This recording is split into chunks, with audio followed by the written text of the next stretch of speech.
Sir, you're charged with especially aggravated kidnapping. You're also charged with aggravated assault, and you're charged with theft of a firearm worth less than $2,500. You're talking about stuff that is not relevant. Hello and welcome to the Court of Public Opinion. I am the Recovery Addict, and boy do I have a case for you today. Why is the dog chewing on this guy? I think they have got the wrong guy there. Got the wrong guy, and the dog was biting him. He roughened him up quite a bit. There's a lawsuit. There's an search on February 28, 2020, 7:44 p.m. How period does the FBI find people? The people's misspelled P-E-O-O-P-L-E. Did the defendant find out how the FBI finds people in this case? Oh, she found out. What more do you need to see? Because he's the guy.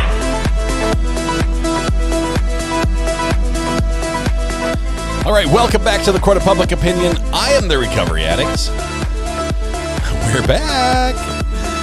We are back. You can stop that recording here. Everyone is standing. I will fix the seats.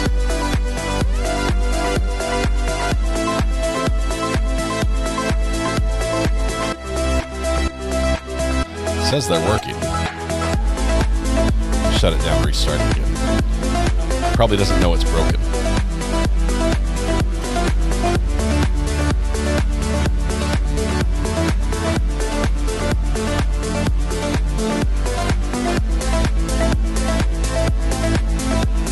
Do I have an update? Let's update now. Let's do that and see what happens.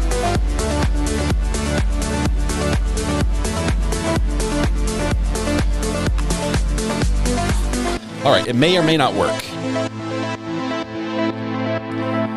Welcome back to the Court of Public Opinion. I'm the Recovery Addict. Seats are working now. Thank you very much. Big shout out. Where's my? Why am I way up there? I'm gonna wander down to where I belong. Big shout out to Chitty. Chitty says me first in chat. Chitty, congratulations. Being the first in chat has its privileges. But you're not going to see any of those today. It's mostly just a punishment. We're going to send it to you to internet ownership, which means you're responsible for everything IP-related worldwide until we go live again tomorrow morning. So since this is typically the last live stream of the day, you just need to just buckle up and get it done. Get her done, because people are depending on the internet, and it's your job to make sure it happens. So keep the internet happening for everybody, and we'll all be happy. Congratulations, Ginny. I think you've won. I think you've won before. Is this your second win? It might be a first win for you. If it is first, I think you've been close to winning before. But congratulations. Just for you, if this is a first win, you can go over to the shopping tab on our YouTube page, and you can scroll through the available options, and you will see for the low fee of just 50 cents, you can download your own copy of Internet Ownership. A certificate commemorating this event when you, in fact, did own the internet. You've won a couple times. Okay, so you know that then that download, which you can fill in the blank and just include your name, it's already pre-signed by myself and Mrs. R.A., the boss. You can use that. It's suitable for framing. Hang it on the wall behind you. You might even use it for a cover sheet on your resume. And good luck. And a little bit of good riddance. I wash my hands of the internet. It's all yours now. Thank you. All right, now we're going to jump back up to Thurston County, Washington, where we've just started a trial. And by just started, they literally had forgotten to even swear in the first witness. Back up a tiny bit, just to let you know where we are. Here we go. We're going to back up just a tiny bit to our first witness here. Who was the first witness is an officer. The defendant right over here, this gentleman in the plaid shirt, is accused of speeding. Well, he's accused of driving while intoxicated on marijuana, while high on marijuana. And those are the charges. Even though he was speeding, they didn't really hit him with a speeding charge in this case. So they've called the officer who pulled him over to testify. She's started. They just barely are going to swear her in. Thank you. Sorry about that. Would Your Honor like me to start from the beginning? They swore in. No, we can proceed. Okay. Now they can continue. Trooper Schick, did any of your training to become a trooper include learning how to detect whether a person is under the influence of drugs? Yes. Okay. Can you describe that? Yeah. So on top of the standard training that we do at the academy, I was also in advanced training called ARIDE. It's Advanced Recognition in Drug Enforcement, I believe is the acronym. And from there, it was a week long, I believe, training that kind of goes into the advanced work of how drugs impair certain individuals and how you can identify persons that, yes, drugs are, or marijuana is legal in the state of Washington, and then be able to differentiate between someone behind the wheel that has consumed, in this case, marijuana, and then those affected by it. Okay. About how many DUI arrests have you made?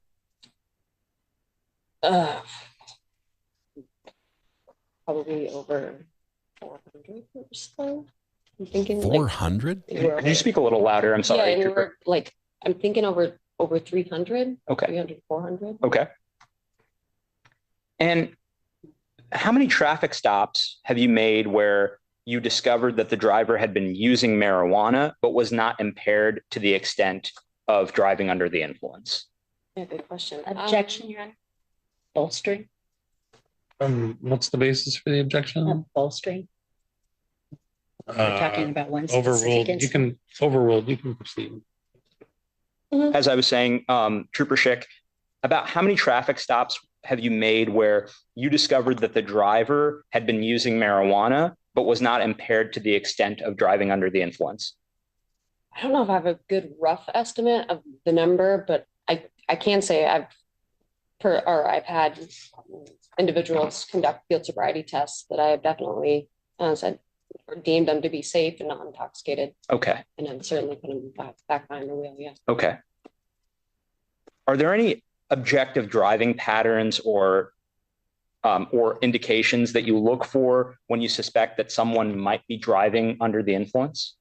Yes. So speed is certainly something that I take into account, along with like jerky movements, and then certainly weaving in and out of lanes, delayed movements, the use of turn signals, etc. Okay. I want to talk about your initial contact with the defendant in this case, and I want to turn your attention to the date of this offense. Were you on duty on March 28th, 2021 at around midnight? Yes. Okay. And were you driving a fully marked patrol vehicle? Yes. What were your duties at that time? So at that time, I was just a standard trooper working the road, doing traffic stops. Yeah. On that date, at that time, was your attention drawn to any vehicle in particular?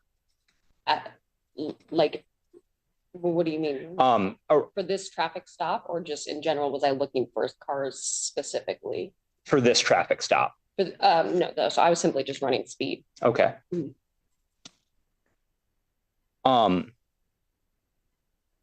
On March 28th, 2021, at around midnight, did you stop any vehicles? Yes. Okay. Can you describe that stop?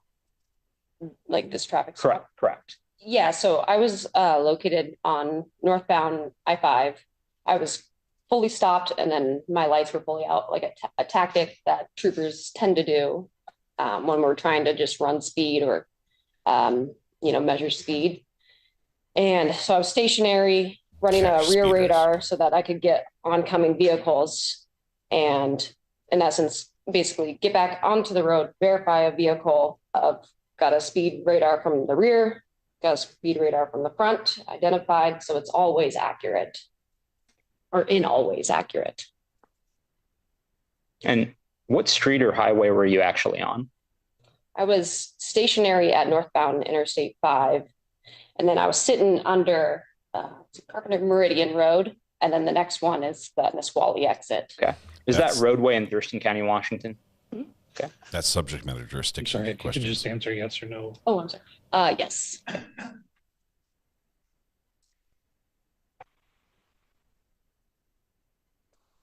And can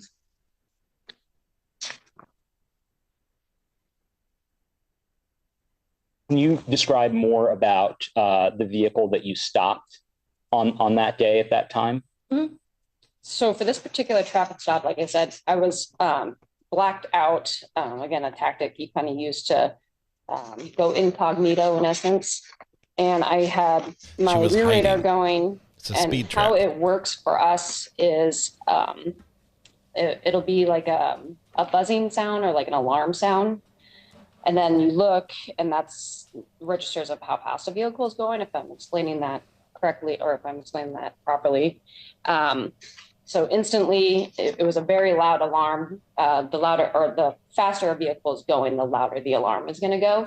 So instantly, it's like, wake up, you've got a speeder. And I had a vehicle going over 90 miles an hour. I looked up and then saw two vehicles zoom behind me. And then for this particular traffic stop, I got out, turned on all my lights, and then saw two vehicles in lane 2 and 3 brake, which is common when you're running speed. And then for this particular one, I verified I had two vehicles traveling, both of them at this point over 80 miles an hour, because they did brake.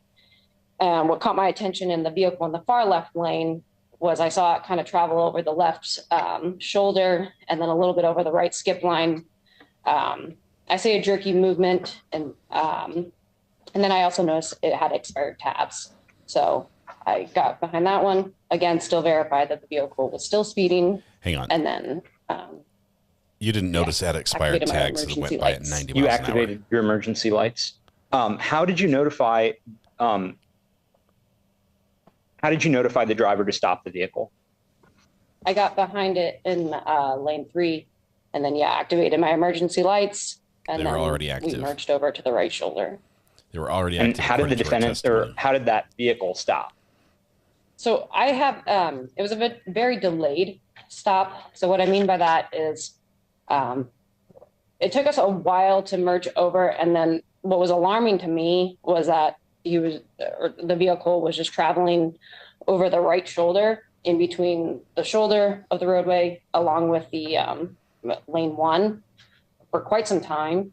Our pedestrians are often found on the shoulder as well as cars. And it's a very alarming situation when you have a vehicle traveling on the shoulder. And then in between lane 1 and then the shoulder, like I said. Was there anything else unusual that you noticed about that driver's pattern in stopping? Yeah, like I said, it was delayed of just how long it took us to kind of merge over. When that vehicle eventually stopped, can you describe making contact with that vehicle, or how you made contact with that vehicle? So I made contact off of the passenger side of the vehicle. And what happened next? If memory serves, yeah. So the driver just kind of cracked the window open a little bit. So then I requested that they open the window a little bit more. And smoke came out. Did you observe anything else? Yeah. So instantly it was an overwhelming odor of marijuana. Okay. What'd you do next? If memory serves, yeah. So I asked, or I don't remember exactly what I asked, but I think I informed them how fast they were driving, or maybe I did ask. And then what was... She's not very confident. I don't want to say alarming, but what caught my attention too was the driver kept saying, well, I was only going 75 miles an hour. I was only going 75 miles an hour. The speed in that particular location in Thurston County is 60 miles an hour. So it's, didn't love that interaction from the very beginning. Trooper Schick, do you see the driver of that vehicle in the courtroom today? I do. Okay. Will you please point to that person that you recognize? Yeah, that gentleman. Okay. Will you please describe the articles of clothing that he's wearing? I think a Burberry shirt, nice button-up shirt, blue pants, nice shoes. Okay. Let the record reflect that Trooper Schick of Washington State Patrol has identified the defendant of Everard D. Gondo as the driver in response to that question. What did you do? What did you do next? I think I asked where he was coming from and going to, and this is something I do with all of my traffic stops, or for the most part, all of my traffic stops. And the driver said he was coming from Lacey, I believe, and then traveling to Tacoma. Objection, Your Honor. Hearsay. A statement of the... Your Honor, those are opposing party statements, are they not? Yeah, it's overruled. You can proceed. Okay. Please continue that. Yes, and then the driver said he was traveling to Tacoma, just trying to get home, and caught my attention of why we're trying to get home. Okay. During Mr. Gondo's answers to your questions, did you make any observations that led you to suspect that he was under the influence of alcohol, marijuana, or any other drugs? So I started to notice with the driver that he had his like eyelids, they were kind of a little droopy, and with that, then you start to notice eye tremors. From my training experience that I have, along with just life experience, that is something that you do see with persons that have consumed marijuana specifically. It's heavy eye tremors, bloodshot eyes, and just also to the overwhelming, just very overwhelming odor of marijuana. Did you ask Mr. Gondo if he would perform voluntary field sobriety testing? I did. Okay. And did he agree? Mm-hmm. Okay. Yeah, or yes. Okay. What was the first field sobriety test that you performed? So after I asked questions like, are you on any medications? Is there anything that you want me to take into account as far as something I would perhaps deem as impairment? Some people have, they walk with a limb. You want to negate any sort of something that you would deem as impairment if someone does have something, a specialty or trouble. And then the first test I went into was called the horizontal gaze nystagmus. We shorten it to HGN. So regarding the horizontal gaze nystagmus, the other field sobriety tests, are you trained in any way to perform or to conduct these tests? Yes. And can you describe that training? So it's the training that I got at the academy to specialize in, deeming persons that are intoxicated and behind the wheel. It's not just individualized to marijuana. You are also allowed to drink and you are allowed to drive. You just can't be affected by it. You can't be intoxicated when behind the wheel. Okay. And then that goes into my training at the academy that I received. And based on your training and experience relating to field sobriety tests, what are these tests designed to measure? I think the biggest misconception is it's a pass fail. We get that all the time. Well, I passed your test. I failed your test. It's not pass or fail. It's just factors to help me decide if an individual is safe to get behind the vehicle. When I'm conducting these tests, I'm getting a reading, and I can go into it further too, again, just factors that help me make a decision of putting someone behind the wheel or not. Do I feel comfortable putting someone behind the vehicle and letting them continue on when your family members are out there? My family members are out there. Objection. Yeah, we can strike that last comment and the jury can disregard it. Just the last couple of words in that phrase, and you can proceed, counsel. Correct. Thank you, Your Honor. How did you administer the horizontal gaze nystagmus test on Mr. Gondo? Just as I do it any other way. You do 6 passes, moving your finger or pen in front of the driver's eyes. From this, what you're looking for, it's called an involuntary jerking of the eye. When alcohol goes into your system, it all goes to your eyes, essentially. That's the easiest way I can describe it. That's why actually when you see people that are intoxicated or that have consumed alcohol, not necessarily intoxicated, their eyes are very bloodshot. That's a basic characteristic, but also something that persons can't control is, what's called an involuntary jerking of the eye. So you'll do 6 passes looking for, basically it's called it's bouncing of their pupils. Can you describe the results of the horizontal gaze nystagmus test with Mr. Gondo? So they were 0 of 6, how we deem them, to me indicating that this driver in particular, was not, had not consumed alcohol. Based on your observations of Mr. Gondo at the time and the results of the horizontal gaze nystagmus, did you draw any other conclusions?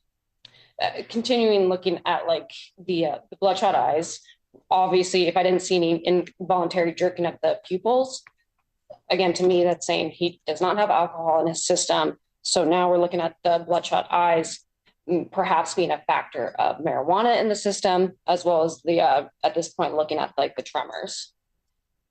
What was the name of the second test you performed? The walk and turn. Do you have training in that test? Yes. Can you describe the results of that test with Mr. Gondo? So there's 8 clues. And from this test that the driver performed, I saw 4 characteristics that would indicate to me that someone was impaired and unsafe to be behind the vehicle. With this, it was stopped while walking. It was stepped off line twice on the first 9 steps and the second 9 steps. It was raised arms for balance, and then it was performed the turn inadequately. Based on your training and experience, what conclusions did you draw from the results of that test?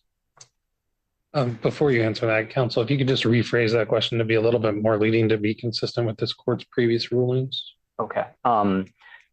Trooper Schick, based on your training and experience and performing that walk and turn test, what observations did you make about the defendant and how that's consistent with your training and experience?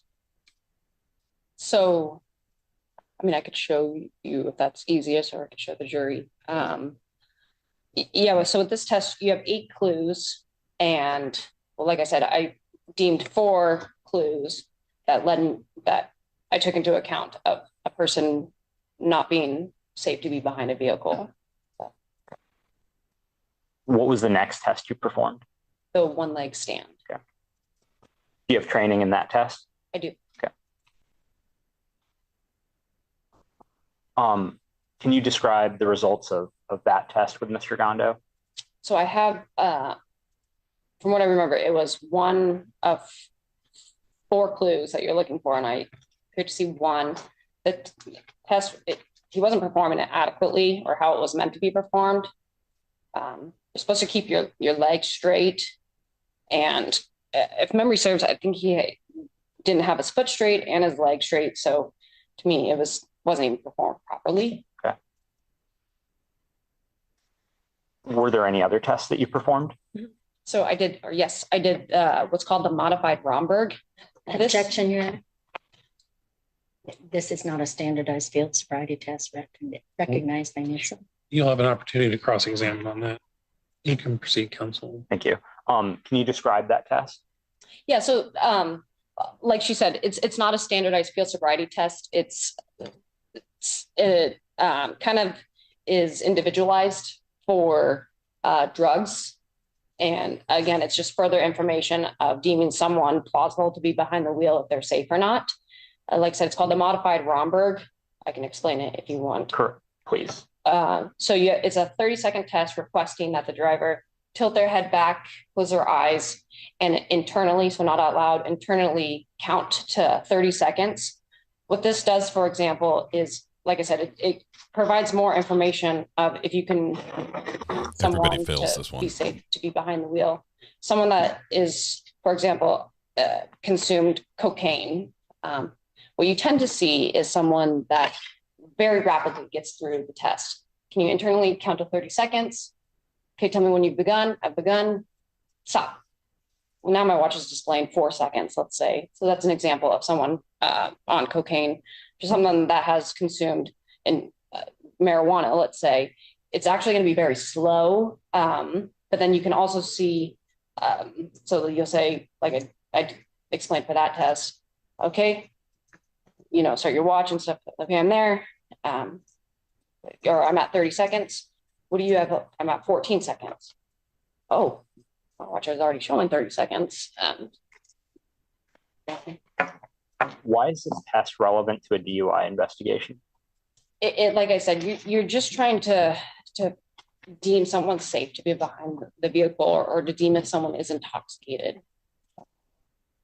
The more evidence that you have, or the more knowledge you have to be able to put someone behind the wheel or back behind the wheel, I'm a trooper. I understand. I tell this to people all the time when people ask me questions.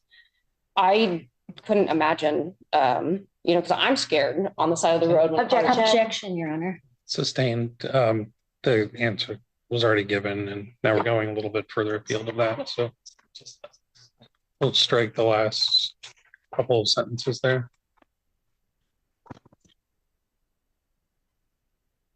And the jury will disregard them. Thanks. I want to talk about overall performance. Based on your training and experience, Trooper Schick, and the defendant's performance on these field sobriety tests, was the overall performance of the defendant consistent or inconsistent with someone who may be under the influence of a substance? Consistent. Okay. Can you describe that?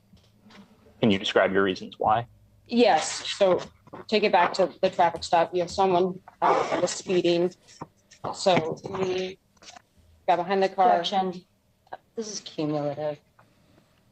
Overruled. I'll allow some leeway to answer the kind of summarizing question. You can proceed. If you can please continue with a summary of the reasons why. So yeah, you're looking at the characteristics of driving. So saw a little bit of jerkiness or lane violations behind the vehicle, along with the speed, a delayed stop in general, the overwhelming odor of marijuana, now physical signs that have showed me, that someone is unsafe as they're performing standardized field sobriety tests. Now at this point, we're looking, at about 3 strikes of where I don't feel comfortable putting someone behind the wheel. Trooper Schick, is your vehicle equipped with a recording camera? Yes. And does that include audio recording equipment? Yes. Okay.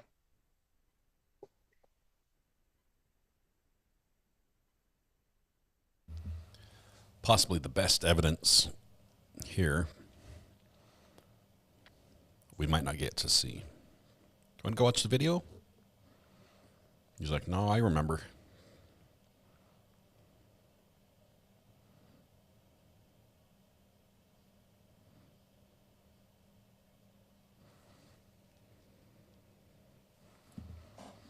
What kind of shoes are those? Do you call those slides? May I approach the witness? Yes, please.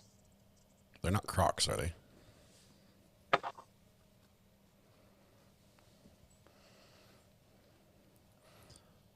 I think both attorneys have objected, so I guess it's not the one horse, one rider. I've showed you what is marked as State's Exhibit 1. Do you recognize it? As far as what? I mean, I believe so. Sorry, if I may. If you look, I can see under the initials I have. Yes. Okay. How do you recognize it? So I put initials this morning on the tag, and I can see them a little bit through. In Your Honor, I'd like to renew my objection to the admission of this statement. It's overruled, but thank you. It's noted.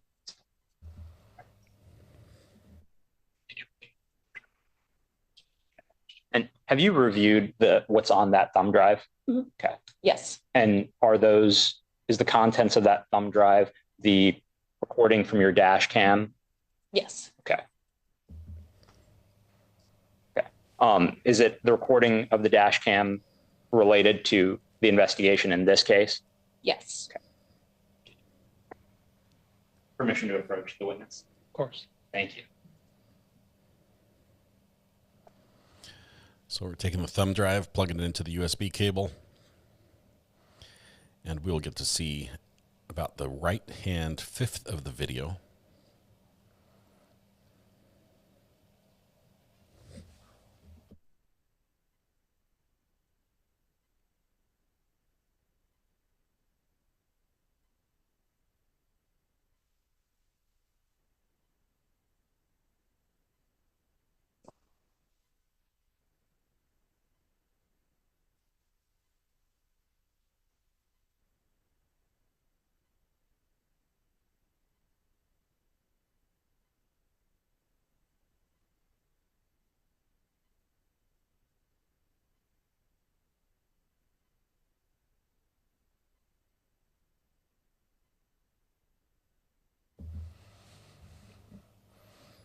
on HDMI 2. It's like, hey, can you move this? You so that nobody can recognize see? this video, Trooper Schick? Yes. Which direction is it facing? This is going northbound. I'm sorry, I didn't hear you. Northbound. Thank you.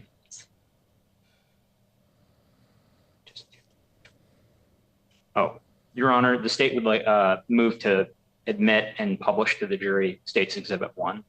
Any objection other than the basis you already None objected? other than the original objection. Okay. It's so admitted. Oh, I'm sorry. No, don't worry. Thank you. Just can't see very well. So basically, everybody has a bad angle at this.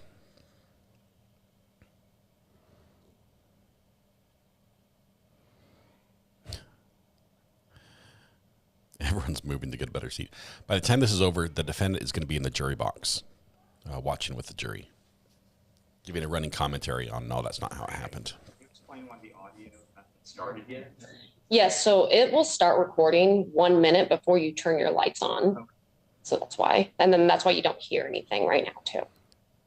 Recording is retroactive. So it's constantly recording. It just starts saving audio it starts from once the your minute lights go before when on? you hit the button. I believe it starts 1 minute after, because it'll all start recording 1 minute after your lights go on.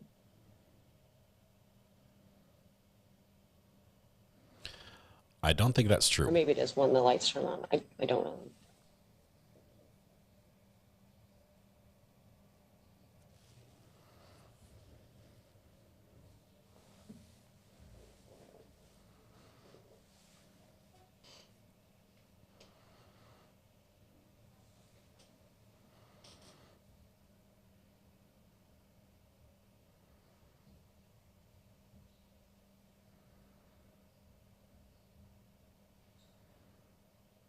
Car's still zooming by.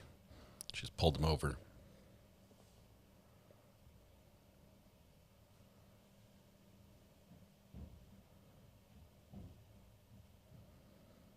We can see nothing.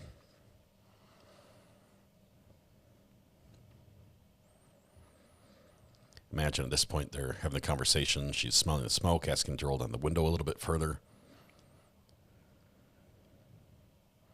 Big puff of smoke comes out of the car. She asks him if he's had anything to drink or smoke tonight, and he says no.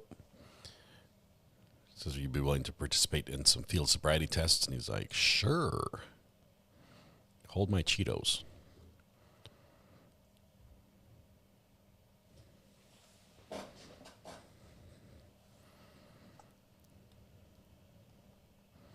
This witness has not instilled a lot of confidence in me and in her testimony. The number of times she says, if memory serves, or if I remember correctly, or I think, yeah.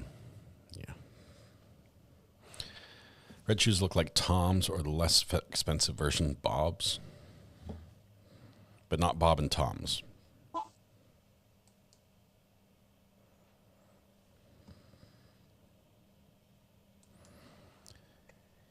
Your screen might be cropping a tiny bit of the picture out. Would you look at that? So is mine. There we go.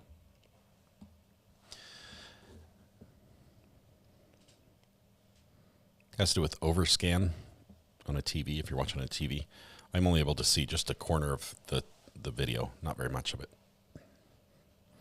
And I'm making a lot of stuff up. Kells Bells has Blue Pants Envy. There's a big, huge block on the video screen indicating some kind of error. Thanks. I'm thinking this much. Said something about this is an unlicensed copy of Windows.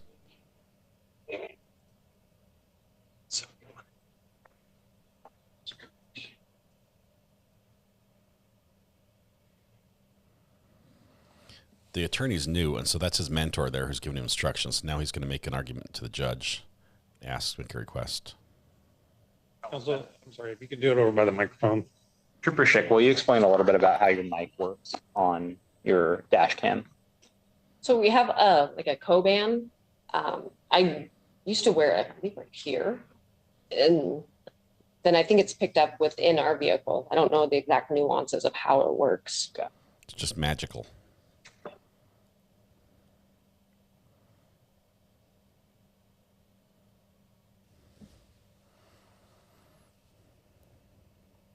Trooper Schick, is it typical to have some problems with audio? With static, definitely. Okay.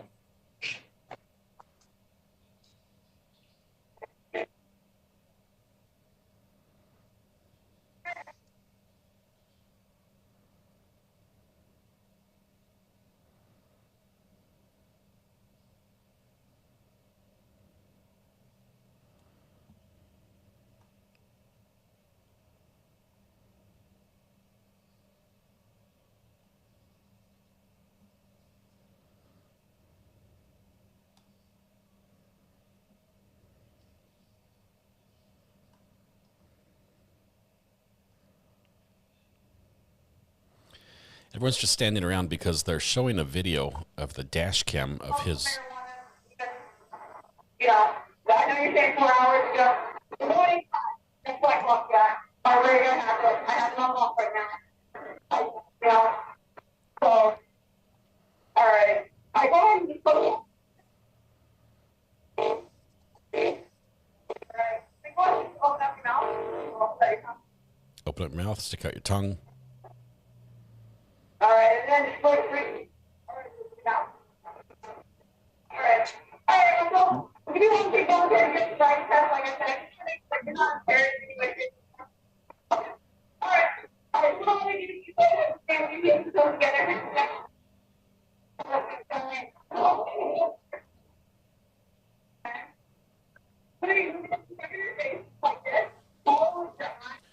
Just giving instructions for some of the field sobriety tests.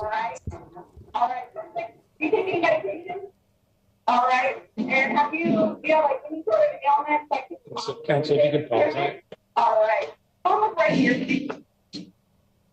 Just follow it. So at this point, I think the description that we get from the witness in person is better than the video as far as probative value and relevance.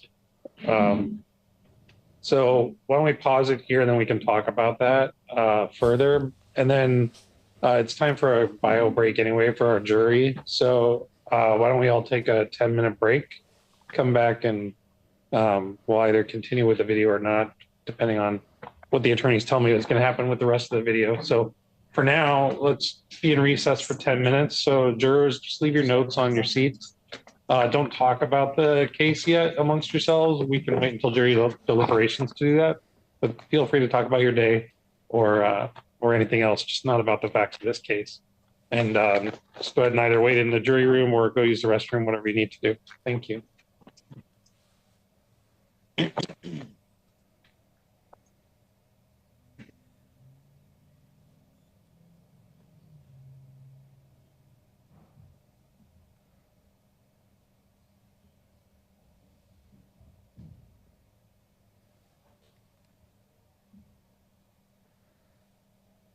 So the jury's out of the room.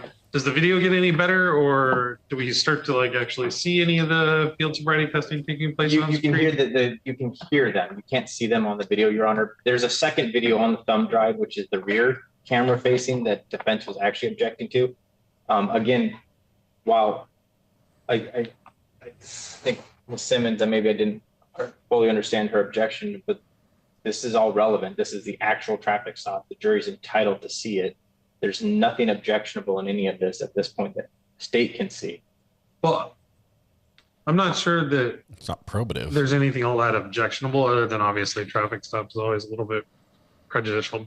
But as you say, everything's prejudicial. My problem is I'm not getting much out of it, right? We've already had the witness's description of it. So if you feel like you really want to present it to the jury, okay, but we're just hearing audio for, I don't know, how much longer is this going to go on for? And if the court, this is where I think different judicial officers different. Some judges require that the entirety of it be presented to the jury in the courtroom. Right. If the court is not of that feeling, he's trying the to school state's the happy judge to encourage the jury to watch the entirety in their deliberations, since it is an admitted exhibit.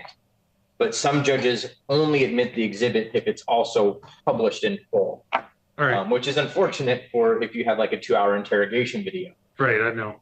So how long is this video? The judge is like, can we be done now? I think it's in total about 12 minutes, Your Honor. I'm happy to skip ahead so they can watch a little bit of the end, and we can encourage them, or maybe the court can inform them that it's an admitted exhibit. They will be able to watch the videos in their entirety. Okay. And we can, because similarly, the second video is about 5 minutes long, give or take, and while I understand your view, I think. So defense counsel, I understand your objections to the video portion that we talked about earlier. Do you have any objections to skipping to towards the end of this video and skipping the 10 minutes in between? Well, Your Honor, I actually didn't get a copy of this video. I'm sorry, what? I did not get a copy of this video. This state told me that this video would be sent to e-prosecutor. E-prosecutor has to send it over to my office at 6:31 a.m. this morning. I emailed to get a copy of this video. My paralegal tried to watch it. I was objecting more to the second portion, but I would also object to this because you can't really hear. I mean, we're asking the jury to determine based on traffic, something that's already been testified to. I mean, to be clear, Your Honor, the state, I want to make something very, very clear. Defense has had this video for a long time. This is a clipped down version of existing videos that have been provided through discovery. So I want to make that really, really abundantly clear. There is not a 4.7 issue here, as defense's argument made it sound. The pared down version of it, again, defense has had access to for years. Okay, so counsel, when you're saying you just got it this morning, you've had... I've had copies of the video, but knowing which one, we have hours of video, Your Honor. I mean, you watch the person, I mean, not knowing which portion is going to be used during the trial to review before the trial. I mean, I could review however long. Okay, so let me just break it down. Are you making a motion with regard to this evidence? Why not? Yes. Why okay, not? What's your motion? My motion, I mean, I guess the redacted portion was going to be admitted as an exhibit, and I didn't get a copy of the exhibit until, well, I never did. Actually, my paralegal had to ask for one, looking at the video that was going to be admitted. Okay, but the overall video, yes, you've had access to and was supplied. Access to the overall video. Okay, then the objection is going to be overruled. That aside, wow, what I heard you say in response to my question is yes, you would object to skipping the 10 minutes because it's hard to hear, Your Honor. I mean, I'm not sure what the purpose is for watching because it's very difficult to hear. I could barely hear Mr. Goldfield. Okay, but that's answering a different question. Sorry, Your Honor. My question is, do you object to skipping the 10 minutes in the middle of this? No. Okay, thank you. That's what I wasn't exactly sure what you were asking. Okay, so we're going to do is skip ahead to the end of this that you want the jury to actually see in person right now, if any of it. That's fine, Your Honor. And then when we come back from a break, I'm going to take a quick break. We can show them the remainder of the video pared down, and we can instruct them that they have the admitted exhibit. They can watch the whole video in jury deliberations if they want to. And I'll show the first minute or so of the second video, and then the same thing. The same. Okay, that sounds great. Your Honor, I would object to the exhibit being admitted and given to the jury in its entirety. It's riddled with hearsay because you can't hear Mr. Gondo's statements. All you hear is what the officer's saying, and it's all cumulative. She's already testified to everything. I understand your objection. I'm going to overrule it, though. So the exhibit is admitted, and any hearsay statements are overruled because they're statements of a party opponent. And then the officer saying the cumulative effect, this is a different form of evidence, so I don't think there's any prejudice to it being a little bit cumulative. So understood, Your Honor, but they aren't statements of a party opponent because you can't hear Mr. Gondo. Well, the portions that we can hear, we can, and the portions that we cannot, the jury can infer from that and give it whatever weight it wants to. Understood. That would be the state may make an additional record. The witness is here to be cross-examined on anything that's said in the video. Precisely. So But with all that said, thank you very much. And you can all take a seat. And I'm going to go take a break, and then we'll be back in a couple minutes, and we'll proceed as we discussed. Thank you very much for your patience. So no, that was not Mr. Frog that just came in and sat down in the back. You guys were asking. Okay, so now they shut it down, so we have to go find the next feed. Let's see, we're a little bit behind. We just did that one. Okay, here we go. Next. I didn't know. So my shirt. Buttoned up. That's good. Defendant's missing. Just appreciate it. We're going to be deciding any objections or to the. Let's see what the judge says here. Where's the defendant? Waiting for your client counsel. Did you have any objections to the state's proposed jury instructions that you're going to want to go through? You don't have to give them to me now. I'm just curious if we're going to be deciding any objections or if we're just going to go forward with the jury instructions. I think there was one that you might give me. I think there was just one that I thought was confusing. So maybe just one to go through? Okay, so I we can can find the number. I have way too much stuff. Okay. And I didn't bring all my copies with me. So. That's all right. We'll address those then. Any objections you have to the jury instructions, we'll address those just before we break for lunch. We'll let the jury go to lunch and then we'll go through those together. All right. But I want to get that done before lunch so that the court clerk can make copies of the approved instructions to be ready for after lunch. All right. So with that said, Mr. Cordo's back. Everyone's here. We're ready to bring the jury back in. All right. Yes, Your Honor. Okay, let's bring the jury back in. Thanks. And the witness can take the stand again. Thanks.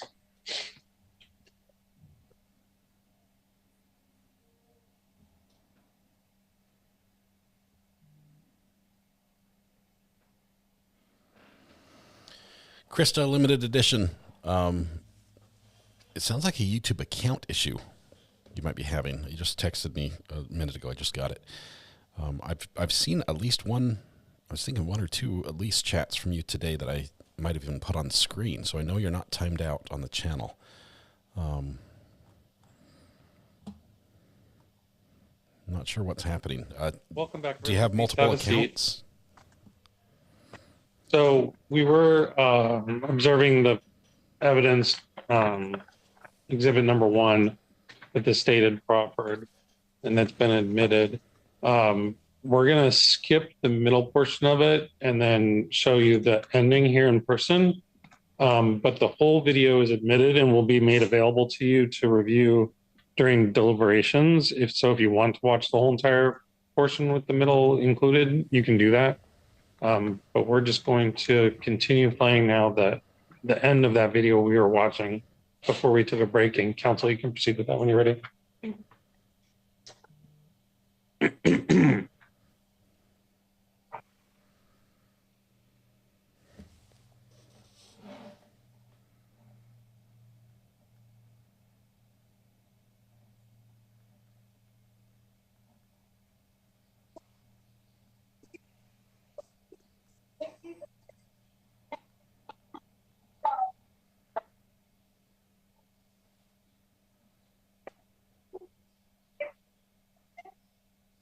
Well, keep going.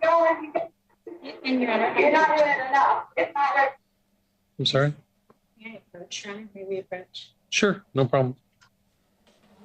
Okay, they're going to make another argument here. I think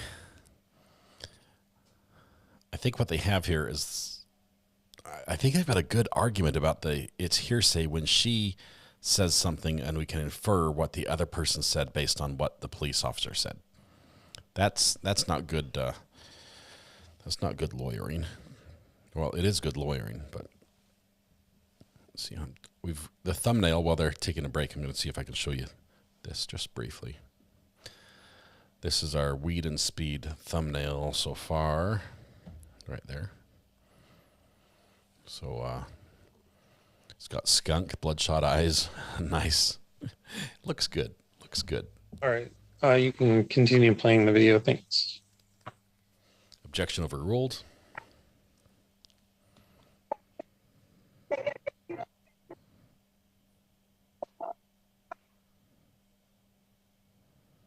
Just fast forwarding.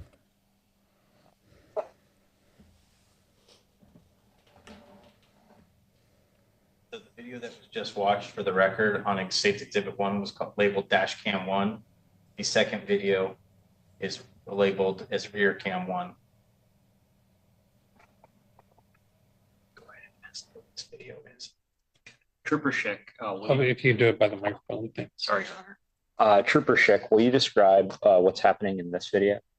Yeah, so the same like dash cam, the recording that you guys see in the front, it also just starts recording in the back too. So what this is in the back of my patrol vehicle after the driver has been placed into custody. And do you recognize the person in the video? Hmm?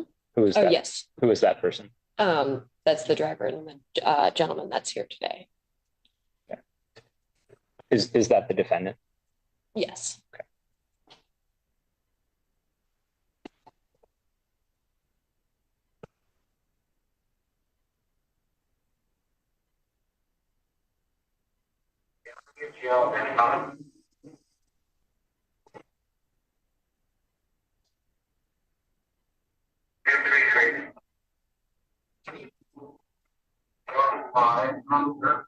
California, name's Tom Young, Young 849. Oh, this is the defendant in the police car.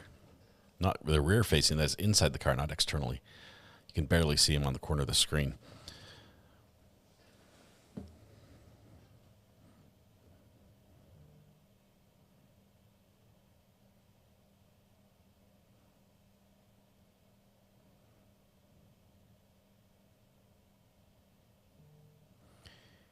He may be high in that picture. I'm just had some friends that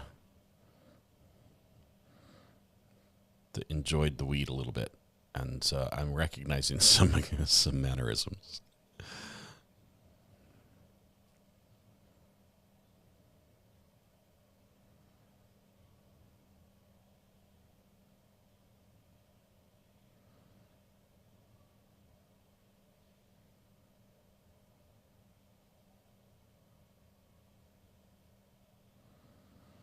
I think the best thing the defendant could do right now is also act high. He looks like he's experiencing more than everyone else is experiencing in this moment.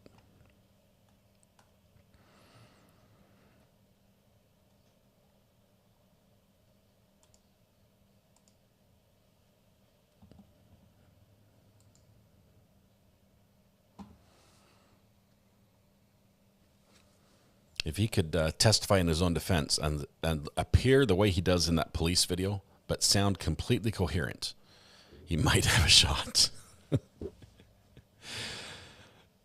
Oh, man. So he looks... Trooper Schick, after you placed the defendant, Mr. Gondo, under arrest, where did you transport Mr. Gondo? To Capitol Medical Center. Counsel, if I could just interrupt for a minute. Defense counsel, are you going to want to see any more of that particular video? No. Okay, so if we can turn off the screen now so it doesn't distract the jury. Or turn off the video. Thanks. And sorry to interrupt. You can continue.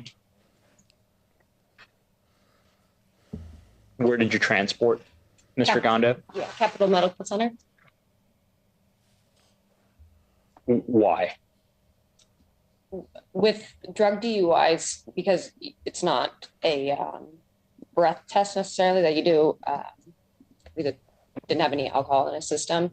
You take him to Capitol Medical Center so that you can the DUI processes. You can legal blood draw. For this, did you apply for a search warrant? Yes. Okay. Can you explain why?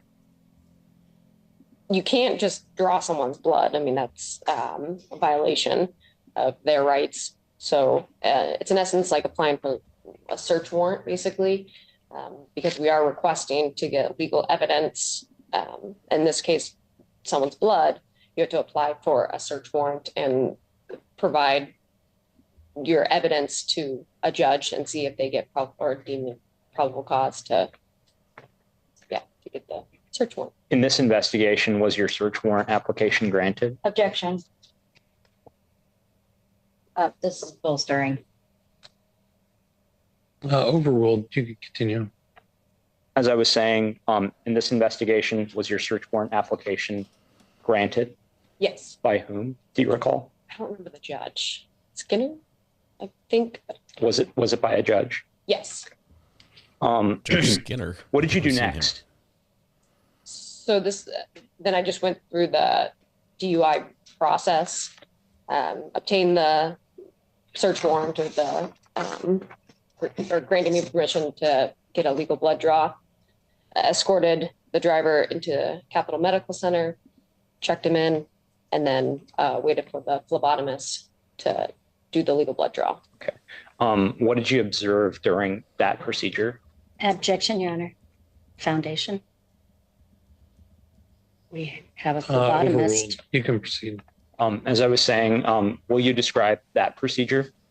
Yeah, so it's the same procedure with every single DUI. This particular one, when we were at Capitol Medical Center, I will say the driver did start to get very, I don't want to say like rude or just questioning my competence, my intelligence. At one point, the security at Capitol Medical Center Objection. came over. That wasn't the question, and this is prejudicial, highly prejudicial. If you could rephrase the question, counsel. I think where we left off, you were describing the phlebotomist conducting the blood draw process. Did you observe the phlebotomist conducted the blood draw? Yes, I did. Have you worked with the phlebotomist before? Yes. Do you recall who the phlebotomist was? Susanna Craig. Did you watch the phlebotomist withdraw the blood? Yes. Did they follow the required procedure? Objection. She's not qualified to say whether or not they follow the correct procedures. She's not a phlebotomist. Sustained. Your Honor, we may be heard outside the presence of the jury. Sure. So, jurors, if you could please just step out for a few minutes into the jury room. It's getting spicy. The attorneys and I will discuss something real quick, and then we'll bring you back in. Cielo just gifted a membership and hit first hit with the internet winner, Chini. Congratulations. LJ, Kitty CT, Lucy, Snakes Will Hiss, and Corey May. Cielo, thank you very much for a kind and thoughtful gift. So the jury's out of the room. Mr. Thompson, let's... I am unclear how she's not qualified to articulate whether or not she observed the procedures being followed. That wasn't the question. The question was, does she follow the proper procedures? And there's no foundation to know that she knows what a phlebotomist's proper procedures would be, and she's not a phlebotomist. I would agree with the court that there might have been an insufficient foundation on that line of questioning, but that was not defense's objection.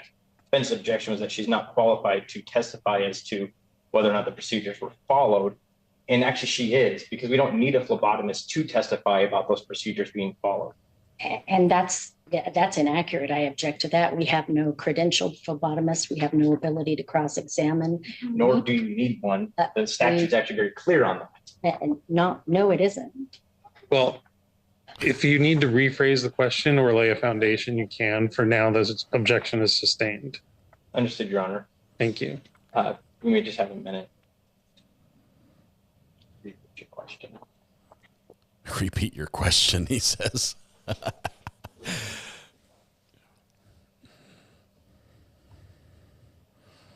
Nor do you need one. The statute's very clear on that. This Mr. Thompson, he's the mentor. The prosecutor who's up at the lectern is the student. He's a recent bar graduate. This could be, oftentimes we see somebody who's in their first, second, or the first handful of cases in this courtroom.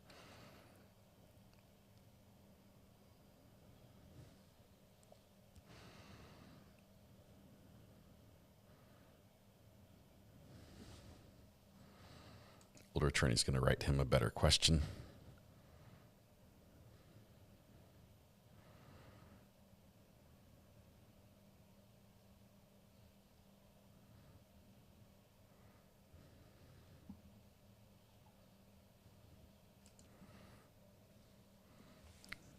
We're going to skip ahead if they're just going to sit here and talk amongst themselves. Oh. Then you ask this. And then you ask this.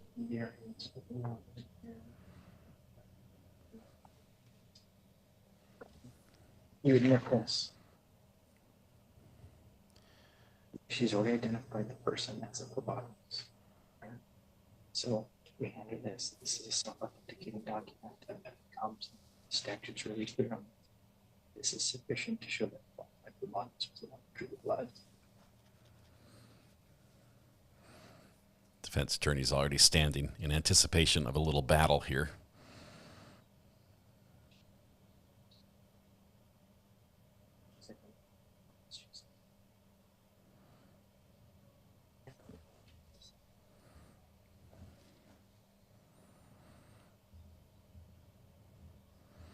Skip ahead. Skip ahead. Okay. Here Yes, Your Honor. Are you all set for the jury to come back in? Yes, Your Honor. All right, we can bring the jury back in. Don't screw it up. Take all these papers. The young prosecutor's not quite sure he's confident about what he's about to be doing, but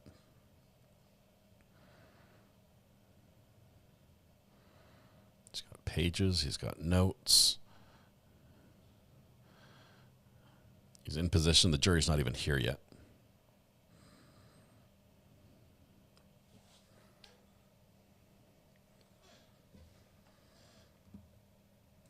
Thank you, jurors, for your patience. You can have a seat. Everyone can have a seat. And we'll continue with the questioning. Counsel, you can proceed when you're ready. Yeah. Trooper Schick, just for clarification, will you state again who the phlebotomist was? Susanna Craig.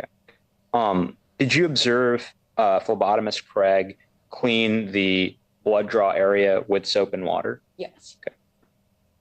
Okay. Which blood vials did Ms. Craig use? The ones that are issued to me. Okay. Are they issued by the Washington State Patrol? Yes. Were they unexpired? Yes. Were they vacuum sealed? Objection. Leading. These are foundational questions, Your Honor. I'll allow it. Okay. Were they unexpired? Yes. Were they vacuum sealed? Yes. Were they gray topped? Yep. Yes. Did both vials contain the anticoagulant powder? Yes. Okay.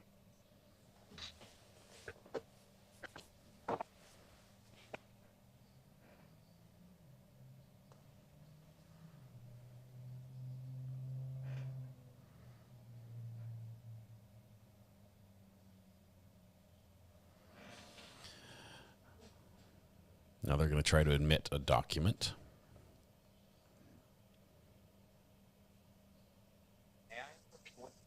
Yes.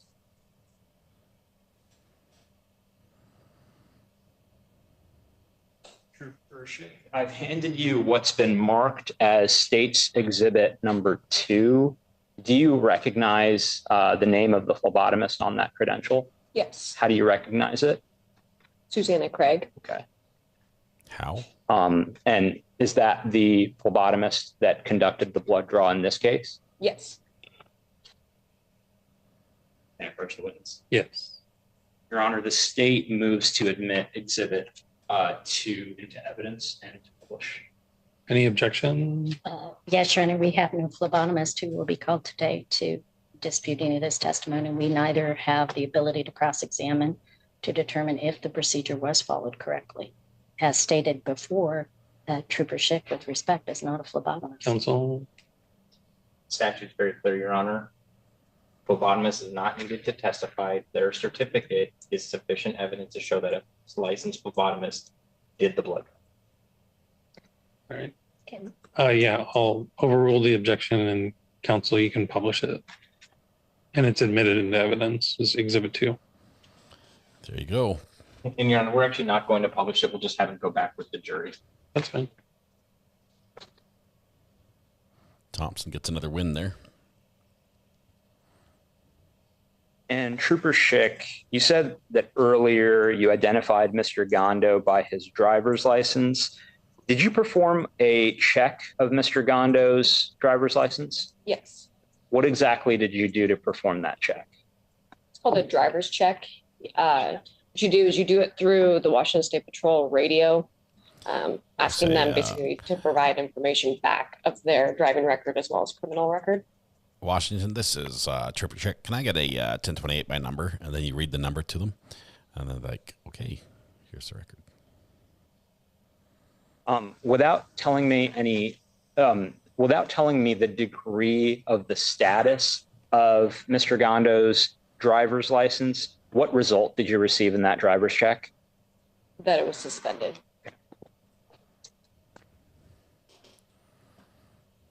Thank you, Trooper Schick. Jury's back here.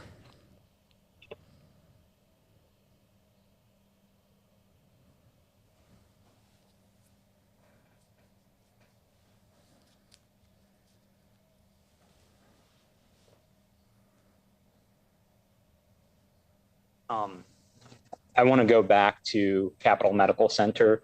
Trooper Schick, did you observe the phlebotomist actually draw the blood from Mr. Gondo's body?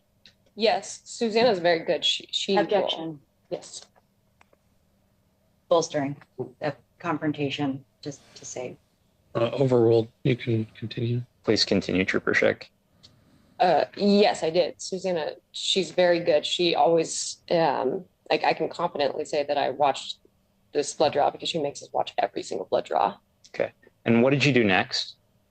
Then placed him into evidence, and then sent him to the toxicology lab.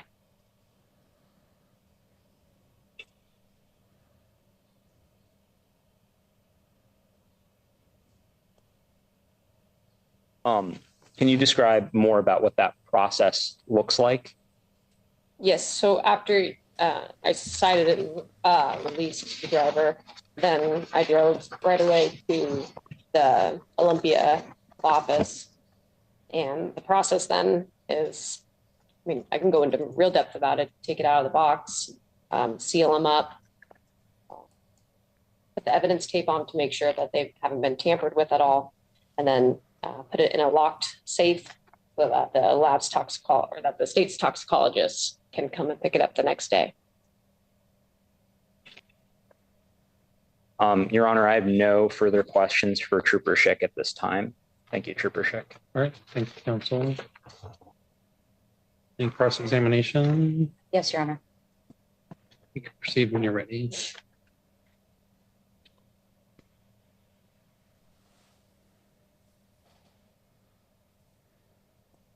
Trooper Schick.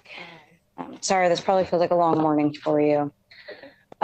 So back to the date of the alleged incident. I've got March 27th, March 28th, because it falls around midnight, right? You had been an officer for a little over a year at that time, right? Yes. And are you familiar with drug recognition expert training? Can you tell me a little bit about that? Yeah, so I've actually attended it.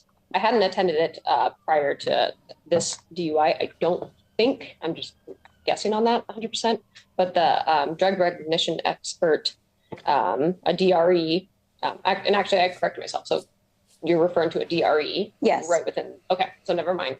I've just gone to drug recognition school. A DRE is, specialty as far, or it's like a credential you can have for the State Patrol. And it's for identifying and conducting examinations for drug impaired drivers? Correct. And you haven't had that training? I have not. You can, you request, like if you want, just like I'm in executive protection with the governor's staff, that's like an entity within the patrol and something I never desired to go into.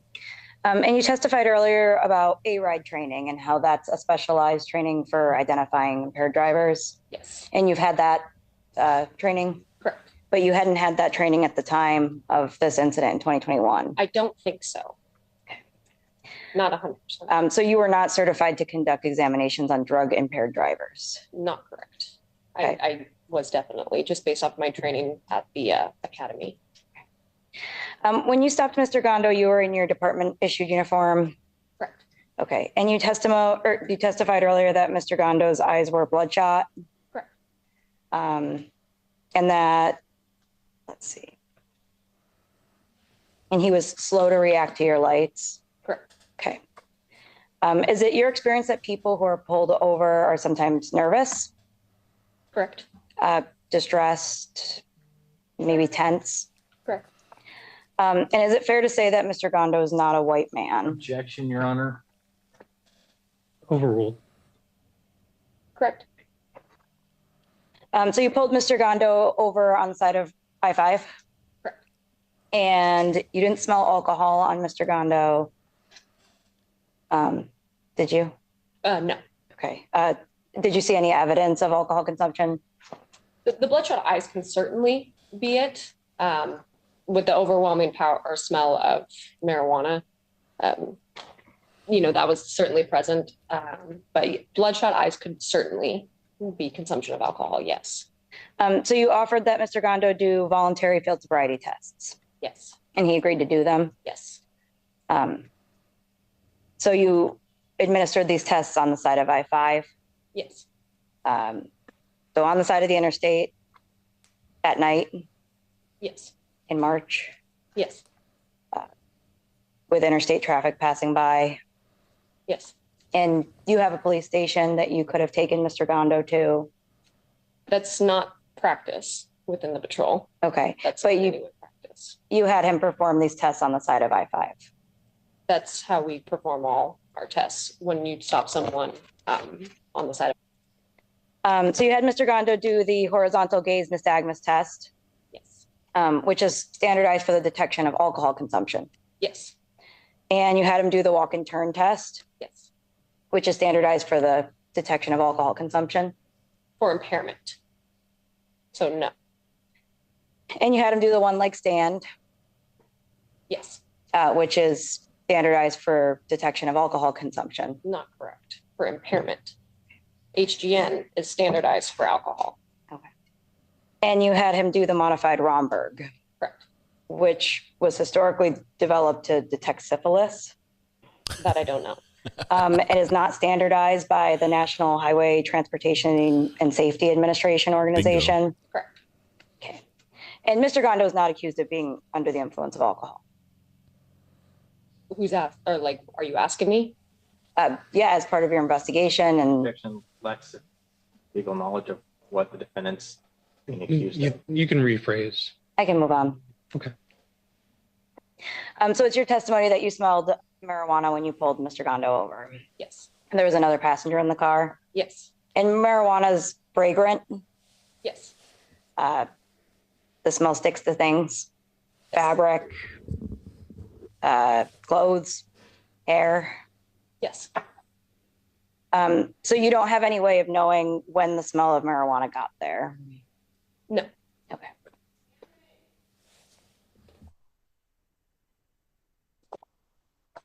And going to the Capitol Medical Center, you're not a phlebotomist? I'm not a phlebotomist, no. Okay. You're not a nurse or a medical doctor, correct? Correct. So you have no way of knowing that the fragrance of marijuana didn't contaminate the blood samples? That I don't know. That wouldn't be of a practice. I think if just personally asking my opinion, I would think that then all, blood draws would then be contaminated.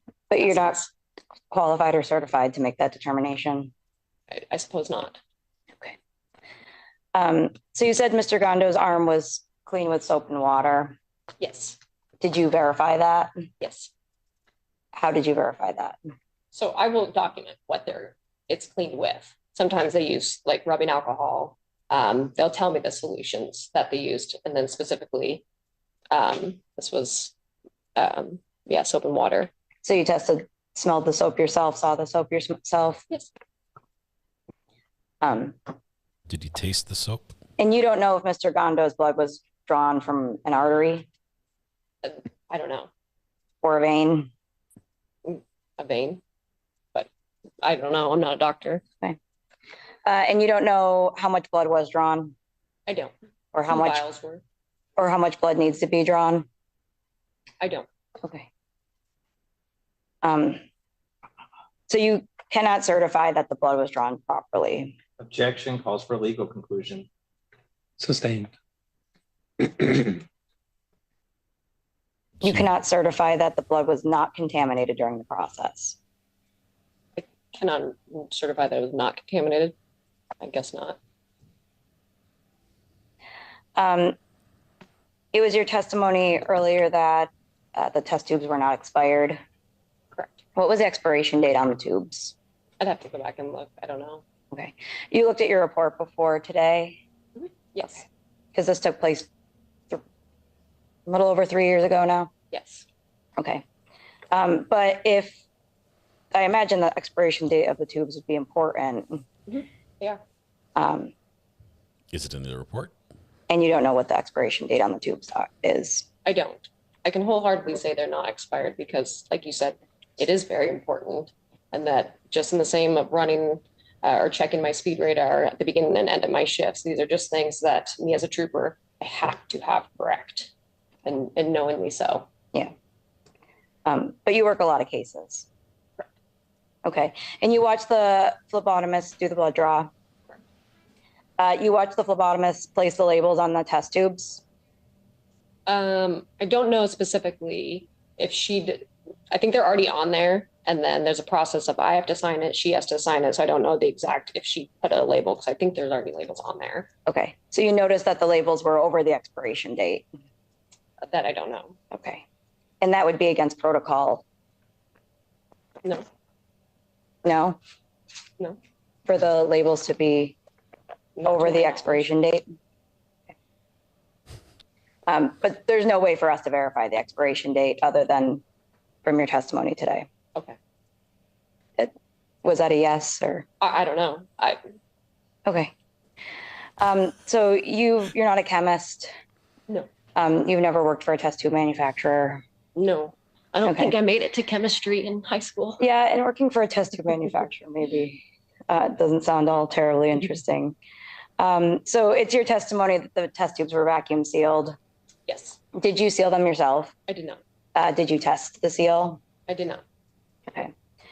So you don't know if the seal was still good? I suppose not. Okay. I can just trust that the people that are insured to do that element of their job do it correctly. This is a bad answer for products have prosecution. defects. Objection, form of question. Sustained, if you could rephrase. Products have defects, correct? Sure. And it's your testimony that there was anticoagulant powder in the tubes? Yes. Did you put the powder in the tubes? I did not. Did you test that? I did not. So you don't have any way of knowing whether or not the powder was still good in the tubes? I suppose not. Again, I just trust on what, the people's jobs that who, set the tubes up and provide us with them, do it correctly. And you keep the tubes with you in case you need them? Correct. In your car? Correct. When it's hot out? Correct. And in the cold? Yeah. Correct. In March, it's typically cold, would you say? Yeah, I keep one at a time because they fluctuate through very quickly, especially when you're arresting someone every night. Just briefly, when we were watching that video, this incident occurred at night, correct? Correct. Around at or about midnight? Correct. And in watching the video, Mr. Gondo does pull over, but when he is at the grassy area, correct? Like kind of where they're almost merging in from, I think that's Nisqually Cutoff Road and I-5. So I suppose. Okay. And he had his hazards on? I believe so. Okay.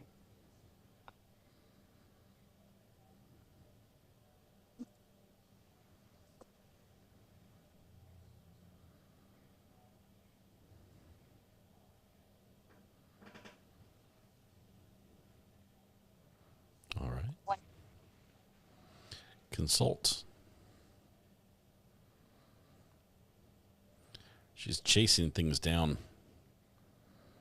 quite aggressively, but hasn't really been able to score a lot of points other than get the witness to say that it's possible it could be contaminated. She didn't test the seal. She just trusts somebody else that it was right. Just a few last things. Going back to the field sobriety tests, you explained those to Mr. Gondo. Like the instructions? Yeah. Yes. Are you aware that English is not Mr. Gondo's first Objection, language? Your Honor, there's no evidence to support that contention. I'll allow it. Go ahead. Are you aware that English is not Mr. Gondo's first language? No. Right. No further questions. Thank you. Thank you, counsel.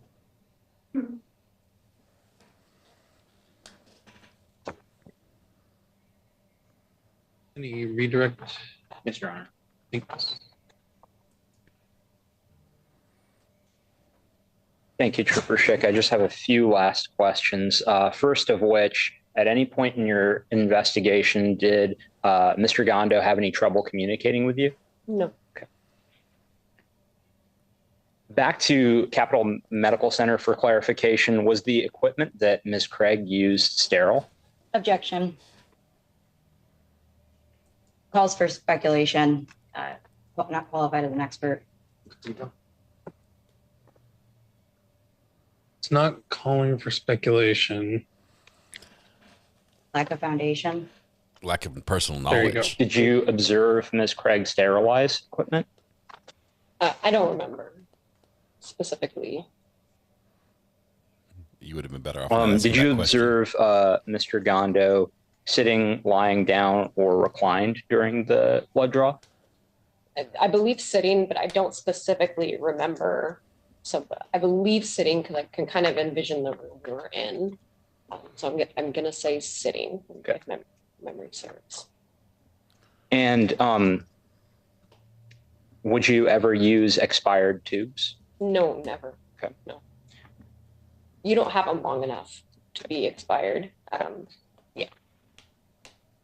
How long would you normally keep a particular set of tubes in your car? Well, like I said, for the most part, when I work night shifts, I'm arresting someone every single night, whether it be for drugs or alcohol. You, at the most, maybe have them in your car for maybe 2 days, at the most, 2 shifts. No further. No. Nope.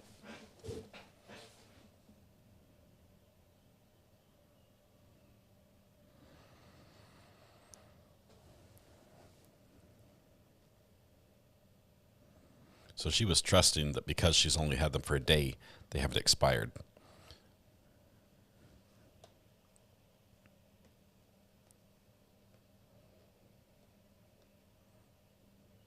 Trooper Schick, have you observed phlebotomist Miss Craig perform multiple blood draws? Yes. Okay. In all of the blood draws that you've watched Miss Craig perform, does she always use new equipment? Objection. I'll allow it. I don't know about new equipment. She, in particular, I mean, she is very professional and very good at what she does. Like I said, she always makes sure that I am watching, and she'll even get my attention because I'm normally busy working on paperwork, and she'll, Trooper Schick, you need to watch and remind me of what I need to do. So This gets to answer better your and better question, for defense. I can't really answer that if it was new or not. Know your witness before you ask them a question. In your experience, does Miss Craig reuse needles? No. Okay. No further questions, Your Honor. All right. Thank you, counsel. Any re-cross-examination? No, Your Honor. Thank you. All right. Thank you. The witness can be excused. Thank you for your testimony today. Excused. Yep. Thank you.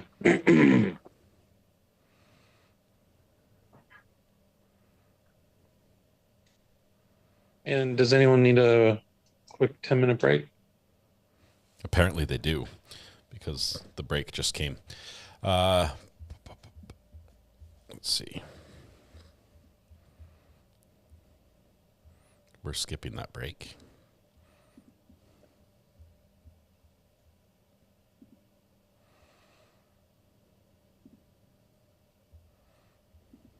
I want to get on the record. We've got at least 2 attorneys here, so we should be good. I just want to get on the record that we did have a sidebar. Oh, we're not on the record? Why not? Yeah, we are. I thought red light. Red light means go, right? This is the judge. All right. So now we're on the record. I just want to get on the record that we did have a brief sidebar this morning about the videos and admissibility. And that in that sidebar, the attorneys and I were just discussing the various procedures for how it could be admitted. We ended up discussing that more on the record outside the presence of the jury. Any objection to that description of the sidebar? No, Your Honor, no objection. None from the state, Your Honor. Okay, thanks. Sorry, Your Honor. No, you're fine.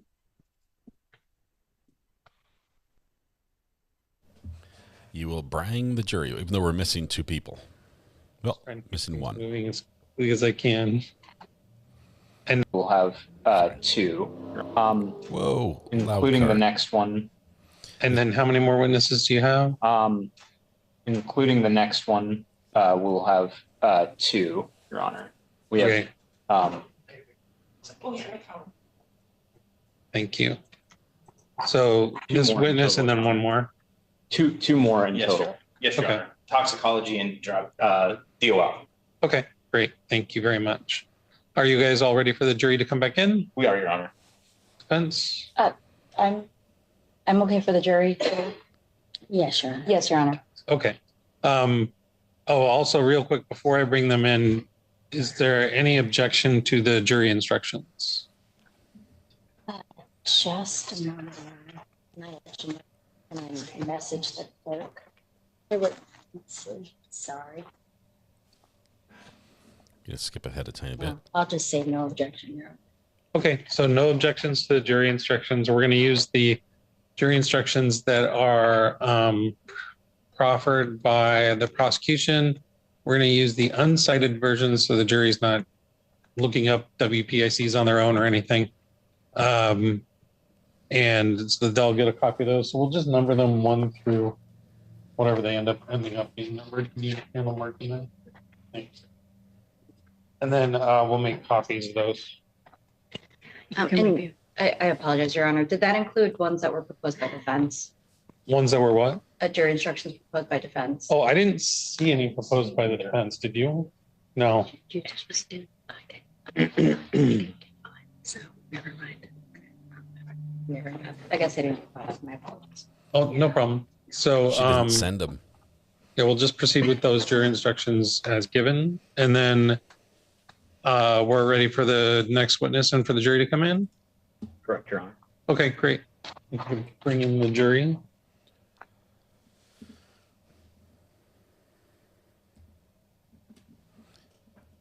Here comes the jury. Skipping ahead. Welcome back, jurors. Please, everyone, have a seat. And we're back on the record.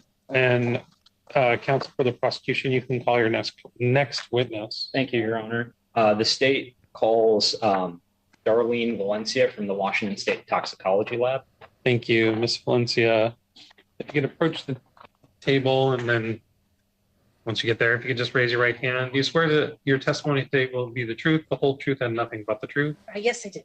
Great, thank you. Please have a seat. Good morning. Good morning. Will you please state your full name and spell your last name for the record? Yes. My name is Darlene Valencia. That's Valencia. And what is your occupation? Yes, so I'm a forensic scientist. Where are you currently employed? I'm employed at the Washington State Patrol Toxicology Division. And how long have you been a forensic scientist at the toxicology lab? Since January of 2018. Will you please describe your educational background? Yes, so I have a bachelor's degree in chemistry from Oregon State University, and I have a master's degree in forensic science from Pace University. And will you please describe your professional experience? Yes. So I started my career back in 2009 at the Office of the Chief Medical Examiner in New York City. I was an intern there in the toxicology department. And then from there, I moved on to a workplace drug testing laboratory in Oregon.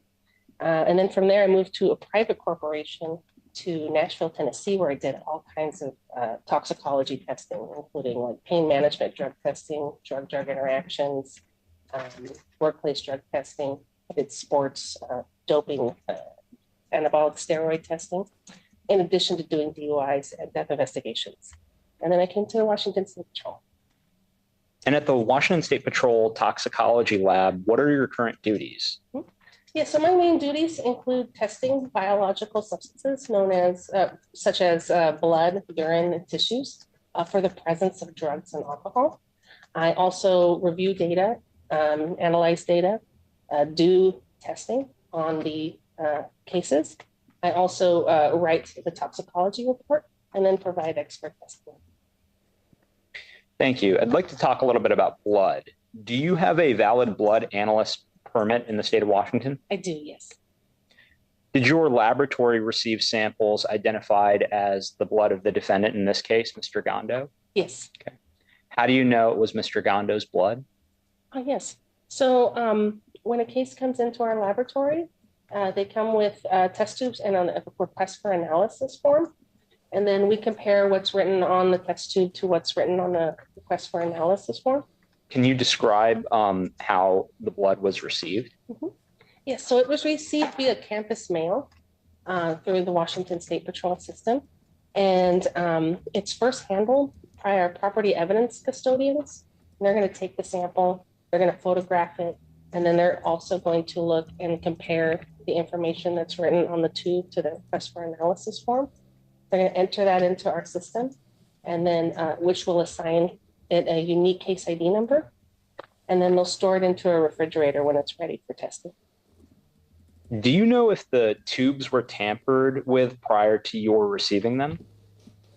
So in addition to when we receive the tubes, we also take a photograph of them, and we note any type of discrepancies that we see, if there are any, whether they're unsealed, they were sealed, which means they had evidence tape over them. And so, yeah. What was the first test that you performed at the toxicology laboratory for these samples? So the first test that I performed was a volatile test. We're going to test for the presence of ethanol, acetone, methanol, and isopropanol. What were the results of that test? None detected. Okay. What test did you perform next? I believe the next test that I performed was our comprehensive drug test, which is it's going to test for a lot of our major drugs of abuse and prescription medications. Can you describe some of those major drugs of abuse that you alluded to? Yeah, so like it's looking for opiates, benzodiazepines, methamphetamines. It's also going to look for any type of designer drugs and fentanyl. It's a really long library. What was the results? What were the results of that test? None detected. Okay. What test did you perform next? So that test tests for a whole bunch of different drugs, but it does not test for cannabinoids. So we have to do a separate cannabinoid screen. So that was the third test that I performed. What were the results of the cannabinoid screen? That one was positive.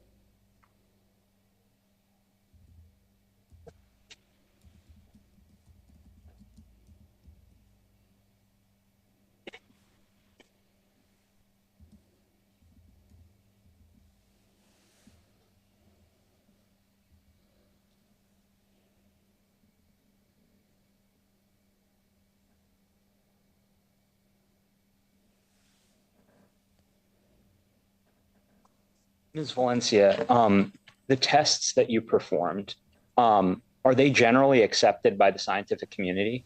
They are, yes. And are they approved by the Washington State toxicologist? They are, yes. Your Honor, permission to approach the witness? Any objection? Brandon.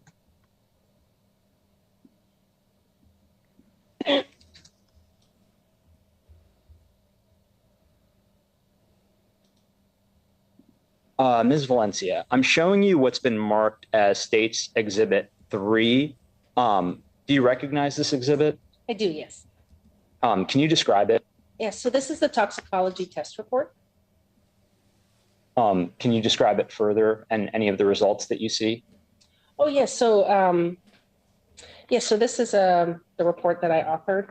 It is going to have our letterhead on top, our location, information about who submitted the samples, the agency case number, our case number, how it was received, and then the results. So I have like the volatile analysis, the comprehensive drug screen, the cannabinoid screen, along with the confirmation tests. Ms. Valencia, did you sign the report? I did, yes. Why? Yes, so once everything is, we got all of the data back. So it is my case. It has been, I'm known as the primary analyst. So I'm going to go ahead and review all of the data as a whole before I issue this report. And then once I also am going to look at the request for analysis form, make sure there's any type of no grammatical errors, all the dates are correct. And then once that's done, I'm going to go ahead and sign it. And then from there, it is actually reviewed again by a supervisor who's going to do the same process all over again. Who's going to go and look at the data that was associated with this test as a whole, and then sign it. Ms. Valencia, whose blood does this report correspond to? Oh, yeah. I hope I'm pronouncing it correctly. The subject's name was Everard Gondo. Your Honor, the state moves to admit Exhibit 3. Any objections to the admittance of Exhibit 3, counsel? Well, I would still object without the phlebotomist. We don't. I can barely hear I you. would still object without the phlebotomist to cross-examine as to the admission of the blood. Okay, so you're objecting on relevance. Any objection as No. far as the technicalities for admission? No. The blood's going to be Okay, relevant. thank you. So the exhibit's admitted into evidence. Vicky Mack, almost a year, and J Hatch still hasn't paid. They're still filing objections. Good to have you here. 10 months. Thank you so much, Vicky. Good to see you. Ms. Valencia, did the blood results test positive for any substances? Yes.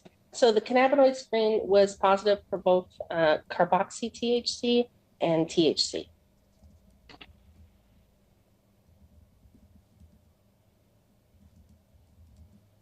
Ms. Valencia, can you explain the difference between those two forms of THC? Oh, absolutely. So THC is the active component of cannabis, and carboxy THC is its inactive main metabolite. Okay. And are you familiar with the effects of THC? I am, yes. Okay. What are they? Yeah. So with THC, what basically it's going to do is it's just kind of slow everything down. Your reaction times may slow down. You may have issues with divided attention tasks, maintaining vigilance on the road. In addition to I that, have issues it's with also divided going to attention alter tasks. your perception of time, space, and distance. Is it possible for THC to affect driving? Yes. How? Yeah. So again, with divided attention tasks, driving is known as a complex divided attention task because you have to pay attention to multiple things. Also, there's been studies that show that people who are under the influence of THC may have issues with Hang on just a second. Oh, What's the objection? Your Honor, this gets into the motions in limine about safety in roadways. I'm sorry, what? The motions in limine about safety in roadways. I overruled, I'll allow it. Please continue, Ms. Valencia. So studies have shown that it could have issues with maintaining your lane position. And also because you can have issues with your perception of time, space, and distance. You could see wider turns or stopping a little too soon or a little too late. So those are just some possibilities.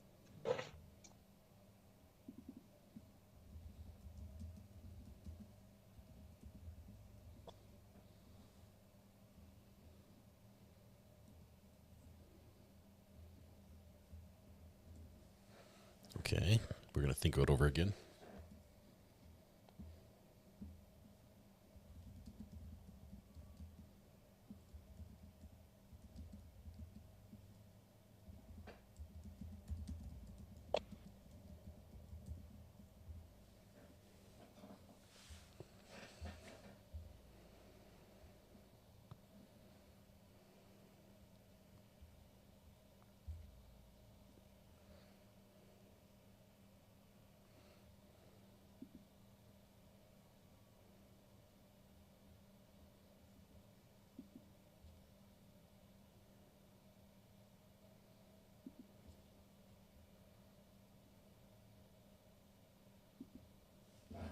We're going to skip this part because it's taking forever.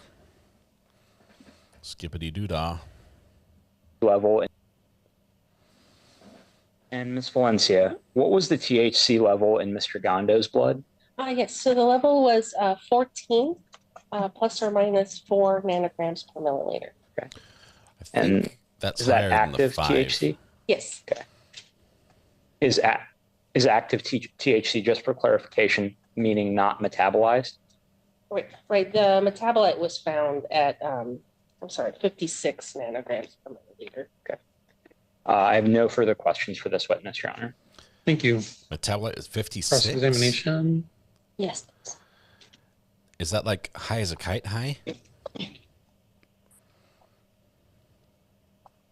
Good morning. I think it's still morning.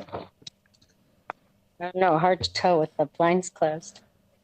So I'm going to talk a little bit about the comparison and contrast, and I'm going to do this because I don't like not seeing you, between blood alcohol content, so alcohol and marijuana. So blood alcohol content, or BAC, is a standardized method of measuring the amount of alcohol in a person's system.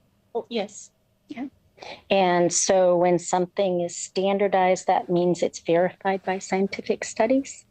Are you referring to? She's excited. Ooh. Sorry, what are you referring to? Well, like the breathalyzer test that people, if you were under the influence and you took a breathalyzer test. Objection, relevance, no breathalyzer test was done in this case. I'll allow some leeway. I think I see where counsel's going on that. So it's standardized, correct? I believe so. And also with standard field sobriety tests, those are standardized for. Correct. So accepted by the scientific community? Yes. So would you agree that having a blood alcohol content of 0.08 is the legal standard in the state of Washington? For legal conclusion, and again, alcohol is not an issue in this case. Sustained. Well, I'd like to compare and contrast alcohol as to marijuana and what it does to the body. When a person consumes alcohol. Your Honor, objection. Again, there's zero alcohol in this case. Overruled. I'll allow some leeway here. Alcohol is water soluble, so it's excreted in a linear fashion. Yes. This starts at the time of consumption. Yes. It's excreted in a laminar flow marijuana fashion. affects the body differently. Yes. Marijuana is fat soluble. It is. So it's absorbed immediately by the fat cells of the body. Oh, would you like me to talk about the whole I would absorption? love it. Yeah. I would love that. Absolutely. Yeah. So with THC, and this is for, I'm being very specific about smoking. It's really dependent on how it is ingested, whether it's orally taken or if it's smoked.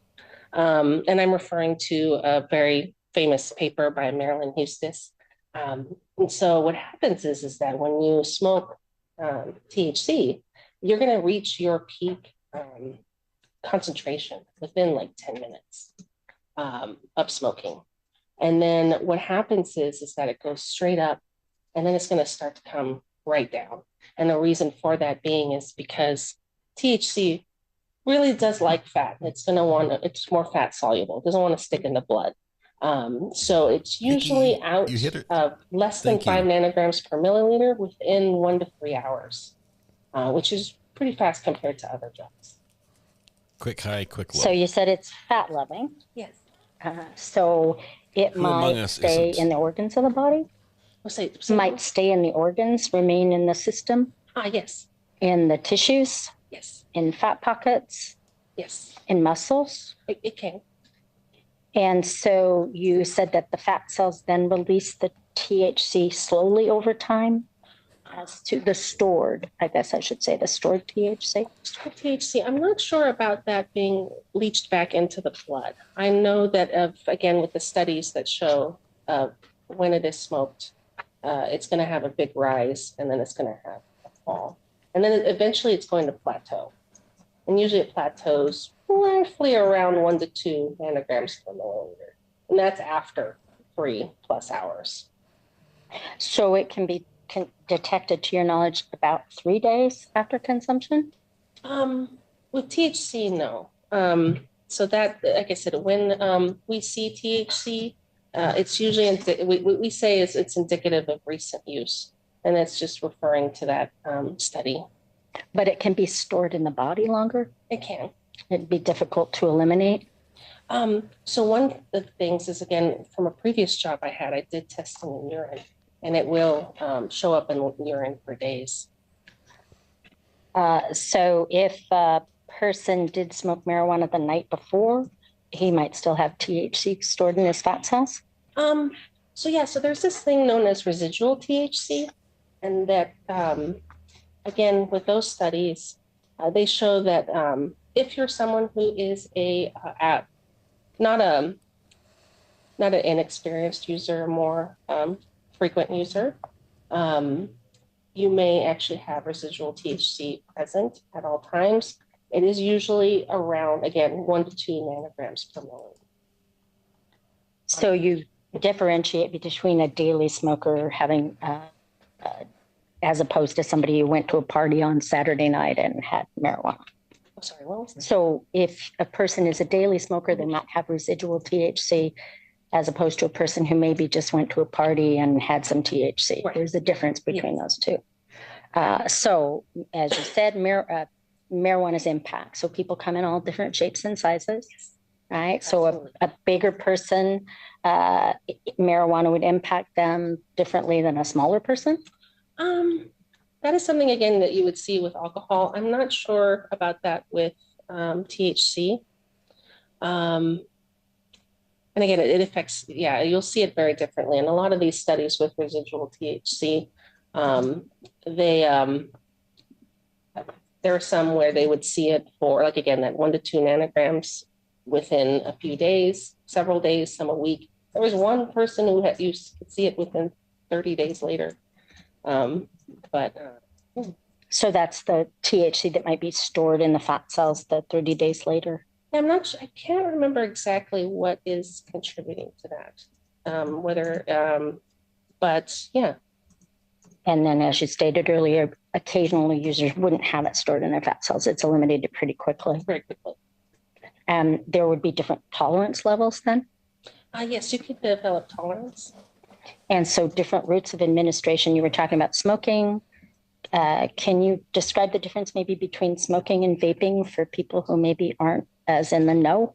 Yeah, vaping is another form of smoking. The other possibility is taking it orally, right?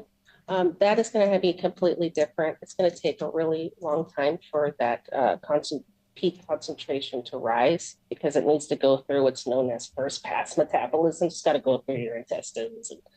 And so once that happens, once it reaches its peaks, it plateaus and it'll stay pretty constant for a while. So it's very different from smoking. So the route of administration has a big impact. It does, yes. And other things, I think you said eaten, so there are edibles, there are so many things. How about some other things that would impact the length of time the smoke is held in? I believe there's a term for that, self-titration. Oh, yes. So again, in that Maryland used to study, they noticed that it was actually pretty, so what I was going to say,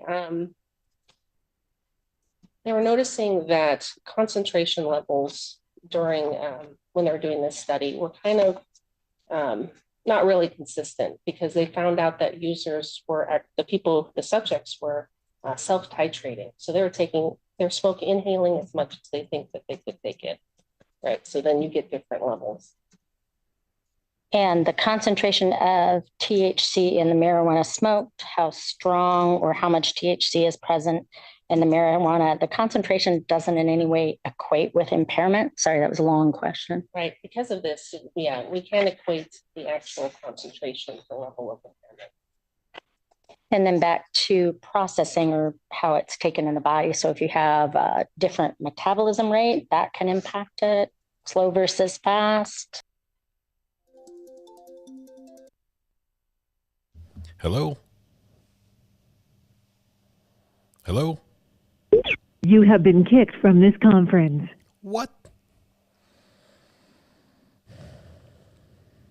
I answered everything. Yeah, it's and again, everyone metabolizes things differently. So. And the lag time between when a person last smoked or ate marijuana products will impact the level of THC in the body as well. Yes. And then we talked about going out as opposed to being the daily smoker. How about when they had their last meal? I don't believe meals are, again, that's something that with alcohol could be a contributing factor, but that slows down the absorption rate of alcohol. But I don't believe of any studies regarding that with meals with THC. So some of the behaviors that were talked about earlier all observed a person who is suspected of being under the influence of a substance, particularly THC. So all you can do is tell us about the effects generally. Right. You would agree that signs of consumption or impairment that were listed or can be listed can have an alternative cause? So, for example, dilated pupils could be because of changes in light. Oh, correct. Or a medical condition. Right. Yes. Enlarged pupils could be caused by an eye injury. It could, yes. Slow or lethargic movements could be caused by some medical conditions. It can, yes. Bloodshot eyes, lots of different reasons. Overwork, no Visine, allergies. Yes. On your Washington State Patrol, the State Patrol maintains a website. Is that correct? Correct. And on the website, there's an area to look up for a certificate of compliance for test tubes and blood vials. Yes. And certificates have an expiration date. Correct. And do you know offhand what the certification expiration date is for test tubes? Oh, so I'm sorry. Did you want the expiration date for these test tubes, or do you want just in general? Well, you can tell me if there is a certification or expiration date on that particular form. Yeah. Oh, yeah. So for this case, there was a label covering where the lot number was on the tube, and so we weren't able to obtain the lot number. So it's not here on the report. So we don't know when these tubes expired? Correct. And we don't know what impact that might have on the anticoagulants and the preservatives that are contained therein? So with the expiration date, it's due to the vacuum inside of the tube. So this is a big concern for the phlebotomists. If the vacuum is compromised, you can't get blood into the tube. Once it's in the tube, it's a storage container, and so it's okay on our end. And are you aware that Washington uses BD as manufacturer of the test tubes? Yes, and we also use Tritech as well. And are you aware that neither of those manufacturers certify that their test tubes blood vials should be used past that expiration date of a year? Right, it is a 1-year expiration date. And you're aware that the manufacturers don't suggest using the test tubes past that expiration date? Correct, and that's for the phlebotomist. And use of expired vials to store blood also violates guidance from the Food and Drug Administration? Drug Administration. Say that one more time. Are you aware that the use of expired vials to store blood also violates the guidance of the Food and Drug Administration, the FDA? I don't remember hearing about that. And just as an aside, you also, again, you're not able to determine how much marijuana a person ingests based on the blood reading. Is that correct? Or right. Okay. No further questions at this time, Your Honor. Thank you, Ms. Valencia. Thank you, counsel.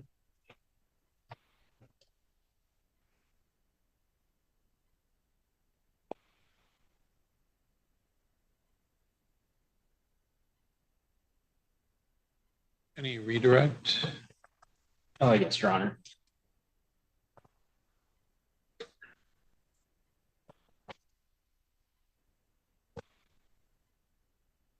Not sure they really got anywhere on the cross. The last few questions, Ms. Valencia. Would you be able to test the blood if the anticoagulant wasn't present? So the anticoagulant is going to keep it in a liquid form. It's keeps the blood in a liquid form. So if the anticoagulant was not present, it kind of turns into like a jelly.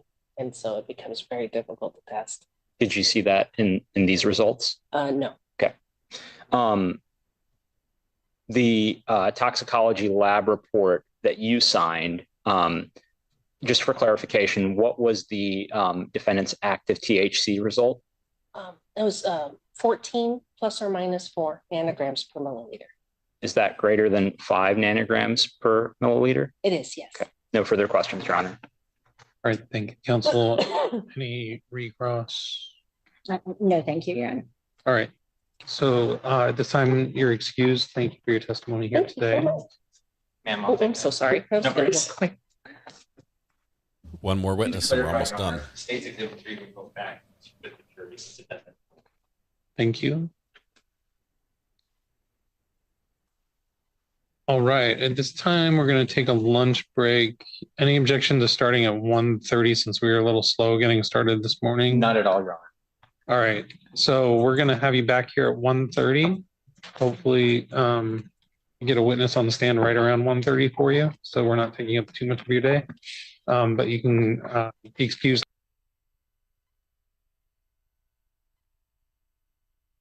And with that, they just kick us out unceremoniously.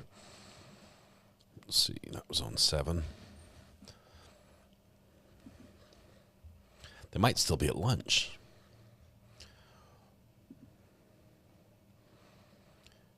Yep, we're still at lunch. What time did he say we're coming back? Vicky Mack just gifted another 5 memberships. Thank you very much. Scottish Squirrel, the Brown Barn. Oh, these are good people. Angela LD, MF, Hilda B.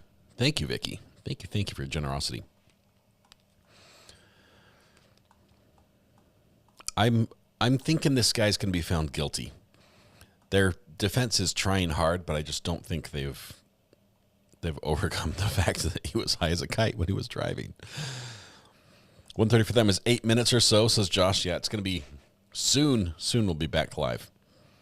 That's what happened when we take a break and watch a probable cause hearing for a sheriff that shoots the judge in chambers on video. Absolutely crazy.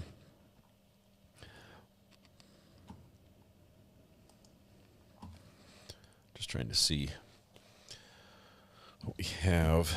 In the meantime, we've got 8 minutes before they come back. I think Judge Boyd is live for just a minute. We can pop in and see what she's doing. Oh, nope, she's on break as well. I thought she was live, but she's on break.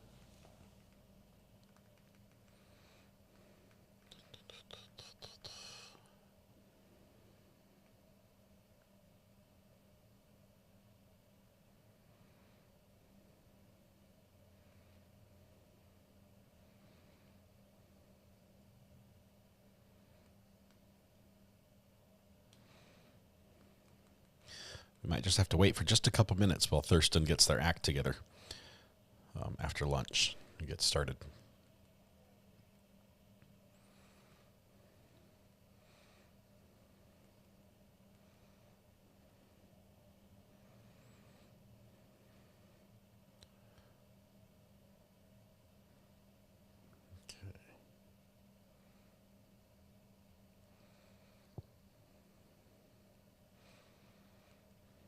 We're looking for any other courts that we can look at in the meantime. I saw chicken fighting.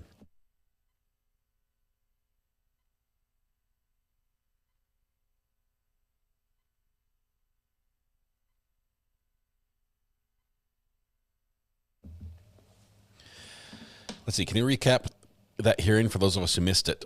I can. Here's the hearing. Well, I've got the whole thing if you want, but the hearing basically was a probable cause hearing for the Sheriff Stiles, I believe, who shot the judge.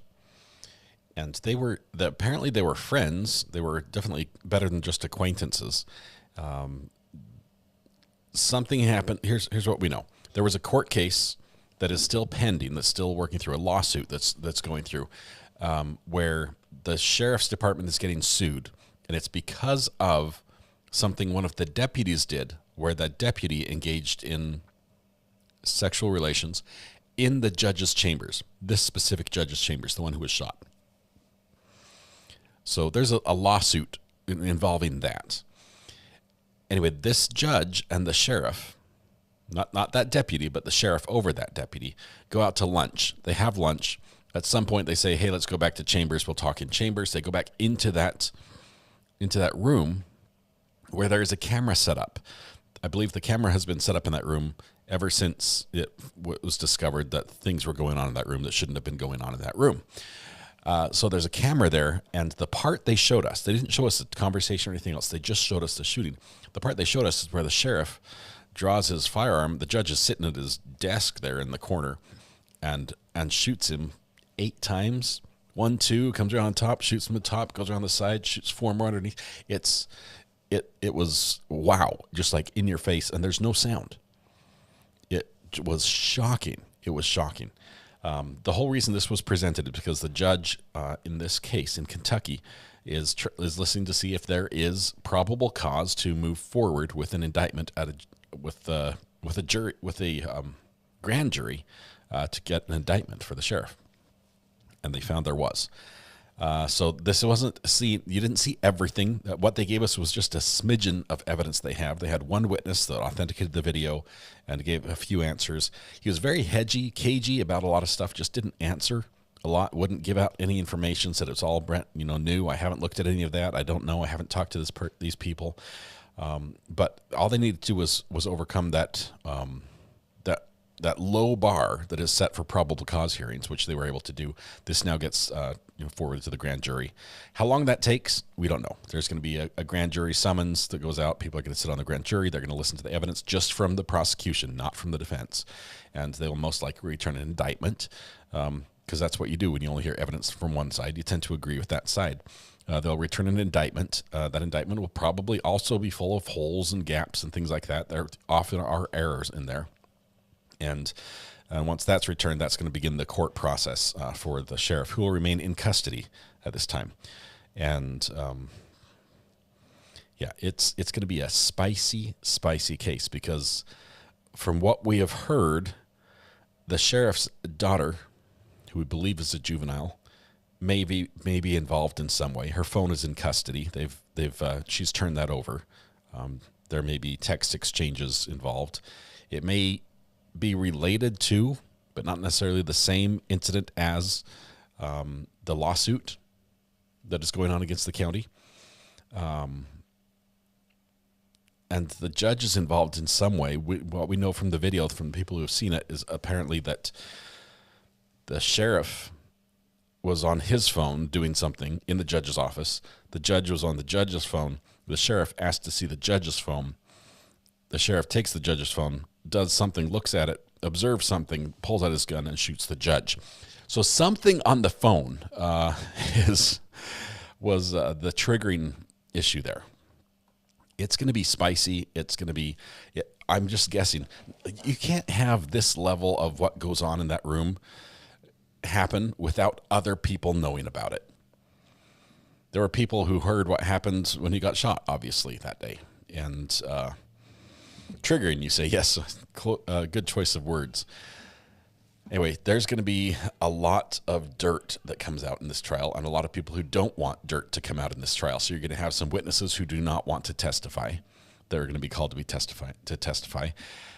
The DA is the judge's brother-in-law. This is wild. It's wild, and it's brand new. It's just, this happened 2 weeks ago, okay? Less than 2 weeks, 12 days or so, on the 19th of last month. So how fast this moves forward, we don't know. It might be a month. It might be 2 for a grand jury. It might take longer.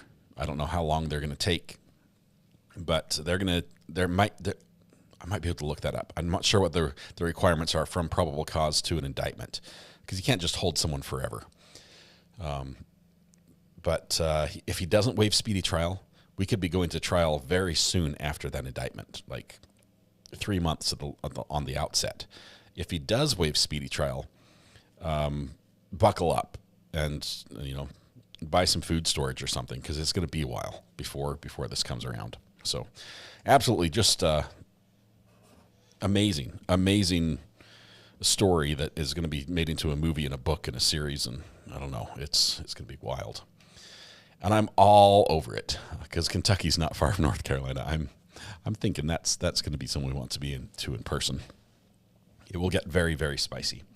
All right, we're trying to get back to Thurston County, Washington. Thurston County, Washington.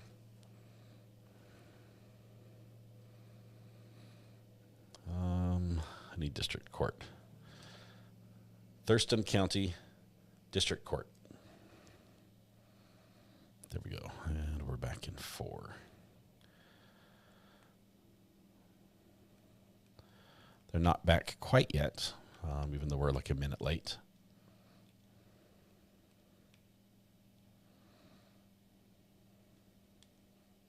This is supposed to be a one-day trial. The judge said 99% sure, just a one-day trial. We only have one more witness. They're right after lunch. I think it's going to be pretty quick. Tell that to Fulton County. Oh, Georgia is another story, Alex. Oh, my goodness. Georgia, speedy trial is 5 years. 480 days without indictment. Yeah, they sit and rot in Georgia. That's why when I drove through Georgia, I'm like, I'm going to go the speed limit, stay in my lane of traffic, and I'm not even going to glance at anybody else, because the last thing you want to do is get a ticket or get arrested in Georgia. Oh, my goodness. The DA removed himself. It's moved to another county. Fulton says, you can't hold someone forever? Hold my beer. Let me show you what we can do. Fulton County, Georgia, I mean, what, isn't that where Young Thug's happening? It's where some of the McBurney stuff goes on. The Georgia, you've got Judge Manning is out of Georgia. Just some crazy stuff here.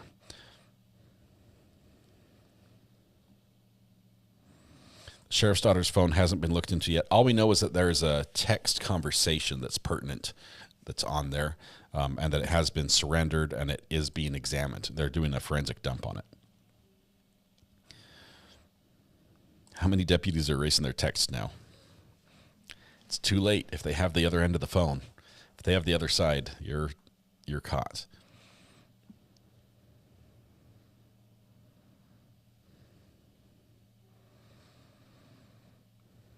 Yeah, there's political stuff in Georgia too, of course, but we're a Pickles Not Politics channel, so we'll skip that part. So what's happened to Judge Boyce? Mel, in Judge Boyce's situation, she was going to be the judge over the trial of 3 police officers who shot a woman in her home. There was an objection, and the attorneys objected to her based on her YouTube channel and some of the things she does, like she takes phone calls from her mom. There's some other stuff as well, but I think they successfully got her kicked off that case. It doesn't kick her off the bench, just basically recuses the judge from that case. She continues her normal workload. That's Judge Boyd. Oh, is that what you said? Oh, what happened to Judge Boyce? Mel, sorry, I read that wrong. I read Boyd in San Antonio. Judge Boyce, are you talking in the Young Thug trial? Was that him?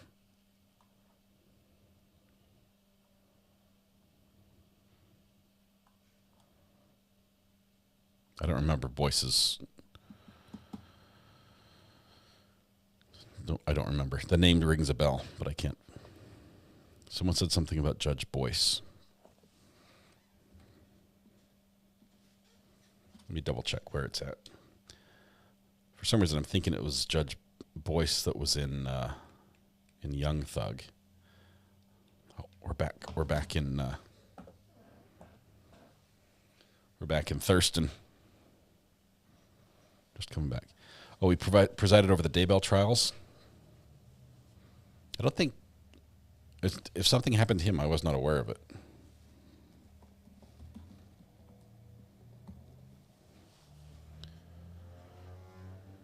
Let's see, he has a YouTube channel.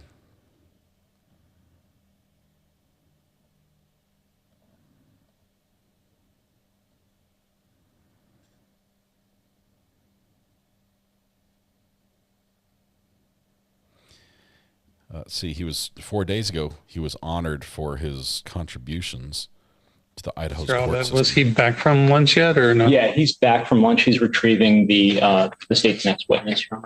Okay, great.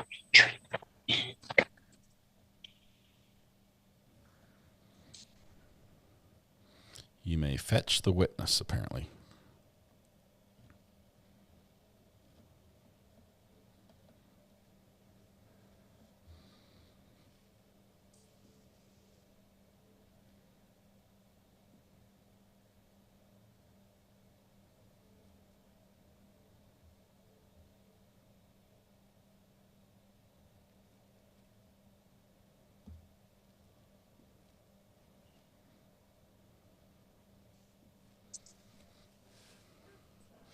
He's back. Last witness for this trial. Thank you for that. Appreciate it.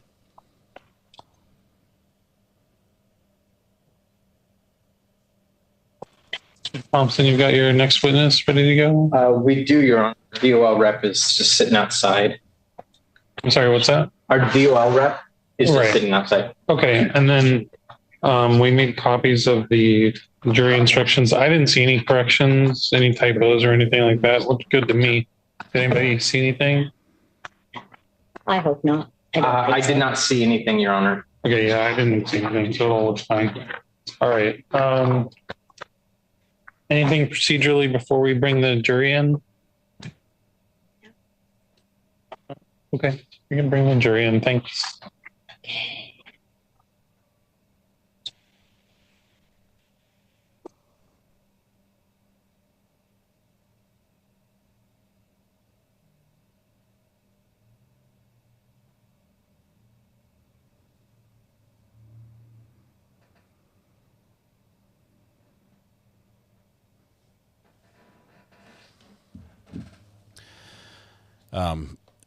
The owner of Starlink just sent out a tweet saying they're making all the Starlink devices in the affected area from the hurricane work regardless of payment. Basically, we're turning on all the devices. They're going to work for free because some of the people who are buying Starlinks and setting them up. Welcome back from lunch, everyone. Please have a seat. Credit card. That's cool. And the prosecution can call its next witness. And Your Honor, for the state's next witness, the state calls Faith Chapman, representative of the Washington Department of Licensing. Thank you. So we have a DMV person coming up. This is probably going to talk about something to do with his status as suspended license. Should be fairly quick.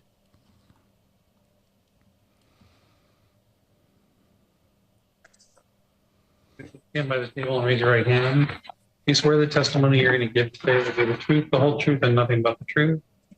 Thank you. Please have a seat.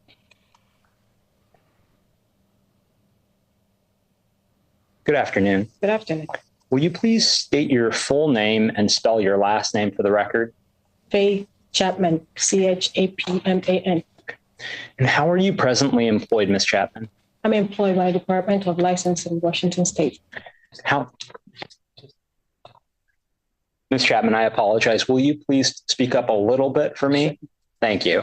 And how long have you been employed with the Department of Licensing in the state of Washington?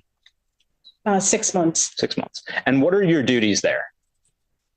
Part of my duties include coming to court to testify on drive records. I provide certified drive records, abstract drive records for schools, individuals, businesses. Do your duties include any responsibility linked to driving records? Yes. Okay. Will you describe that a little bit further? Part of the duties include just providing a certified drive record for court. Also an abstract drive record for whoever requested. So I'm sorry, an abstract driving record for individuals or businesses. Thank you. And what is a certified copy of a driving record? A certified drive record is kind of a compressed history of a person's drive. record. Yeah, it's not the whole thing. It's just a compressed one, and we only provide that for courthouses for attorneys who request it. Are you able to tell us what a certified copy of a driving record includes?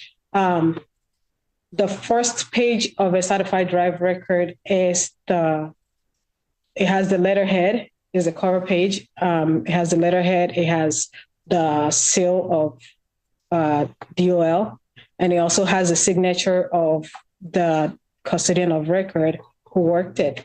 And then after that, you get the abstract drive record, which consists of the drive history of the person, any citation, UTC,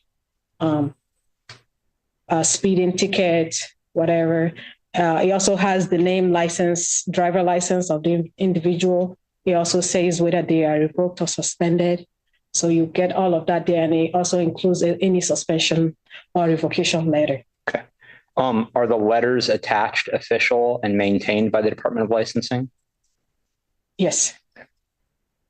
Is a certified copy of a driving record created in the regular course of business at the Department of Licensing?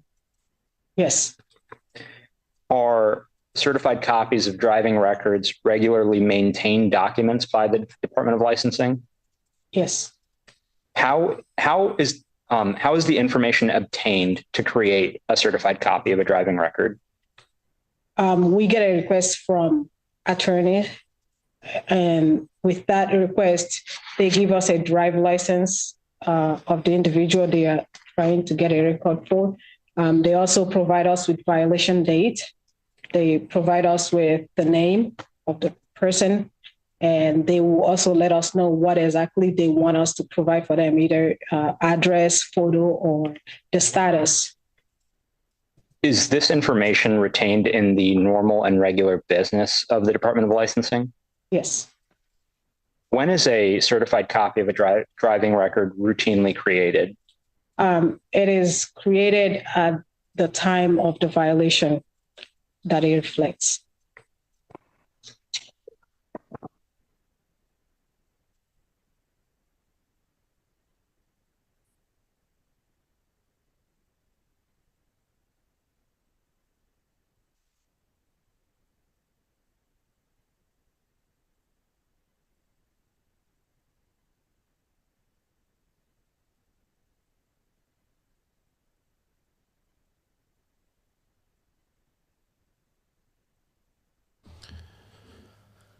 Sorry, I had to send a tweet out to Road. Road just came out with some new equipment that I might have to test.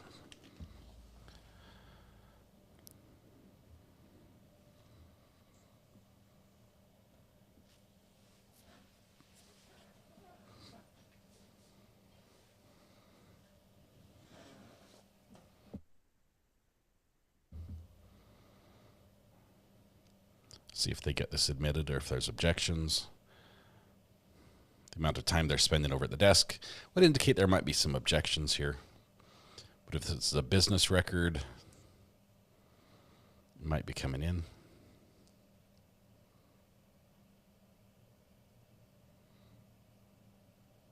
Thank you, everyone. Ron, may I approach the witness? Yes.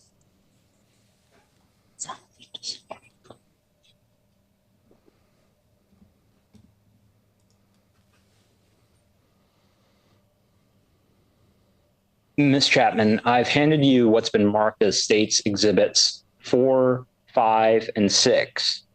Can you identify these documents? Yes. Do you know what this information, do you know whom this information pertains to? Yes, it is pertaining to Mr. Gondo. Okay.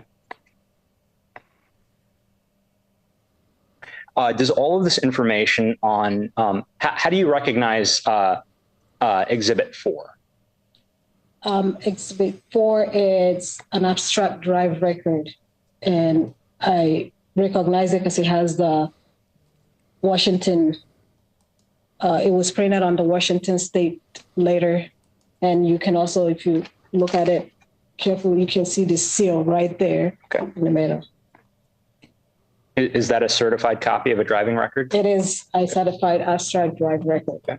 Does all of the information on that certified copy of a driving record pertain to the driving record of the person, the defendant, listed on the document? Yes. Okay. Is that document, or are the documents in States Exhibits 4, 5, and 6 true and accurate copies of documents in the defendant's official Department of Licensing record? Yes. After a diligent search of the records, what did the department's records show as of March 28th, 2021 regarding Mr. Gondo's license or privilege to drive? His license was suspended and revoked. Denied. Did the certified copy of a driving record reveal if Mr. Gondo had ever been issued a valid Washington driver's license? No, he has not.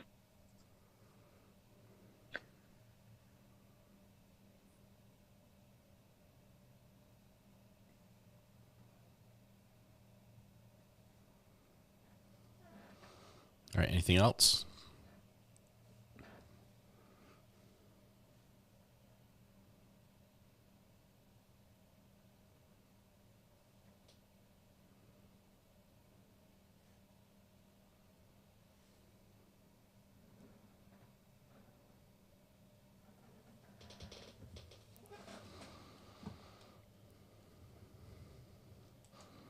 Capristic, yes, this is the court where it sends someone with more experience. That soundbite. That was Mr. Farag, who we've never seen back. One day he's gonna be back, and we'll be like, "It's you." Ms. Chapman, I'd like to turn your attention to States Exhibit 5. What is it? It is a copy of the Washington State identification card for Mr. Gondo. Okay. Does it pertain to Mr. Gondo, the defendant in this case? Yes. Asked and answered.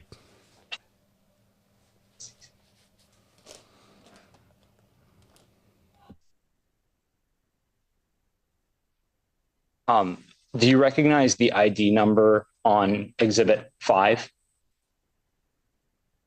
Yes, it is Mr. Gondo's identification. And does that number match the number on the certified copy of a driving record?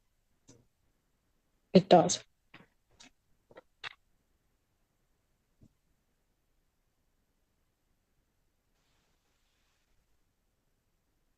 All right.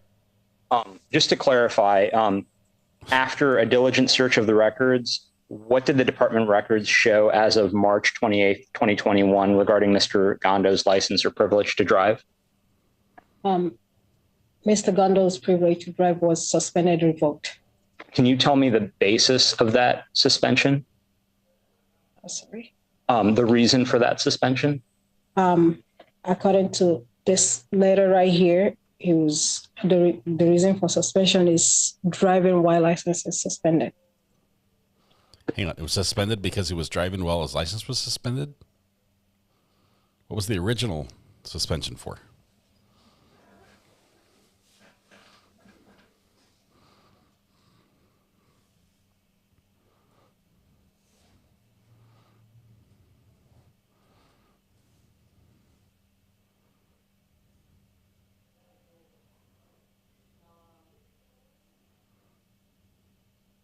And Your Honor, I would question the relevance. The suspension is one thing, but the reason for the suspension? An element of the crime, Your Honor. Why don't you approach so I can hear you better? It's an element of the crime? Yeah. He has to prove the reason for the suspension? Double suspension is like a double secret probation, says Emily.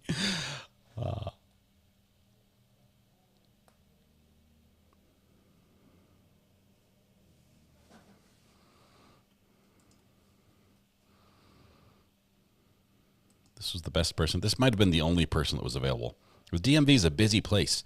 You can't just like be pulling people into court all the time. They've got licenses, paperwork to process, people to piss off. Sorry, did I say that out loud?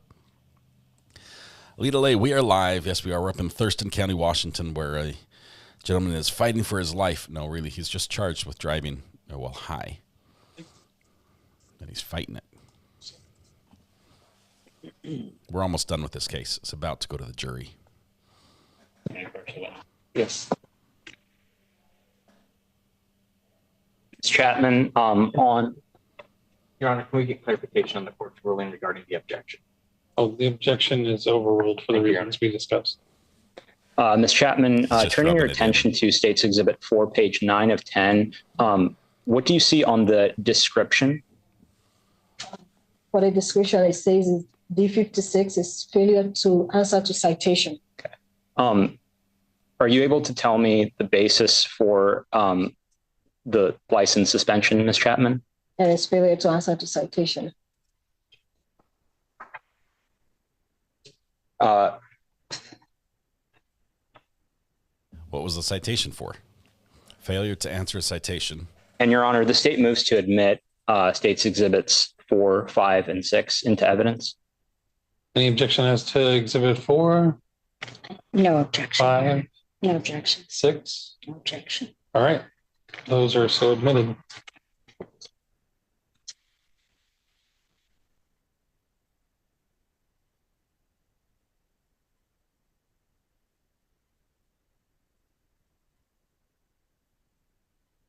No further questions from this witness, Your Honor. Thank you, counsel. Any cross-examination? Yes, please.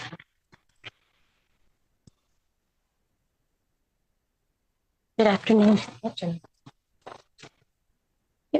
When someone is sent a letter by the Department of Licensing, the letters themselves are auto-generated?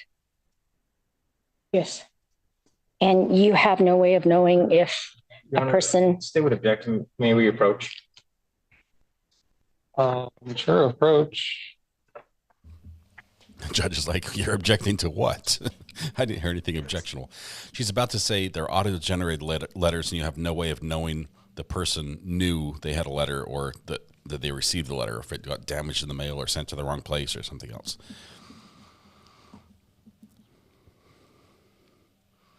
Basically, they're saying he might have not known he was suspended.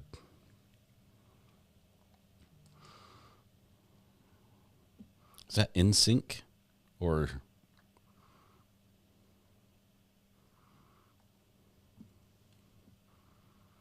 It's a boy band, Iris. I know that line. Samantha says, feeling triumphant. Used a QR code and activated my TV yesterday. Hubby usually does that, but I did it. People must do this all the time. Not this girl. Congratulations. Backstreet Boys. Well, that's why it's right there in the name. Backstreet's back. All right. I'm sorry. Now the song's stuck in my head, Iris. The key was Backstreet. It was actually in the name. Backstreet equals Backstreet Boys. You can tell I'm not a boy band fan. I don't have any of the shirts or concert ticket stubs or anything. Thank you, counsel. None of them. Any further redirect? No further redirect from the state, Your Honor. All right, Ms. Chapman, thank you very much won. for your testimony today here. They won and shut it down. Your Honor, the state rests. Okay, thank you, counsel. Let's get these exhibits. And I know we were just on the lunch break, but sometimes that has consequences. So we're just going to take a quick 10-minute restroom break. What sort of consequences, Judge? Spell it out for those of us who don't understand what you're talking about. Laminar flow type consequences? All right. Yes, I asked if Backstreet in the lyric was in sync. In sync is bye, bye, bye.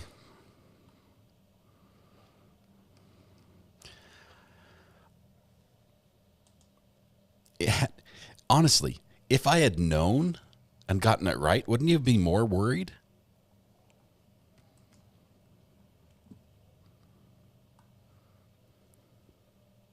Kaylee, you left your courthouse at the other airport. Oh, no.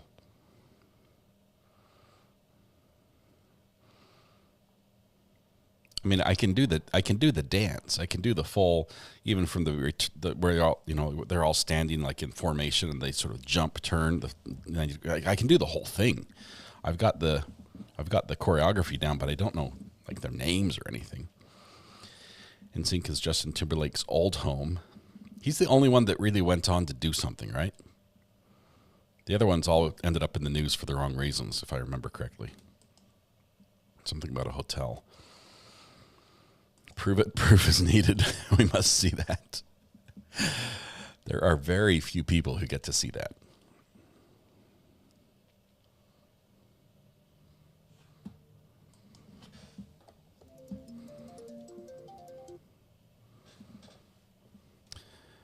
Hello.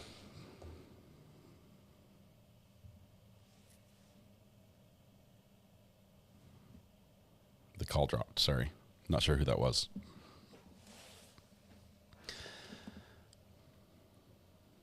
You can do the bye-bye-bye dance. Let's see Ari do the intro dance to Thriller.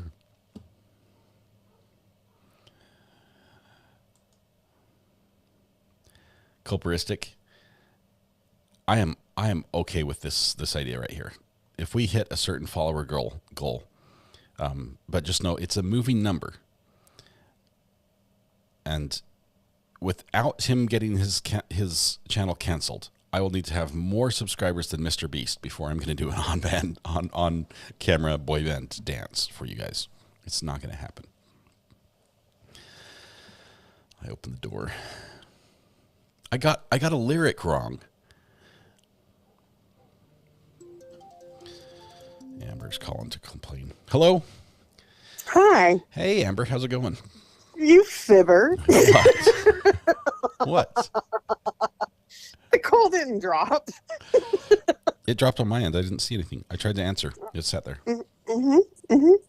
So, you know that you did one of these things, like if I hit a certain subscriber amount, then, you know, I'll sing the song that I wrote.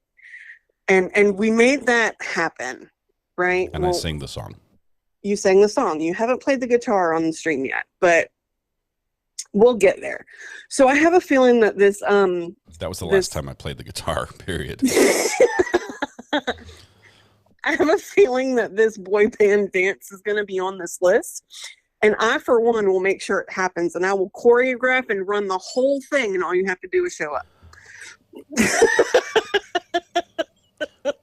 We'll do it flash dance style. I will have a 24-karat gold and diamond encrusted YouTube plaque on my wall before I do this dance. You know. Hey, Debbie, should we connect now? Oh my goodness. We can make this happen. I think the chat is definitely gonna vote in favor. I think you might get outvoted. Cheaper industrial diamonds. How thin can we make 24-karat gold? Yeah, I'm seeing you guys trying to think of a shortcut. No, I'm talking the real deal. Nothing but 24-karat gold and jeweler grade. I'm thinking like a D or better diamonds. Internally flawless, not lab created. We need I just know blood Mrs. diamond encrusted. I know Mrs. R.A. would love to see you do the Mrs. the R.A. boy has band seen dance. me do the boy band dance, and she's no one else gets to see that. I bet none of the kids have seen it. And you know, you do have one girl. She does need to have boy bands in her life. I think my kids have seen me do this, and they said, "Dad, please stop." I think that's what I remember them saying. One of them said, "Please don't ever do that again." One said, "Never do that in public." It was things along that line. The Black Fund. Mathis, how many pages is the Maya docs that you need me to read? Okay, now in my delirious stupor, since I have not yet been to bed since I woke up yesterday morning, I'm going to bid you all adieu and go to bed. All right, I changed the website, by the way. But okay, I deleted the counter. are we going to start? Are we? You know that one Hey, thing make I sure asked you to put do? this on there. I just deleted it. I put your name on it as well. And Are we going to start sharing that out and see what everybody likes, or are you going to hold that off for a little bit? We're holding off for a little bit. I mean, I published it. It's live on the web right now, but it is live. I think you and I are the only two people who've seen it. So Yeah, it's not that easy to find considering the actual URL. yeah, So yeah, it's pretty tricky. That's what I go for when I buy a website. It's like, what's the hardest website to spell out? You know, no one will ever find this one. That's my goal. I'm all about that. The difficulty in locating it. Amber, get some sleep. You've had way too much sleep. I'm going to call your mom if you don't. Bye. Bye. Oh, if only everything we just talked about was a joke. Let's see. We have, thank you, Mathis. Let me know what the pages are, honestly. Second half of the answer brief covers arguments, only 60-something pages. Curl up with a blanket on a rainy day.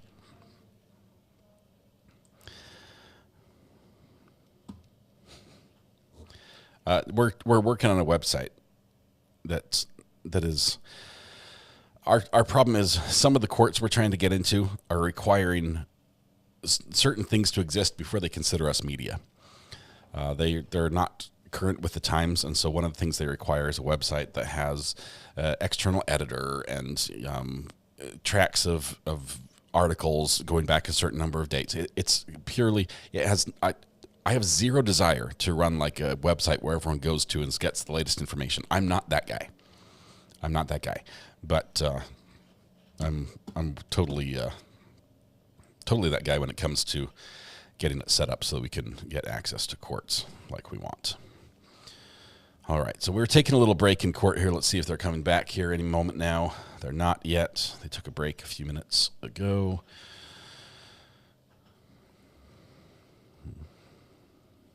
It's a super secret website.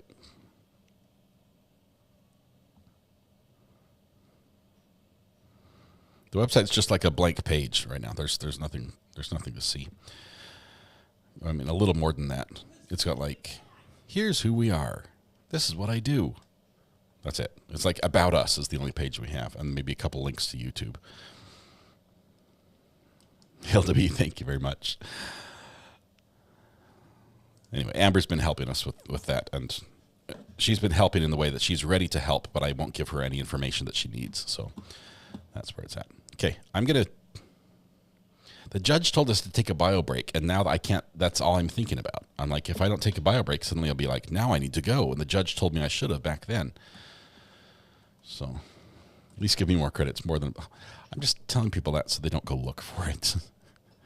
But it is more than a blank page.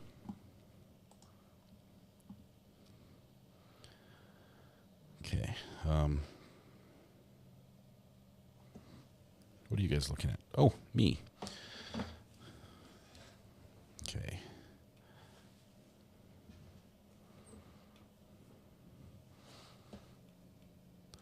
Fun update. You know that budget priced carburetor I replaced on my tractor,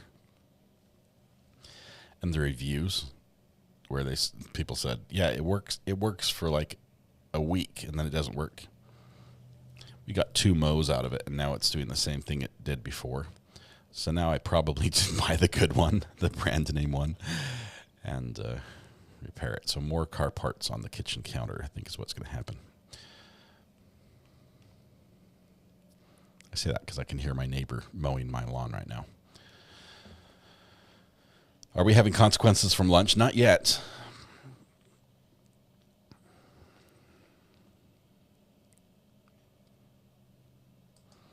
Mathis, just so you know, the real fun with appeals is reading all the cases they cite and figuring out how they relate to the law. Learned a lot today. Some lawyers will throw in the first thing they can find that seems to relate to it and has a little line item that fits.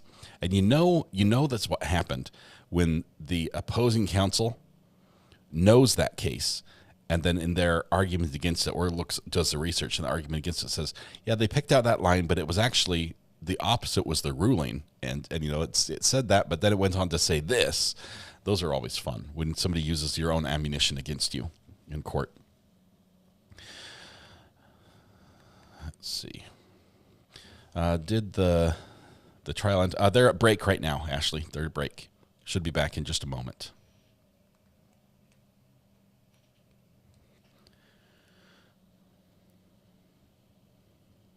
Can't believe lawyers write their legal briefs the same way I wrote high school term papers.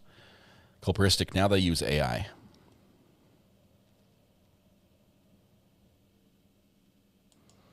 Lisa, I'm really good at taking things apart. I've done that many, many times.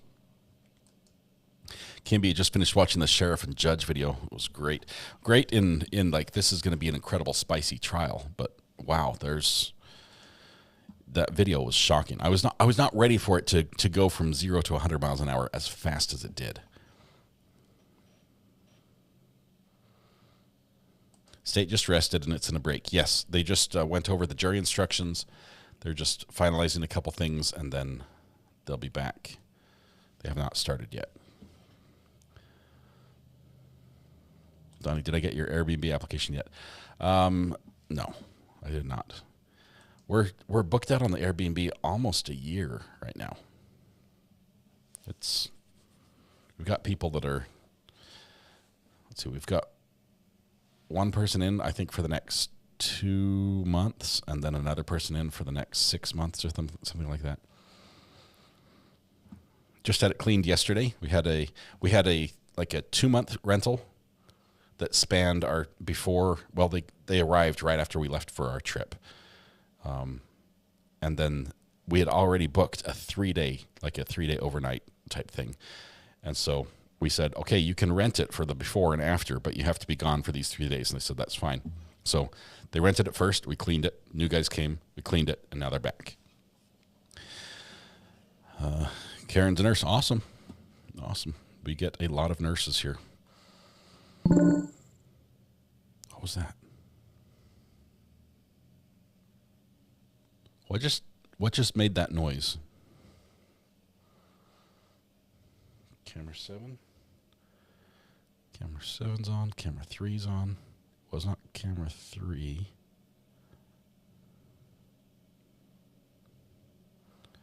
That's weird.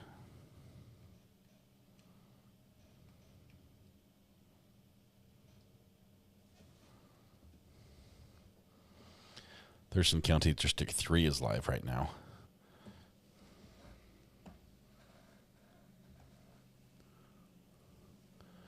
And it's just showing chairs.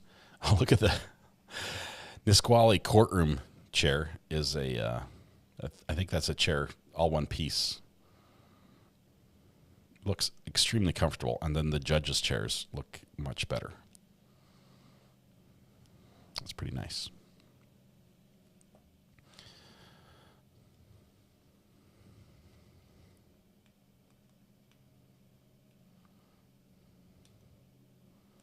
You said it was just a 10-minute break, right?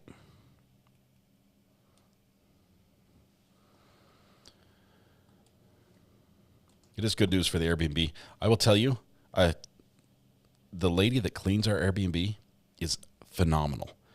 She gave us, we said, look, here's the deal. You tell us how much you charge, and it's, whatever it is what it is, because we just pass that charge on and we say, here's your cleaning fee, and then it goes to you. And so we'll use you every time, but you do a good job and we'll keep using you. And so she gave us the rate, and she's getting paid good money, especially when we look at the dollars per hour, considering the type of how easy it is to clean this, because the entire floor is it's one of those the snap together floor, the flooring. We put in the fake wood flooring on a cork pad that it's very, very easy to clean. And so she cleans it super fast. So she arrives and like 20 minutes later, she's like, okay, I'm done. We're just waiting for the dryer to finish. And she does the laundry and everything. I think we're going to have her clean our house. She is that good. It's really good. We've never, ever, aside from our Airbnb, I've never paid someone to clean our house before. But maybe that'd be like a good price. Instead of getting an air fryer for Mrs. R.A. as a gift, which she might not take the same way it was intended, maybe have someone clean the house. I know what it was. Aliens. The problem is always aliens. The solution is always lasers.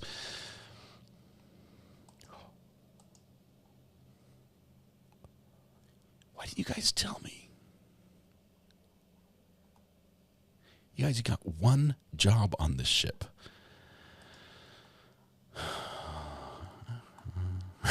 I am so busted.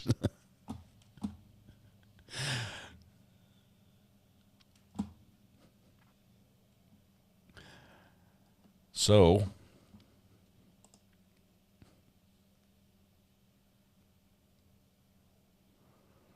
anyway, that was a good joke, huh? Ha ha.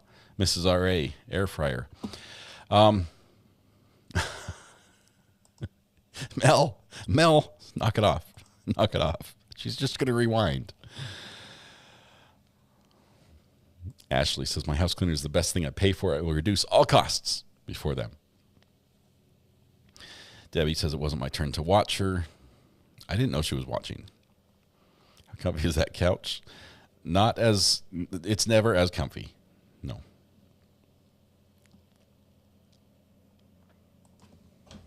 Okay, where's Court? Let's go back to Court here.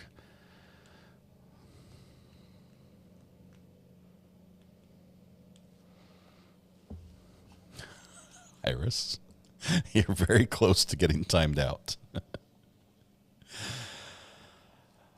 Mrs. R.A., do you want to come in and talk briefly?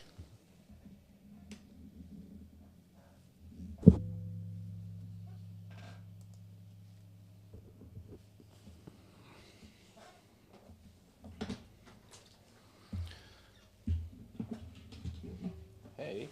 Hey. How's it going? Do you want some headphones? Good. I don't get it. Like, you're responding like it's a big deal. I don't get it. As far as I could tell, you were saying, hey, let's get someone to clean up the house. That sounds awesome. Yep. Let's do that. I have not checked the This is not on. What is not on? I don't think my mic is on, and also or maybe the mic's on, but my, these things that are on my ears, they're not working. Try that. Yep. Okay. I can hear you. Oh, and me. Excellent. They want to know about my boy band skills. Oh, First of all, you've got mad boy band skills. This is so funny because he actually did this dance like when I first met him, and I was like, what's happening? she's like, please make it stop. I'm nervous. I'm not comfortable. This is beyond my limits. Like, you win. We're not going to like have a dance off. You won. Good job. Somebody made a comment. They said something Backstreet back, and I said, "Is that NSYNC?" And they're like, "No, that's Backstreet Boys." So I messed up the band reference, and then I was saying I'm not completely illiterate when it comes to boy bands because I do know all the choreography for one of the dances, but. Your main skill is not actually the dancing; it's the looking good. I know. Yeah, that's it. Thank you. Took the words right out of my mouth. What is that song that you covered? I can't remember what it's called now. Something about aliens. That's not a boy band. That was Men in Black. Men in Black. Yes. No, I'm not going to do that. That was very funny because that happened before we had met, and so when we heard that song, and he was rapping the words that he had written for that song. He did a cover on it. I was like, what is happening? Lots of fun. It's going downhill fast, guys. And this is how the channel ends. Yeah. All right. So there you go. I have a question. Yeah. Not to do with any of this. But our son who was here with you while I was gone, he told me how it went down with the sheriff and the... Yeah, he came in and he said, hey, Dad, what's going on? And I'm like, hey, you want to watch? And he sat down and like, they're about to show a video. And we hit play and the sheriff eliminated the judge. And he's like, this is what you do all day? That's what he said. He's like, Mom, I needed to whatever. So I was with Dad. And so then I came out and was watching the thing. And this is what showed. And I was like, oh, sorry that happened, buddy. That's not appropriate. He's almost 18. But my question, he made comments about Dad thinks it's going to be a big long trial and it's going to be a big deal. Oh, yeah. Here's why.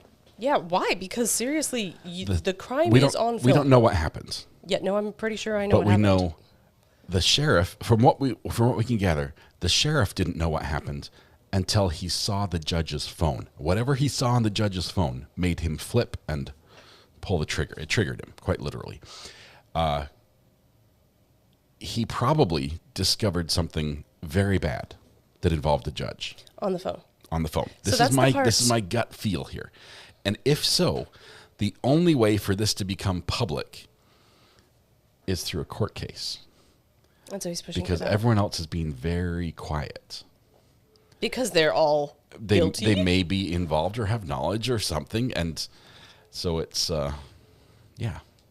So I think it's going to go to trial. I think it'll be really spicy. Okay, but what came out? Okay, it was probable cause. That just means that there's enough evidence to hold him, and they're going to have a grand jury, which means that it'll be in secret. Grand juries are always in secret, and they're going to decide whether to indict him. Yes, I understand that, but what I'm wondering is, what could he have possibly seen on the phone that made him snap? Because as the sheriff, he probably knew most of it. Like, what key piece of information pushed him that far over the edge? Why did they ask for and obtain his juvenile daughter's cell phone? Who? The sheriff's daughter. No, I mean, who asked for that? The investigators in this case.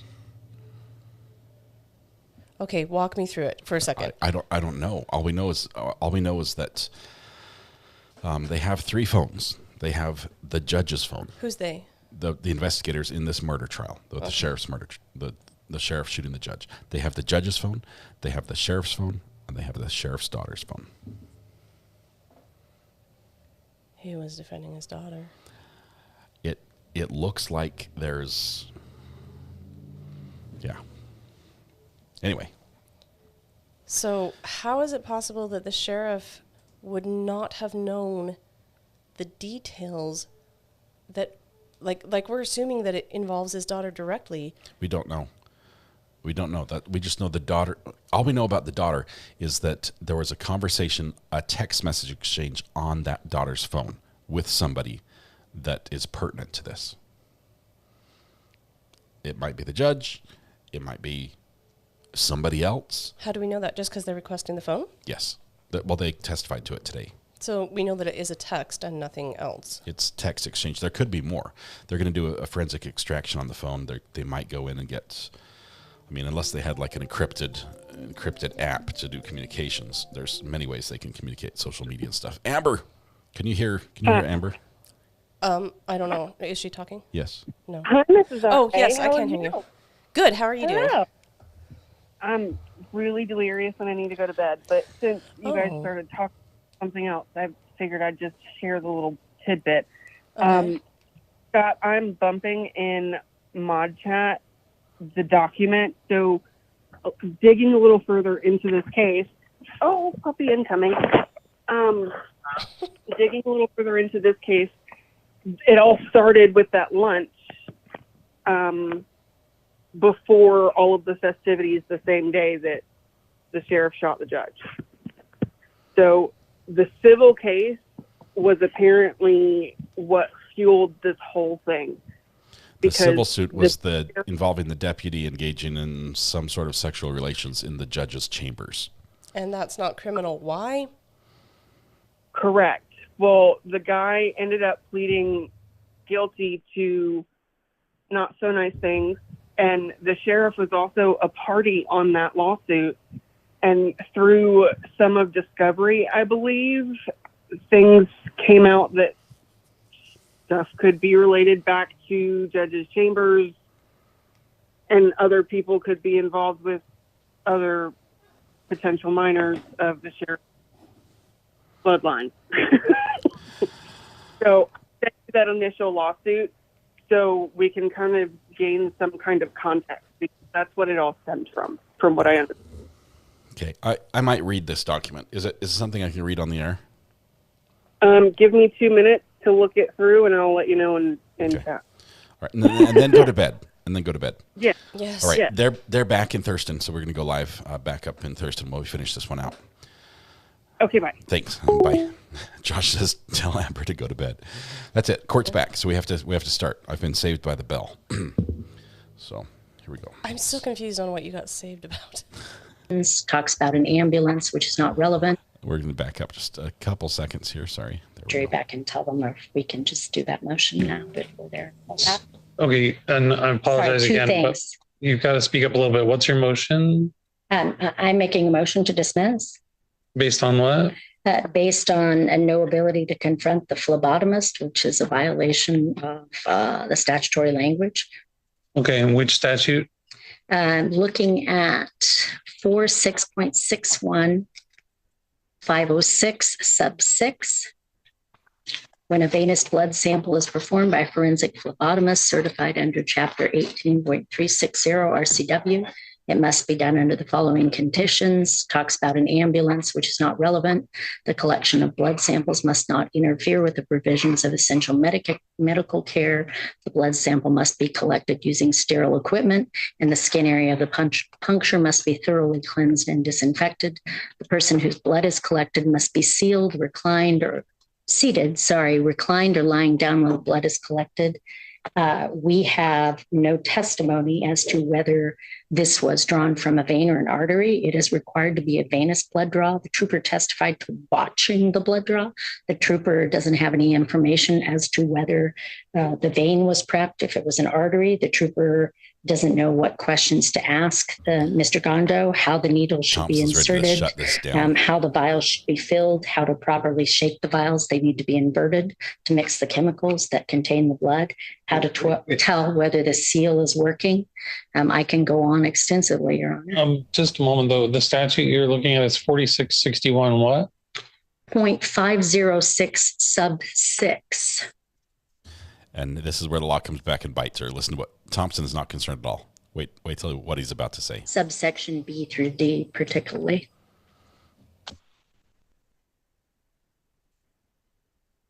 Okay, I see the statute down. Thank you. And prosecution, what's your response on that motion to dismiss? There's no basis for that. This has to do with the admissibility of the blood results and the blood draw, both of which are already in. Furthermore, if you go to the second to last sentence of subsection 5, the one just before it, proof of qualification to draw blood may be established through the Department of Health's Provider Credential Service, which is another exhibit that the state has already admitted into evidence. So the subsection C and D specifically that counsel is referencing under subsection 6 all go to the elements that the state has to demonstrate by prima facie showing for the court where the court must admit the blood results. The state has made a prima facie showing of those to the court. The blood results have been admitted. This isn't whether or not a case can be maintained. It goes to whether or not those blood results get admitted. The blood results are in. Furthermore, even if the court hadn't admitted the blood results, we can still proceed on the affected by prong. However, as I said before, the blood results have been admitted. Defense raised various objections during the course of the admission of those blood results. Those objections were sustained and overruled according to the individual objection. But ultimately, the blood results are in. This is, no disrespect to Ms. Simmons, but objecting to the admissibility based off this now is a little too late. I did object, Your Honor, to not having the phlebotomist who was not called. So again, that's not a requirement.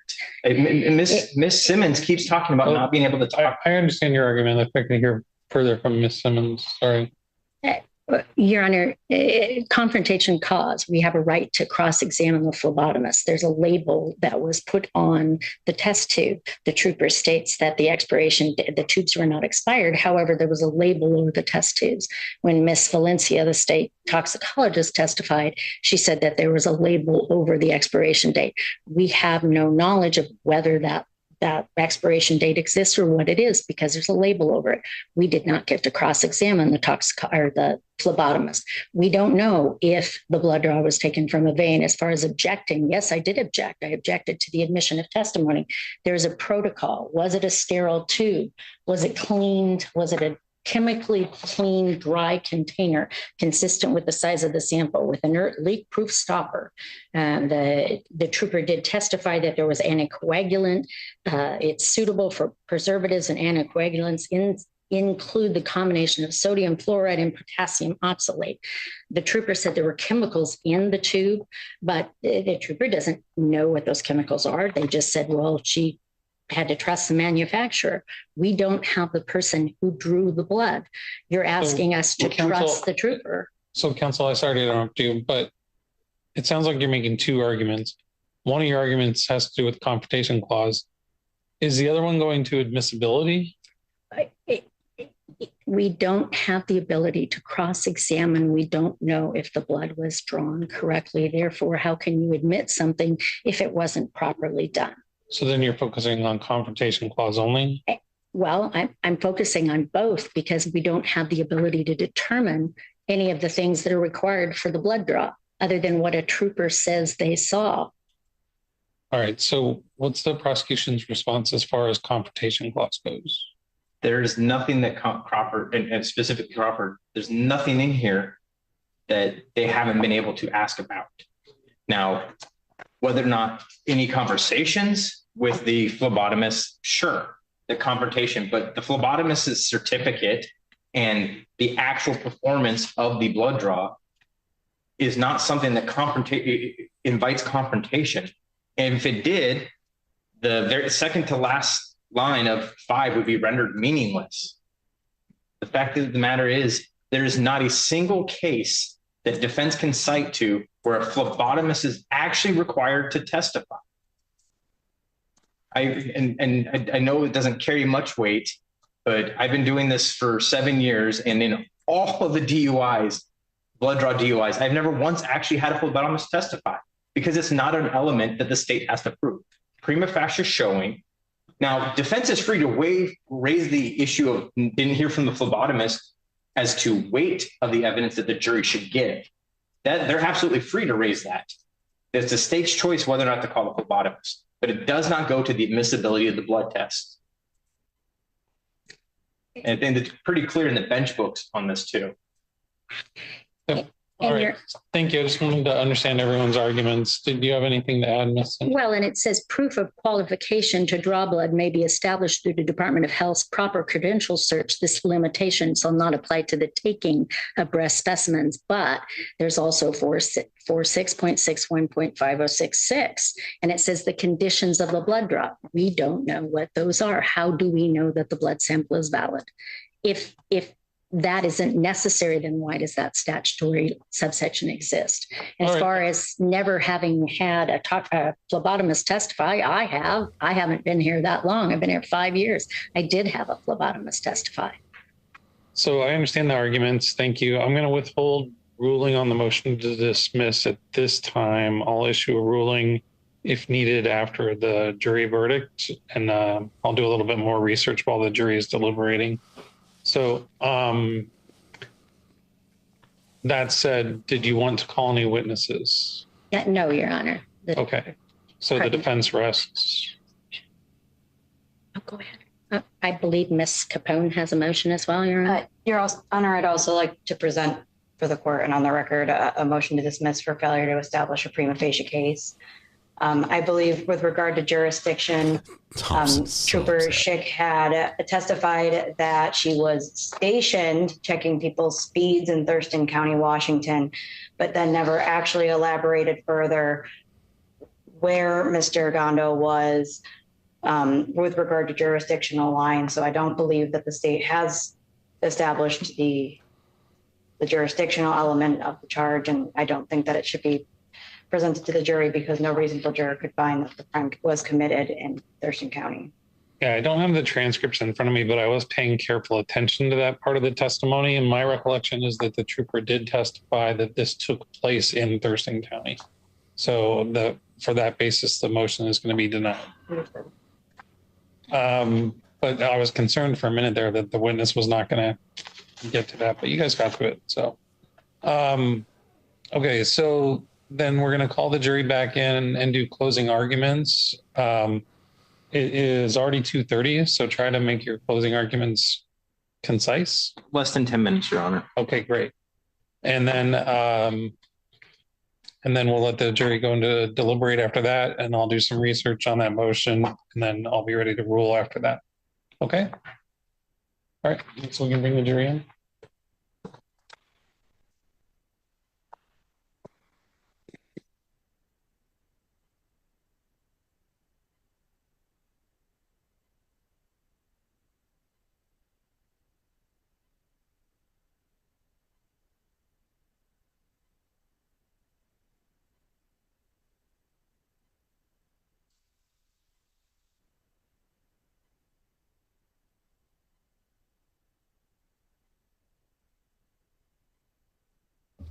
I would fast forward, but we're pretty much live.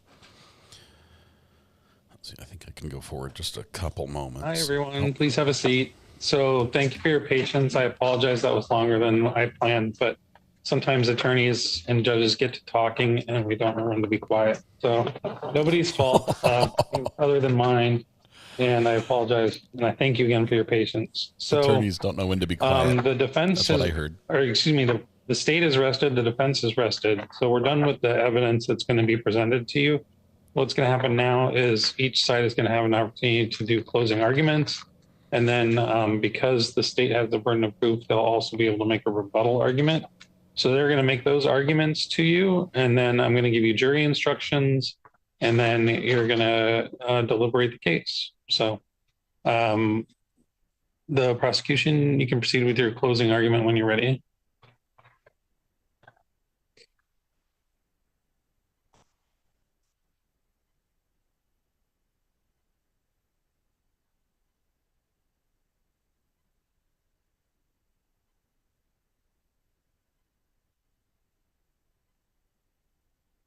Good afternoon, ladies and gentlemen of the jury. This morning, I told you that this case is about common sense. I told you that this case is simple and straightforward. Nothing has changed. This case is truly simple and straightforward. Now let's remind ourselves why we're all here.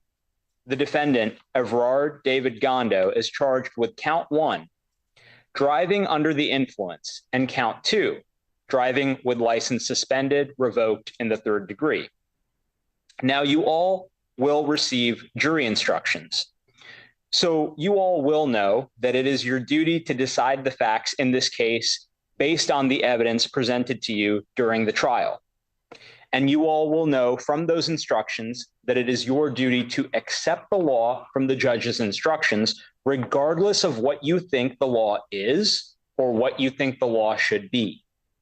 Now, speaking of law, let's go back to the elements of each crime Mr. Gondo is charged with.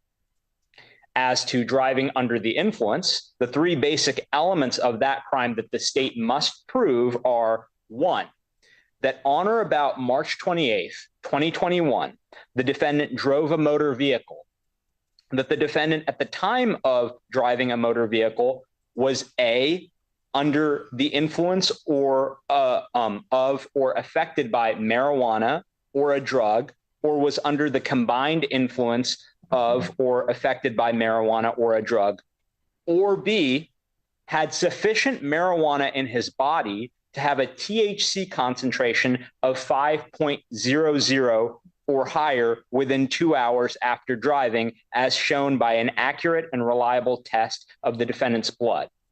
And 3, that this act occurred in Thurston County, Washington. The defendant, Mr. Gondo, is also charged with driving with license suspended or revoked in the 3rd degree. The 3 basic elements of that crime that the state must prove are: 1, that on or about March 28th, 2021, the defendant drove a motor vehicle; 2, that at the time of driving the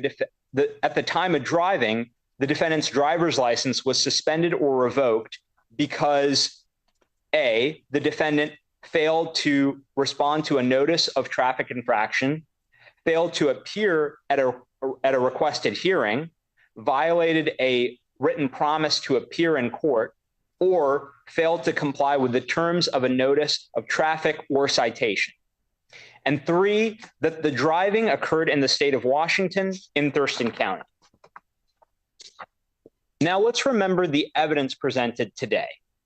You first heard from Washington State Patrol Trooper Schick, who testified that she stopped the defendant, Everard David Gondo, after she observed him speeding, traveling 90 miles per hour in a 60 miles per hour zone. She testified that upon contact with the vehicle, she immediately smelled a strong and obvious odor of marijuana emitting from the defendant's vehicle, and that odor continued to permeate around the defendant's person as he left the vehicle to conduct those standard field sobriety tests. Trooper Schick testified that based on her training and experience, the defendant, Mr. Gondo's performance on those standard field sobriety tests was consistent with someone who is impaired. And you, the jurors, saw video footage of the rear of Trooper Schick's patrol vehicle on the date of the incident. You saw Mr. Gondo's face, you saw his behavior, you saw his slow movements and mannerisms. Trooper Schick also testified that she applied for and was granted a search warrant from a judge to draw a blood sample, to obtain a sample of the defendant's blood. She testified that she observed a phlebotomist with a credential from the Washington Department of Health draw 2 vials worth of the defendant's blood according to the proper procedure. Trooper Schick testified that the blood samples were submitted for toxicology testing according to proper protocols. Finally, Trooper Schick testified that she identified Mr. Gondo by his driver's license. And she identified him in court today as the same person she placed under arrest on March 28th, 2021. You heard that she performed a driver's check that confirmed on March 28th, 2021, that Mr. Gondo's driver's license was in fact suspended. And folks, you heard from Washington State Patrol Toxicology Laboratory forensic scientist, Darlene Valencia. You heard Ms. Valencia testify about the standard procedure of obtaining blood samples. And you heard the forensic scientist state that the defendant's blood tested positive for THC. In fact, you heard her say that the defendant's blood showed an active THC concentration of 14 nanograms per milliliter. Finally, folks, you heard from Faith Chapman, a Washington State Department of Licensing representative. You heard Ms. Chapman testify that based on a certified copy of Mr. Gondo's driving record, Mr. Gondo's suspension to drive was in fact because of a failure to answer a citation. Now, briefly going back to the elements. We heard from Trooper Schick that in the course of her investigation, this incident did in fact occur in Thurston County, Washington, that it occurred on or about March 28th, 2021, where the defendant did in fact drive a motor vehicle. And you heard from all of the evidence, you saw from the video that Mr. Gondo was affected by marijuana or a drug.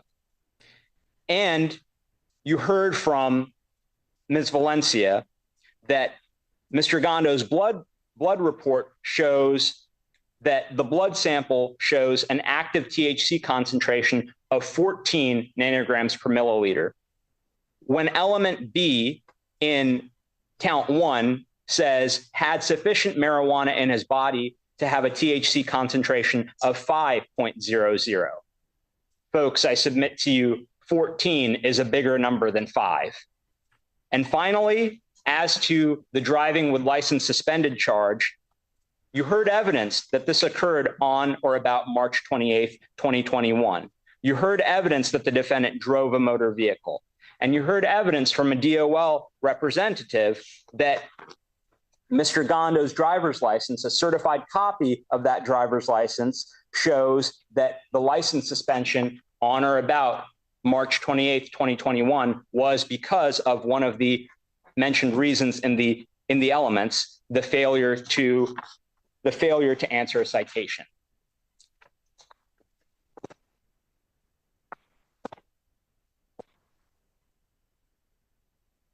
Folks, I'm going to end by saying what you've heard me say again and again. This case is simple and straightforward.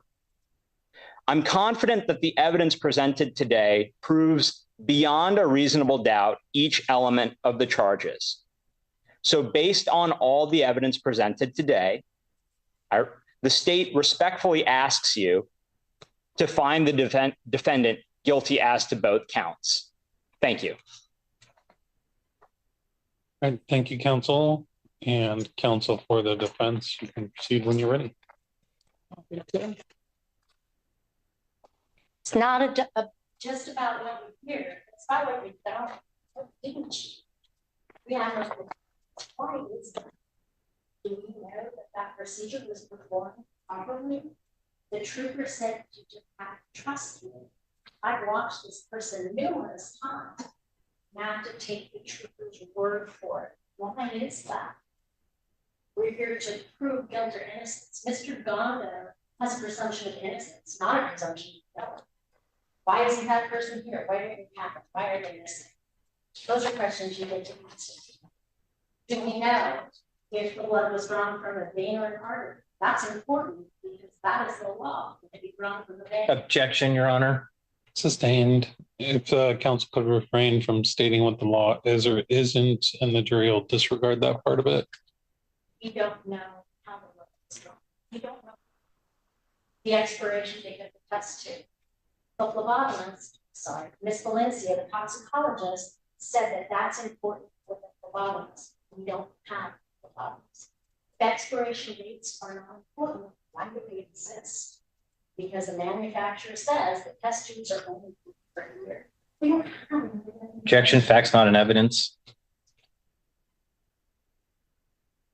Overruled, you can proceed. That was what she's saying. We don't have we don't this. have that presumption of innocence, not a presumption of innocence.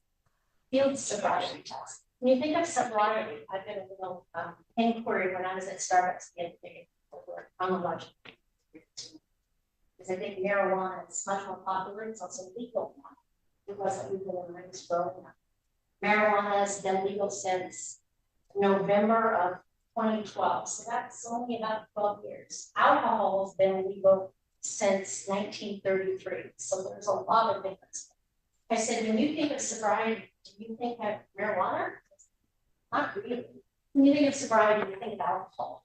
We have field sobriety tests. We have those, they were standardized. That means they were tested in the laboratory by people who practice them, troopers who practice them, they practice their skills. We don't have those tests for marijuana. We only use them because there aren't any tests available. Why is that? Marijuana is only legal in 24 states. There are a lot more than 24 states. Federal government is not going to be funding studies on what exactly would be a good determination if a person was under the influence of marijuana. We don't have that, and we're probably not going to have that for a significant period of time. I don't know. We heard about a couple of tests modified, the modified Romberg. That Ms. Capoe indicated that originally that was a test for syphilis, but it wasn't the modified Romberg, it was the actual Romberg. The actual Romberg test is also a test for Parkinson's disease. You have to do a baseline. No baseline is done with modified Romberg. So it's a Objection, test. facts not in evidence, Your Honor. As to the portion of Parkinson's that's sustained, and counsel's remark on that would be stricken, the jury should disregard it, and you can proceed. Again, those facts aren't in evidence either. Miss Simmons testified or asked that question, and the witness said, "I'm not aware of that." Sustained. So, facts not in evidence. We don't have a phlebotomist. We don't know. Only what the trooper says. We're supposed to trust the trooper. We don't know the expiration dates of the test tube. The toxicologist indicated that the label was over that date. We don't have that information. How do we know that everything went according to plan? We don't know that. Those are things you don't know. Those are questions you have to ask beyond the reasonable doubt. Mr. Gondo deserves the content of doubt. There's a presumption of innocence, not a presumption of guilt. Toxicologists also indicated that blood concentrations for THC don't correlate to driving performance. Mr. Gondo was shown asleep in the back of a vehicle. It was after midnight. I was talking to my boss earlier, we were talking about this case. She said, well, they better not be in the back of the car. I'd be asleep on that. So he's sleeping. Is that a sign of intoxication or a sign that he's asleep? Was he scared? Was he nervous? Of course he was. Wouldn't you stop by the side of the road? One of the things that I noticed in that video, the audio, which was very difficult to hear, was the whizzing of big cement. Think of being by the side of the road, you're taking field sobriety tests that are standardized, not for marijuana. Do you think they're going to do well? I don't think most people would under any circumstances. You're nervous. You have an officer there, an officer with a badge, an officer who gets trained, but you're just a little person. You've been stopped. Think about that and go back to the jury. Beyond reasonable doubt, driving habits. 2 cars were speeding, saw the lights. 1 car was chosen, brakes were put on, jerky movements. What's a jerky movement? I drive a tiny little car. When big cars go by, I have to hold on my steering wheel. I used to drive a tiny car, VW. Takes after flush onto my car and semi went by. And that's what I have. Because it caused my car to shake. Questions. What questions do you have? Those are questions that you need to ask. Because you will be given some instruction. You will also have to talk amongst yourselves to make a decision. There's a presumption of innocence, not a presumption of guilt. And that's what I'm asking you to consider. That's what Mr. Collins asking you to consider. Because Mr. Gondo doesn't want driving. Don't you want some else? Objection. Overruled. That was an emotional plea at the end. Thank you, counsel and counsel for the state. You can keep me really with your removal. Yes, Your Honor. There was an emotional plea at the end, which was highly inappropriate, I think. I could barely hear what it was, but the judge overruled it. Thank you, everyone. And I'll be very brief and very concise. The first thing I want to say is defense counsel kept hammering and hammering on about we didn't hear from a phlebotomist. I invite you to pour through your jury instructions when you get back into the jury room. You will not see anything about the mandatory requirement of a phlebotomist testifying at this trial or hearing testimony from a phlebotomist. Now, I want to get to two major points. At the beginning of this trial, we talked about reasonable doubt. I mentioned that if you go to bed one night and you see no snow on your yard, the road, and the lawn, and your driveway, and then you wake up and then it's full of snow, it probably snowed. You all said that it's possible that I could have taken my truck, brought snow there, but that would be unreasonable. Now, you've heard testimony that there was a blood draw and the toxicology results showed a reading of active THC in the amount of 14 nanograms per milliliter from the defendant, Mr. Gondo's blood sample. Defense wants you to think someplace magically, THC appeared in his blood. I just invite you to remember that the per se intoxicated level for THC is 5.00 nanograms per milliliter.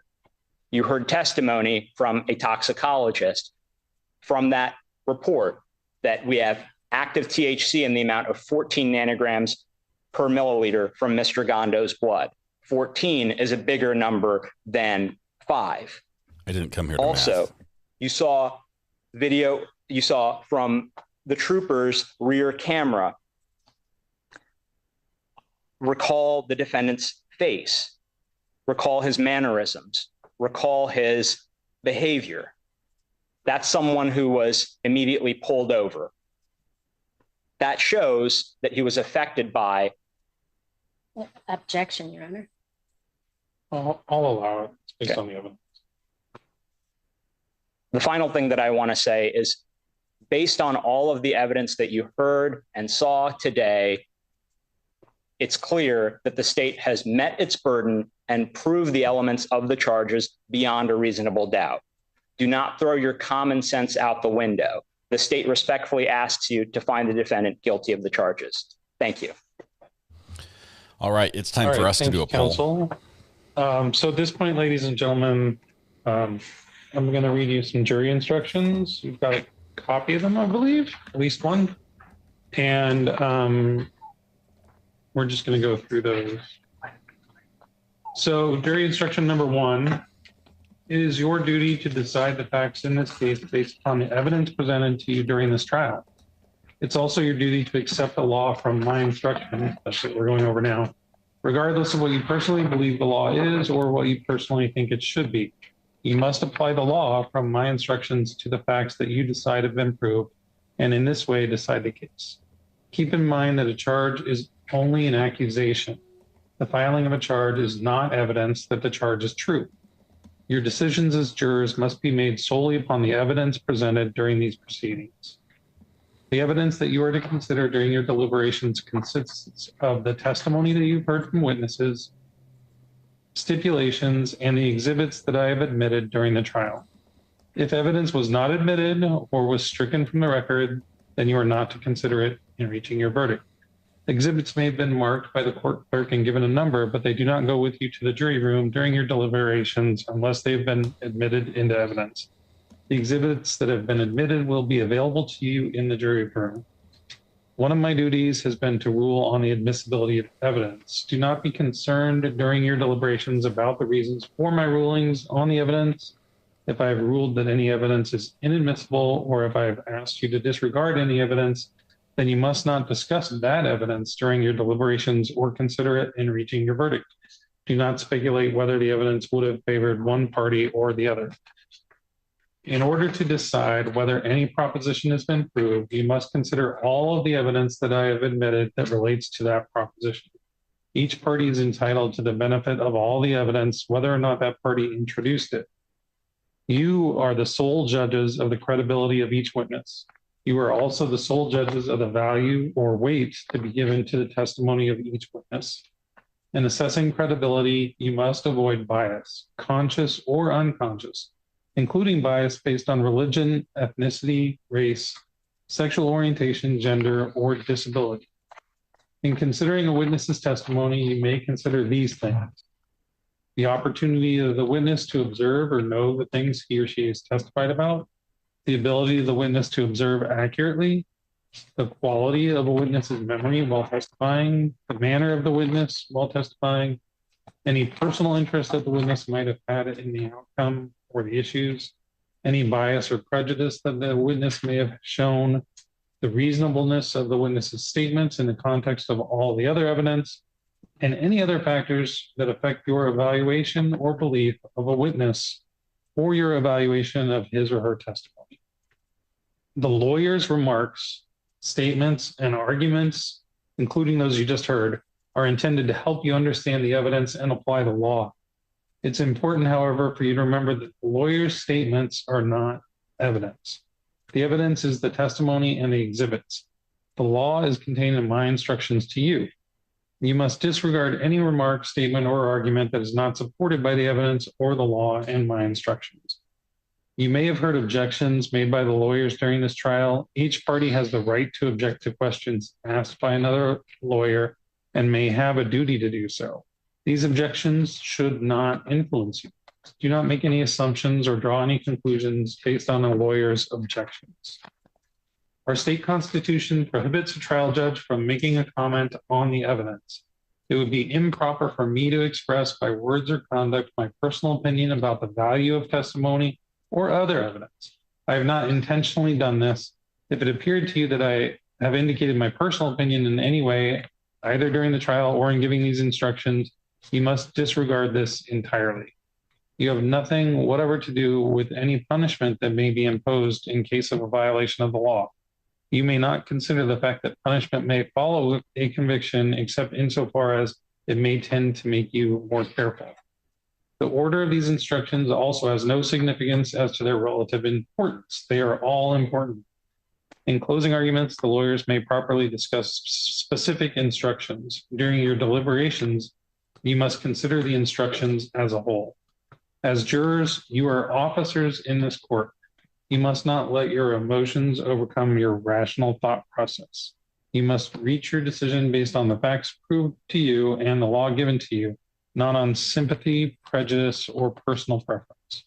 To assure that all parties receive a fair trial, you must act impartially with an earnest desire to reach a proper verdict. That's instruction number 1. Instruction number 2. As jurors, you have a duty to discuss this case with one another and to deliberate in an effort to reach a unanimous verdict. Each of you must decide the case for yourself, but only after you consider the evidence impartially with your fellow jurors. During your deliberations, you should not hesitate to re-examine your own views and to change your opinion based upon further review of the evidence and these instructions. You should not, however, surrender your honest belief about the value or significance of evidence solely because of the opinions of your fellow jurors. Just looking at the Nor poll should results. you change your mind just for the purpose of reaching a verdict.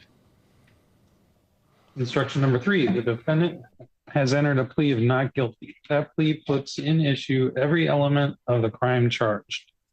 That means the state is the plaintiff and has the burden of proving each element of the crime beyond a reasonable doubt. The defendant has no burden of proving that a reasonable doubt exists as to these elements. And the defendant is presumed innocent. This presumption continues throughout the entire trial unless your deliberations find, during your deliberations, you find that it has been overcome by the evidence beyond a reasonable doubt. A reasonable doubt is one for which a reason exists and may arise from the evidence or lack of evidence. It is such a doubt as would exist in the mind of a reasonable person after fully, fairly, and carefully considering all the evidence or lack of evidence.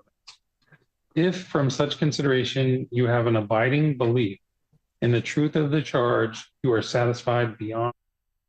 You may not use the fact that the defendant has not testified to infer guilt or to prejudice him in any way. Instruction number 6. A witness who has special training, education, or experience may be allowed to express an opinion in addition to giving testimony as to facts. You are not, however, required to accept his or her opinion. To determine the credibility and weight to be given this type of evidence, you may consider, among other things, the education, training, experience, knowledge, and ability of the witness. You may also consider the reasons given for the opinion and the sources for his or her information, as well as considering the factors already given to you for evaluating the testimony of any other witness. Instruction number 7.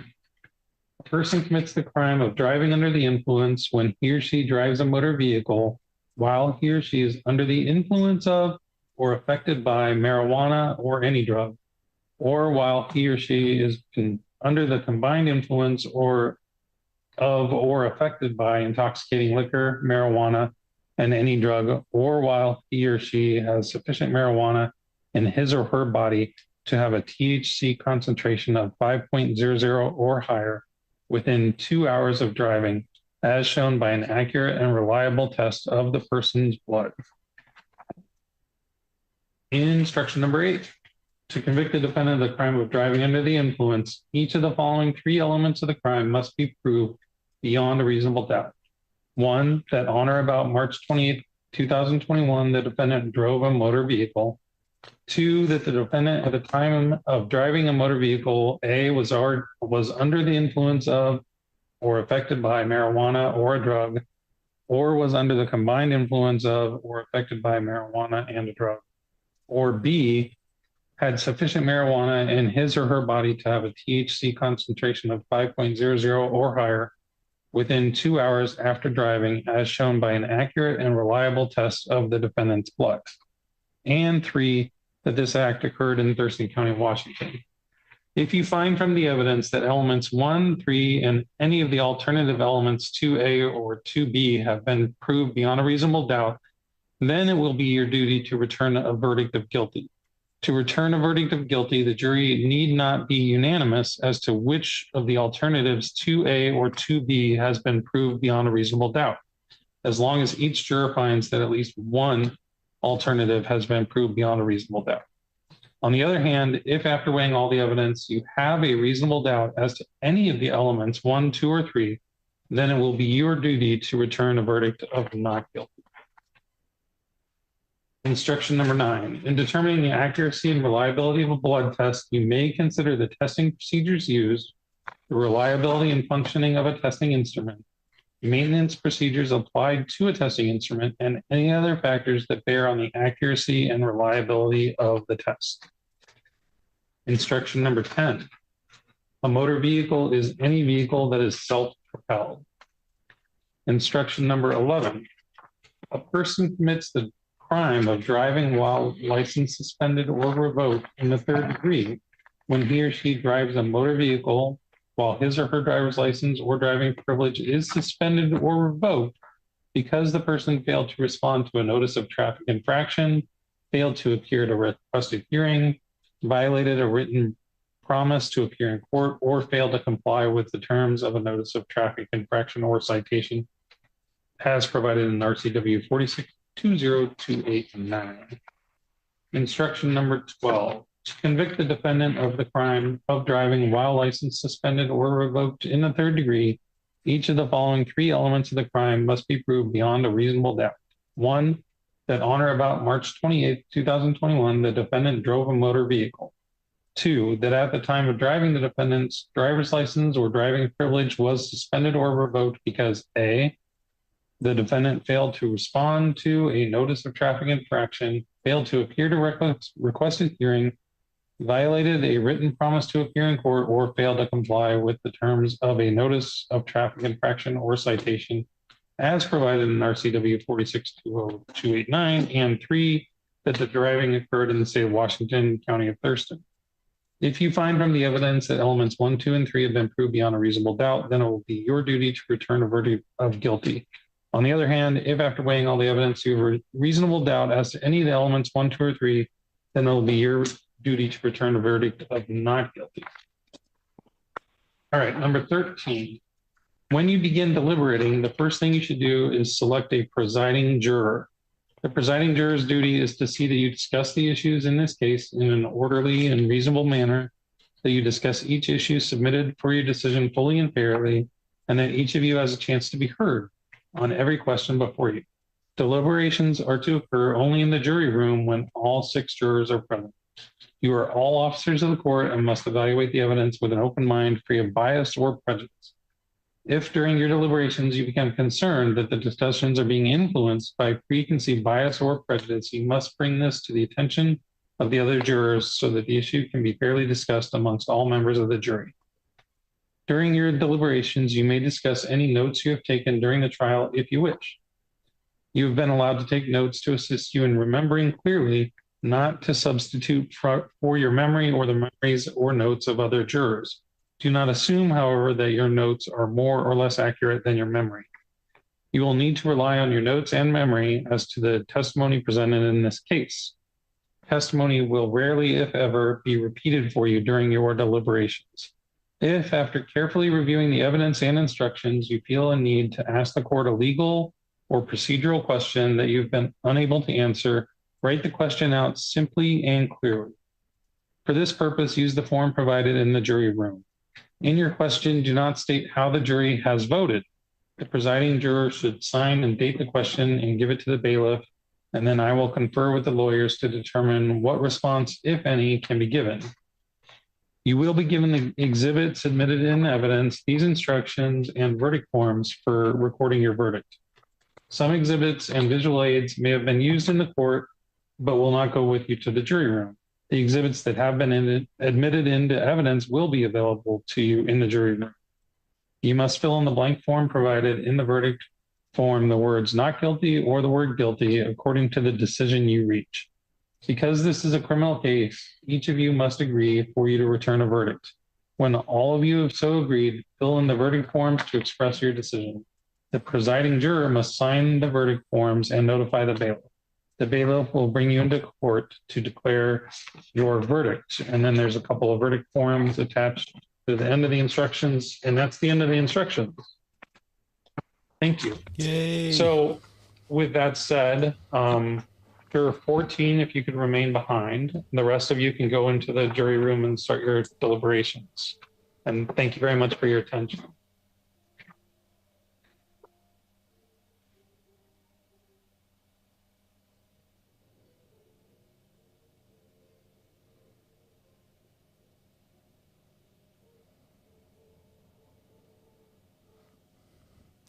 And with that, we start the jury timer. Juror 14, do you have a working and charged cell phone? Yes. Can you stay within about a half hour, 45-minute drive up here? I live like this. Okay.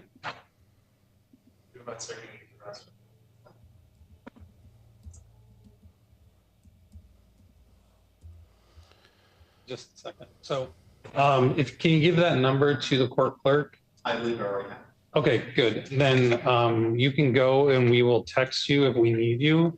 I don't think we will, but just keep your cell phone or pager handy so that we can get you back here and get you into the deliberations if we need to. But otherwise, thank you for your service and for paying attention. I appreciate it. Everyone stands for him to leave. The rest of the jury comes back in, says we're done. Not yet, though. Oh, there's the juror. He hasn't left yet. That is a man bun and a half.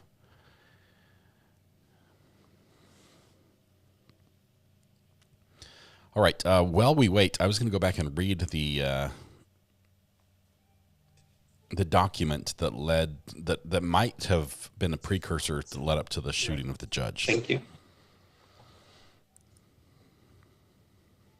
Let's see if they kill the feed here.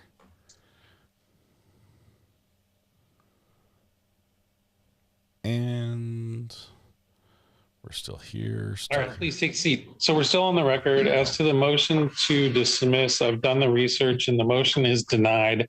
I think if you read the statute, the testimony of the trooper was sufficient to satisfy the requirements in that statute. And then as to the confrontation clause issue, there wasn't actually any opinion testimony that the phlebotomist was making that was called out. So there's not actually any testimonial value to the trooper's description of that blood draw. Therefore, the confrontation clause issues don't apply. So the motion is denied. And of course, subject to appeal. So thank you on that. Any questions? Just to clarify the record, Your Honor, I think it's important here is that subsection 6 actually wouldn't pertain to this particular DUI. That's for that those requirements that the state, I mean, we did elicit testimony that fall under those requirements, sure. But subsection 6 actually applies to forensic phlebotomists, meaning cops who are certified to draw blood. If you go to the DUI bench book, it's page 250 of the PDF version, but it does make the distinction. Subsection 5 of the statute has to do with people who are certified as medical professionals to draw blood. And they have no such requirements that the state must show that they performed it in. We just to show that a qualified person did the blood draw, which we did. That makes sense. I haven't tried very many DUI cases, but nonetheless, even if 6 did apply, I feel like the testimony covered all those points. Thank you, Your Honor. And that's all I wanted to articulate was that we actually were under subsection 5 the whole time, not 6. That makes sense. All right. So with that said, I'll just have the court clerk notify me when there's a verdict. I have no idea what the procedure is for her notifying you, but you guys can work that out. We will give her our contact information. Okay. As we're all county employees, right. More likely we're to get notified over Teams. Okay. But we will provide our phone numbers as well. Okay. So. And just to add an additional comment on the record, credentials that a person qualified to perform a task are not enough. The foundation also requires testimony that the person actually performed the task. See State v. Beatty. Which there was testimony. Yeah, I appreciate the arguments need to be on the record. It doesn't influence my ruling. And then, so we'll let you know when that goes. Also, I've never done a misdemeanor trial here before. Assuming it's necessary, if we go to sentencing, is that the kind of thing you guys are ready to proceed on today? The state's ready to proceed today. And Your Honor, we're not ready to proceed today. We have, there is a motion that we'd like to file regarding sentencing, so we would ask the sentencing be set over. Okay, so then we will just need to arrange a date where my schedule is free. Usually Mondays are fine, but I don't know what the court's schedule usually is for sentencing dates. Do you have any recommendations? No, Your Honor. I guess without knowing what the motion is, if it's necessary to be continued, we are going to ask that he be remanded if that is. You're going to ask what? That he be remanded if that's appropriate. Okay, we'll get to that when we get to it. Lock him up. And then, generally speaking, is there a docketing date where sentencings are done if they are set over? No, Your Honor. Just any particular date and time? Whatever works for Your Honor. Okay. All right, good to know. Thank you. I don't know if we'll go there or not, but we'll see. Here's our timer. With that said, we're done. With that said, we bail. I can't move the timer for some reason. I built it a different way, and it's trust me, it's going. It's going. We've got a timer. But that being said, we have some moments where we can do some light reading with each other. Who's up for a little light reading? I am, but I'll warn you. This has some essay in it. This is the preliminary stuff that went on in Kentucky between an inmate who got out on probation. And some of the terms of the probation were that she had to pay for an ankle monitor. She didn't have money. She didn't want to go back to jail. And we have a corrections officer who misused his position to get what he wanted from the woman in return for her and then waived her having to pay for the ankle monitor. Actually took it off. It's serious. It's bad. I just want to give you a heads up. It's got some bits in here. We're going to read through all of it. What we don't know if this was the whole reason for the shooting or any part of the reason or connected in some way. But this is what was going on in the background. So if somebody can keep an eye on District 4 out of Thurston, Washington, and just let us know when they go live again. That would be great because there's going to be a verdict here probably before I'm done reading this. All right, so we're going to be on 7 here. You guys can see me. It does list this is a civil suit that we're reading right here. Civil suit.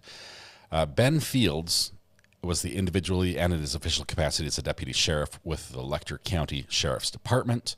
It also lists unknown supervisors of Ben Fields and, look at this, Mickey Steins, Letcher County Sheriff. He's the one who did the shooting of the judge. Comes the plaintiff, Sabrina Atkins, by and through counsel for her complaint against the defendant, states as follows. This is a civil action for damages for violation of the constitutional rights of the plaintiff by the defendants acting under the color of state law. In addition, the plaintiff alleges that the defendant, defendant Fields, is liable under state law. Plaintiff asserts that the defendant Fields, in his individual and official capacities, violated plaintiff's rights secured by the 4th and 14th Amendments to the United States Constitution, as well as Sections 1, 2, and 10 of the Kentucky Constitution, by subjecting plaintiff to arbitrary action, unreasonable search and seizure, and deprivation of liberty. The plaintiff also alleges that defendant Fields is liable under the state law for damages for false imprisonment, assault and battery, malicious prosecution, intentional infliction of emotional distress, negligence, and gross negligence. Defendant Fields' unknown supervisors and defendant Letcher County Sheriff is alleged to be liable to plaintiff for deliberate indifference in failing to adequately train and supervise defendant Fields. Jurisdiction and venue. This court has original jurisdiction over this action. by virtue of the law. In addition, the court also has supplemental jurisdiction over the state law claims pursuant to the law. Venue is appropriate in this court pursuant to the law. The parties are the plaintiff, a resident of Pike County, Kentucky. Defendant Fields was at all times relevant to his complaint acting as a Letcher County deputy sheriff. Defendant Fields is sued in his official capacity on the declaratory relief and damages claims and in his individual capacity as to all claims set forth herein.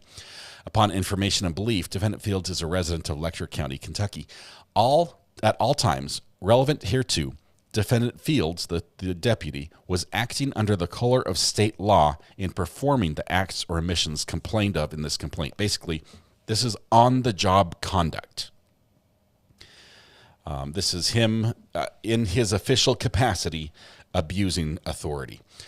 Defendant Mickey Steins, that's the sheriff who later shot the judge, is the duly elected Letcher County Sheriff, elected pursuant to the Kentucky Constitution, Section 99, regulated by KRS Chapter 70. All preceding paragraphs are incorporated herein by reference thereto, as if fully set out herein. Plaintiff was arrested in Letcher County, Kentucky. The plaintiff is the woman. She was arrested in Letcher County, Kentucky on April 21st. From April of 21 through June of 21, plaintiff was incarcerated at the Letcher County Jail. She was an inmate. In early June, plaintiff was released from Letcher County Jail and placed on in-home incarceration. Defendant Fields, a deputy sheriff with Letcher County Sheriff's Department, was assigned to be plaintiff's home incarceration officer. It's like a parole officer assigned just to her. After she was released, plaintiff had a difficult time finding housing accommodations in Letcher County. Defendant Fields, her officer, was aware of plaintiff's housing issues as well as plaintiff's domestic issues. Defendant Fields visited plaintiff in the evening, the night she was released from the Letcher County Jail, to bring her cigarettes and to console her. At this time, plaintiff notified Defendant Fields that she did not have the money to pay for her ankle bracelet, but she was terrified to return to the Letcher County Jail. Defendant Fields made flirtatious comments about plaintiff's looks and body and told her that he was confident that they could work something out. I'm slowing down for you, Deanne. I'm slowing down, sorry. Plaintiff understood these communications to mean that she would receive favorable treatment from the Defendant Fields if she provided him with sexual favors. Thereafter, plaintiff and Defendant Fields communicated on a regular basis by text messages. In late June 2021, Defendant Fields asked Sabrina to meet her at the Letcher County Courthouse in the evening after dark. Defendant Fields took plaintiff into District Judge Mullins's chambers, telling plaintiff that he wanted to meet her there because there were no cameras. At this time, Defendant Fields took off plaintiff's ankle monitor and told her that she would not have to pay the associated fees any longer, but could remain out on home incarceration.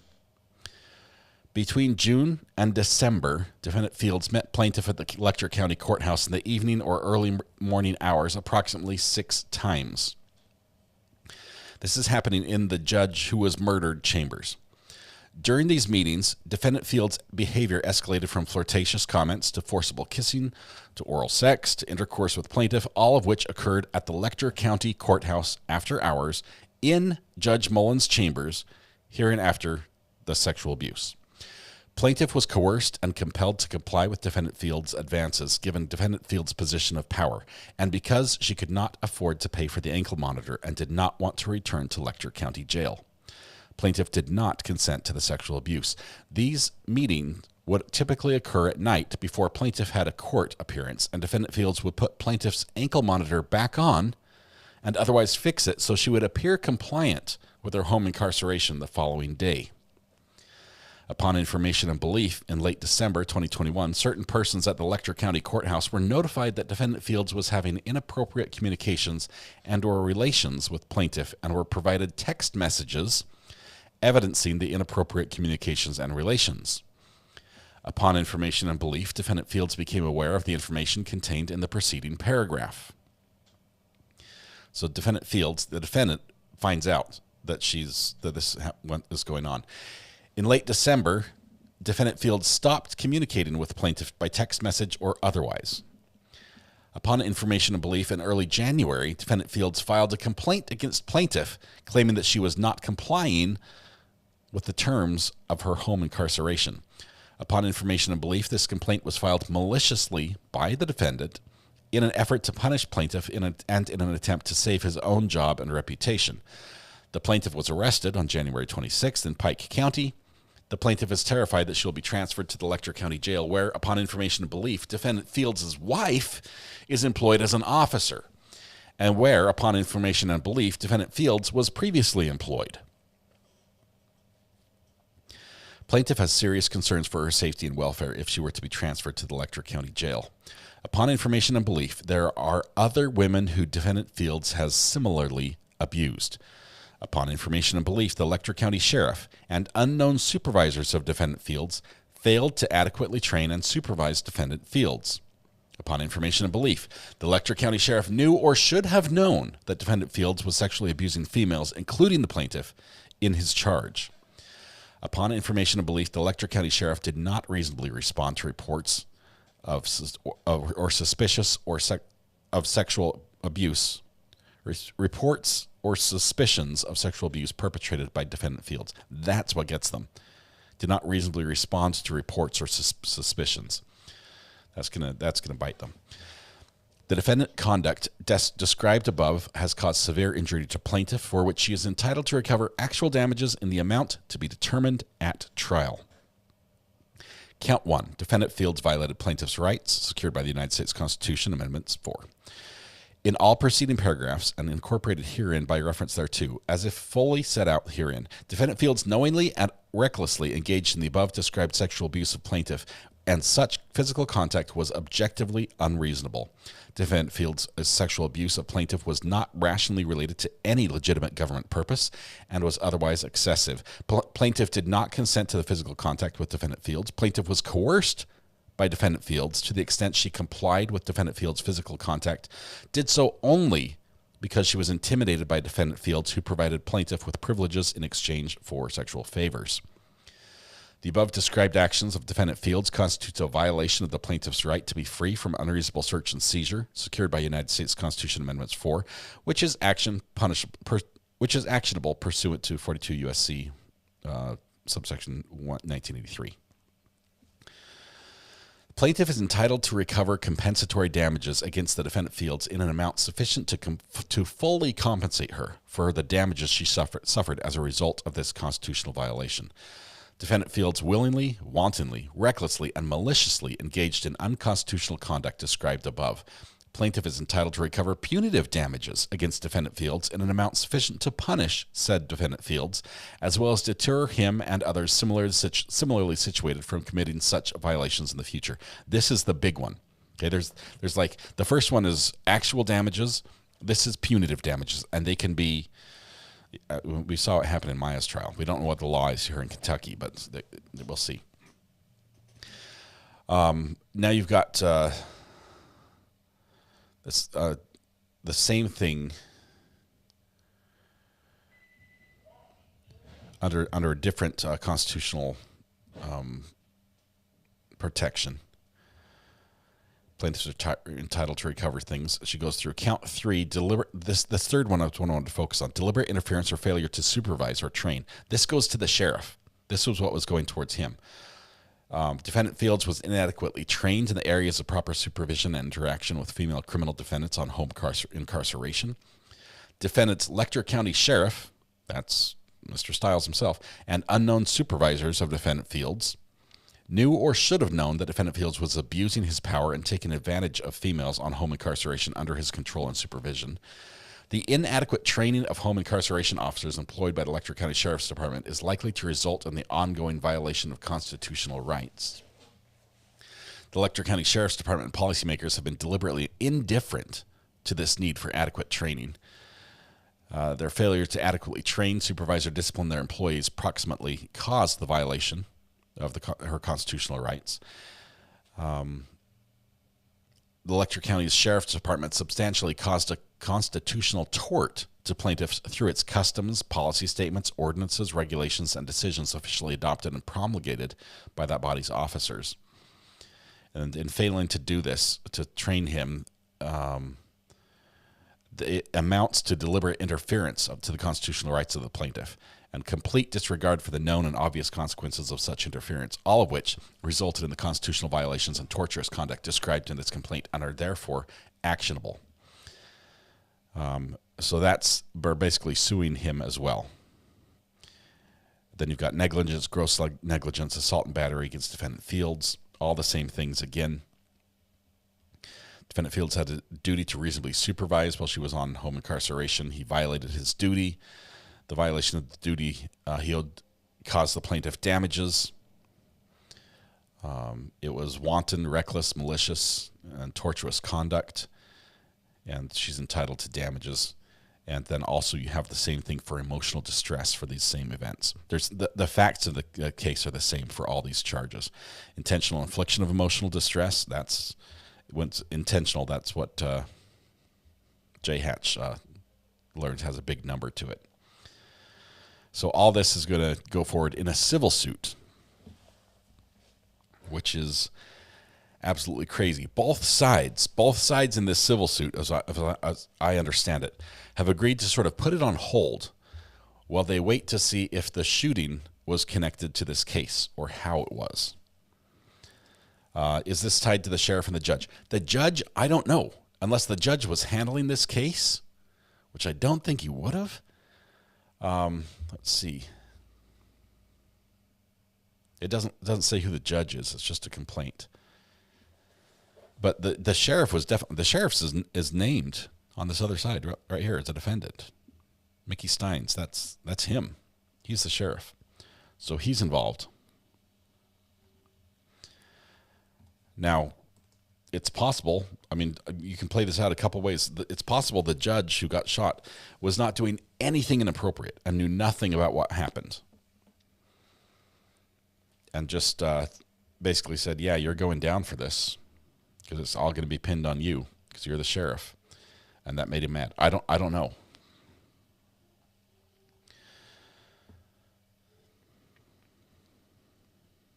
Where's the proof he wasn't properly trained? That'll have to come out, Melissa. There should be training.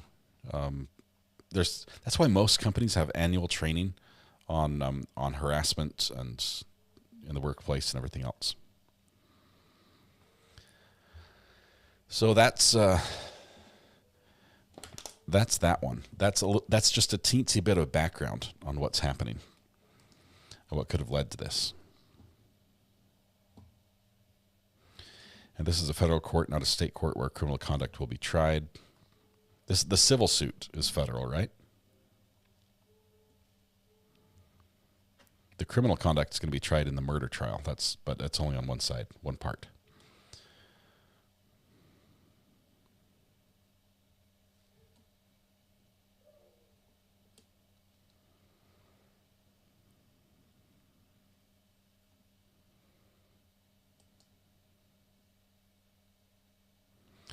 We don't know, Lynette, if the daughter's phone number was in the judge's phone specifically, exactly how that happened.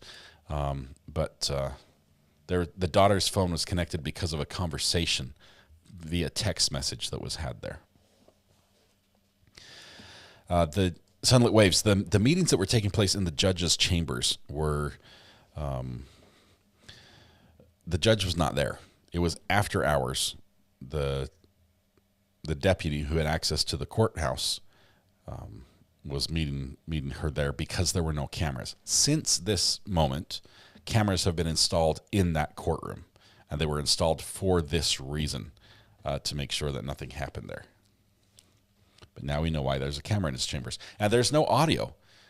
There's no audio because, judges' chambers, that's typically what happens there stays there. DNB, I did my harassment in the workplace training this morning. Was it the how-to training or the how not to? I always forget which one they teach in some companies. I'm just kidding. Why did the sheriff want the judge killed? I keep missing the point. We don't know yet, Robin. but I think there's going to be more coming out for sure.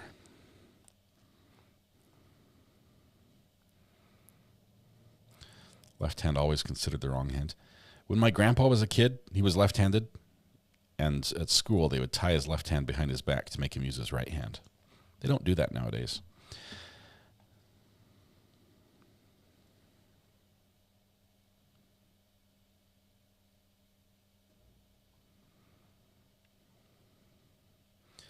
I'm guessing.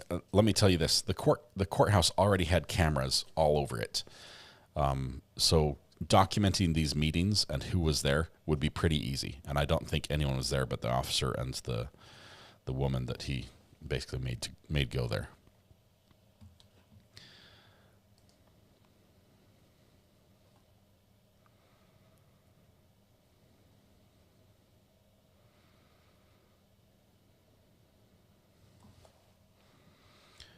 Fun fact, Lisa, I'm left-handed. I'm using a mouse left-handed right now.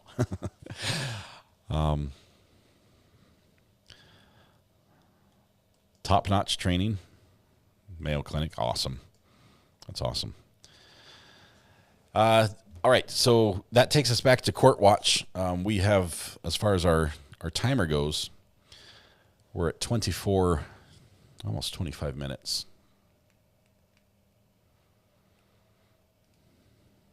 Jury is still out watching a video, I guess.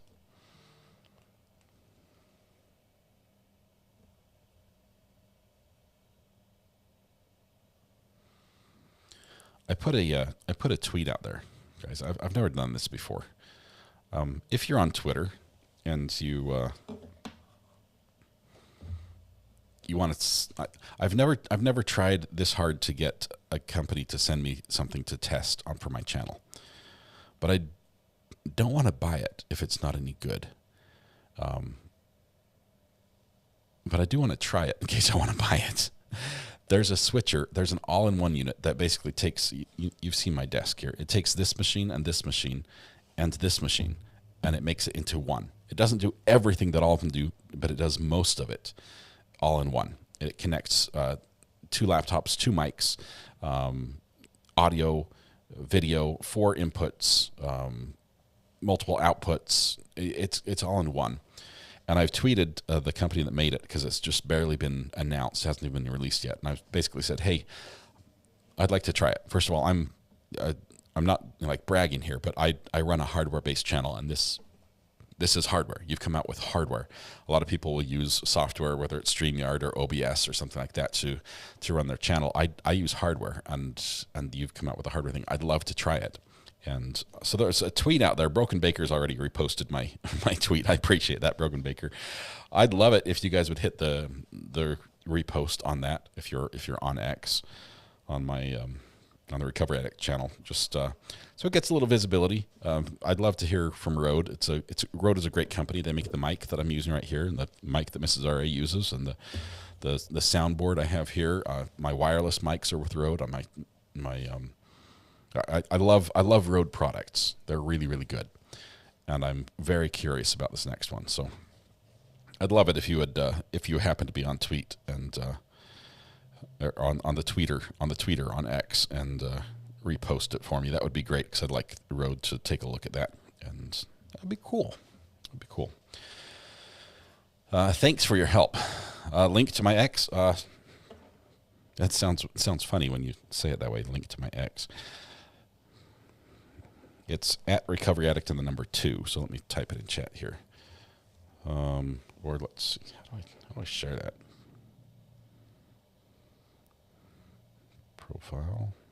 Share with my MacBook Air.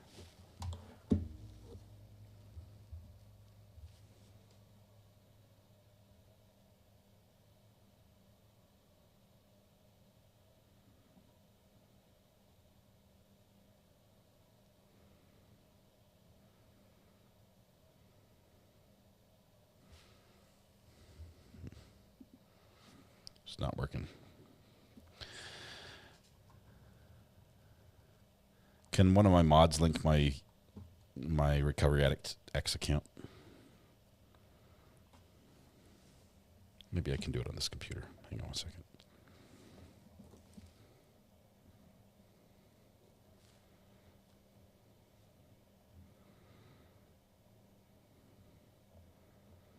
Okay.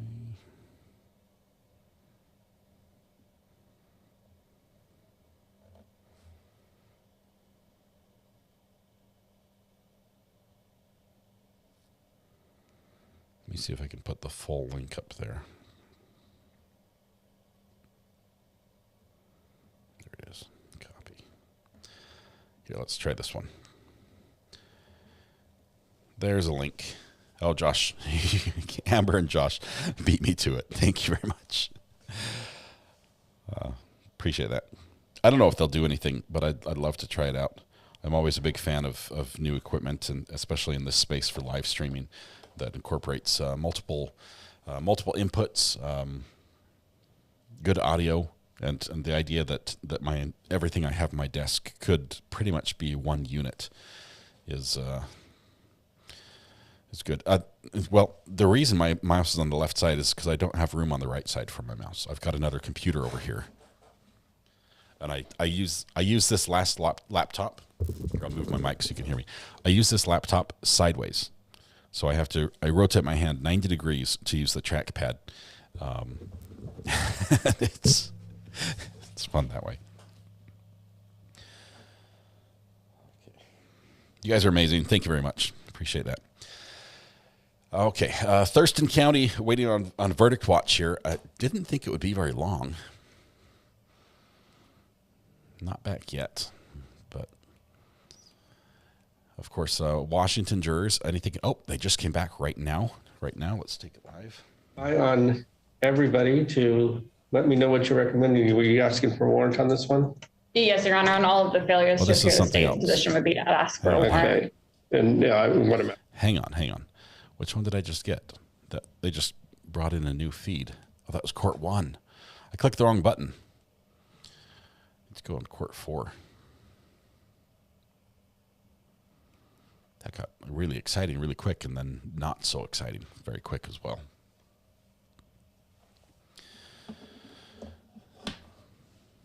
Do you see the YSL judge pop off yesterday? Laura, I did. I watched that, and I thought about doing a poll.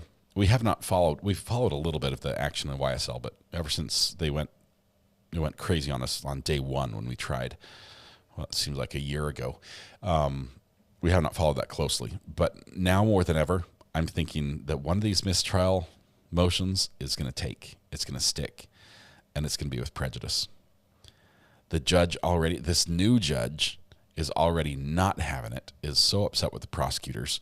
She accused them of hiding the ball, which imagine if you're playing a sport where, you're supposed to pass, kick, or, chase the ball, and you as a teammate decide to take it and stuff it up your shirt instead, and then run around as if you're not carrying the ball until the last minute, and then you pull it out of your shirt and try to kick a goal. No, you can't do that. And she ripped them a new one.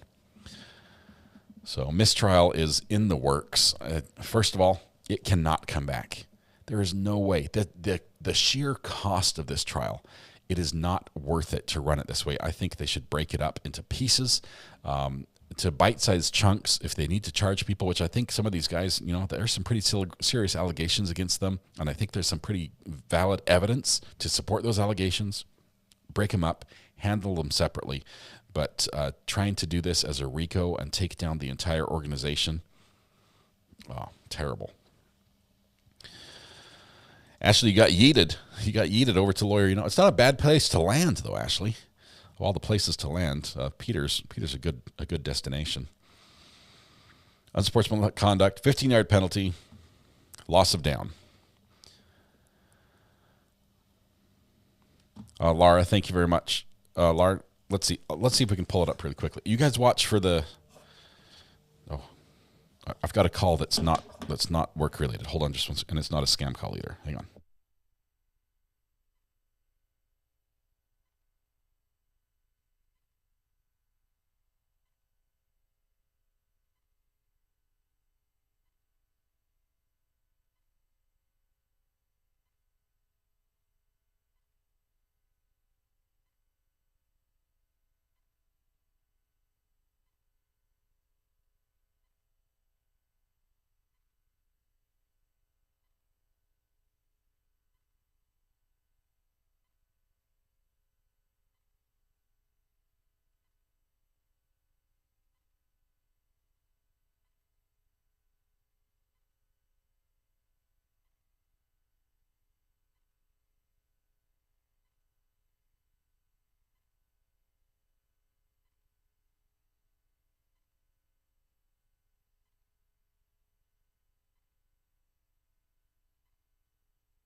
Sorry, that was the guy that told us about the new roofer, the guy we went with.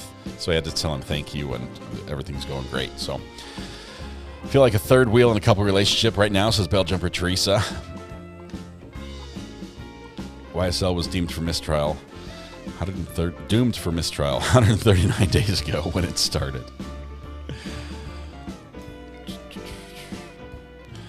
There's no privacy here. Do we need the timestamp again? Yeah. You guys were telling me. Let's see. 6 hours and 2 minutes on yesterday's stream.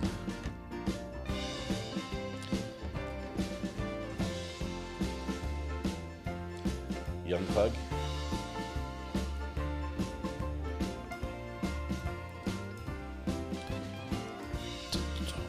Big finish. Here we go.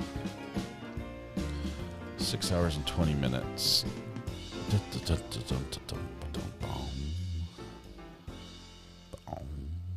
Okay. Let's start at 6 minutes. We'll have a little bit of playtime here. Give me just 1 second. I need my super source.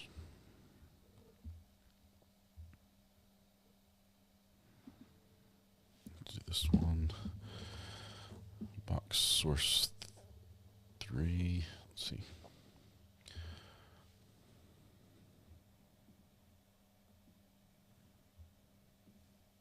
Okay. 4 is 2, 3 is 2, 2 is 6, and 1 is 1, I guess. There we go. Let's take super source. Okay, here we go. Let's play what happened yesterday. All right. Part about who the number belongs to. Sustained. Okay. What did you do to determine whose account this was? Well, I looked at the photos that were posted in the account, I believe. Turn off my extra box. And for the traditionally, that's what I would do with an Instagram page. It's just posted in public view. Okay. And what was it 2 minutes, that not made 20? the number in this post significant to you? Well, I was looking for a number for Justin Cobb.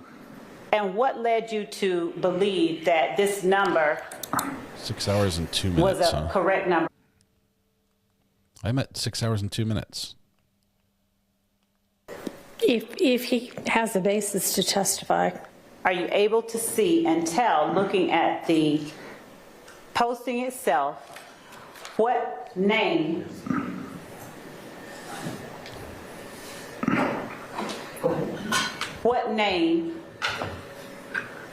the number is next to? I would renew my objection and also next to? object on the basis of hearsay if he's reading from a document. It's already in evidence, Your Honor. And Okay, and Your Honor, when we were up here at the bench. So, Your Honor, I'll ask additional questions that I think will... Sustained. Okay. You interrupted the judge. So, after seeing this Your Honor, number... I have a motion, please. May we step up? Yeah. I'm going to excuse y'all to the jury room. Which is also known as your home away from home.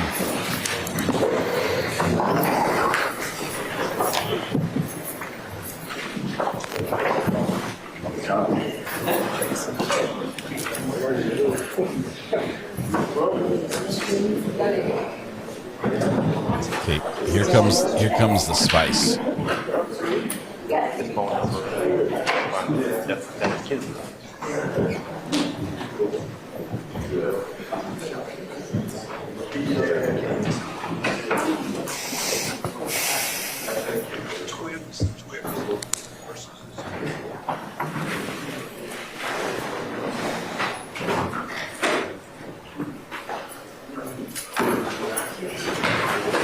Your Honor, may we excuse the witness? Yeah, Mr. Smirker, you can go ahead and step outside for us. Thank you. You don't want to get any blood on you, Mr. Witness. It's about to get messy.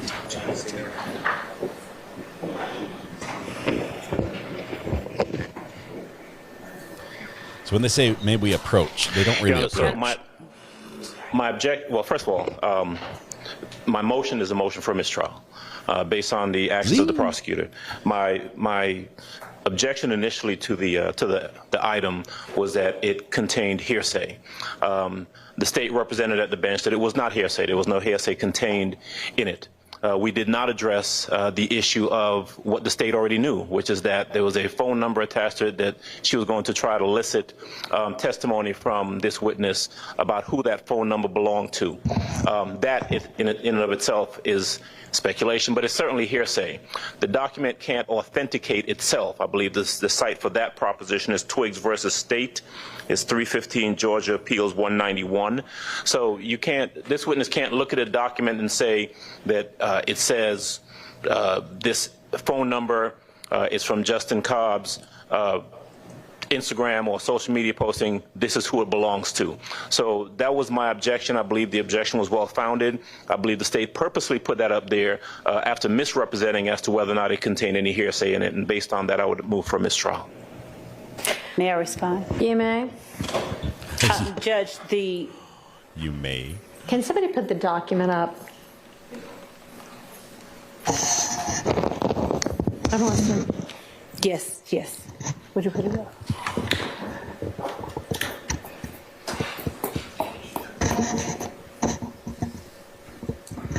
First, the state objects to a mistrial. Second, Your Honor, what Mr. Adams indicated that he did not want on here were the comments with where's the phone number? There it is. Yeah, okay. The comments generally being all of the writing on the right side of the picture. Your Honor.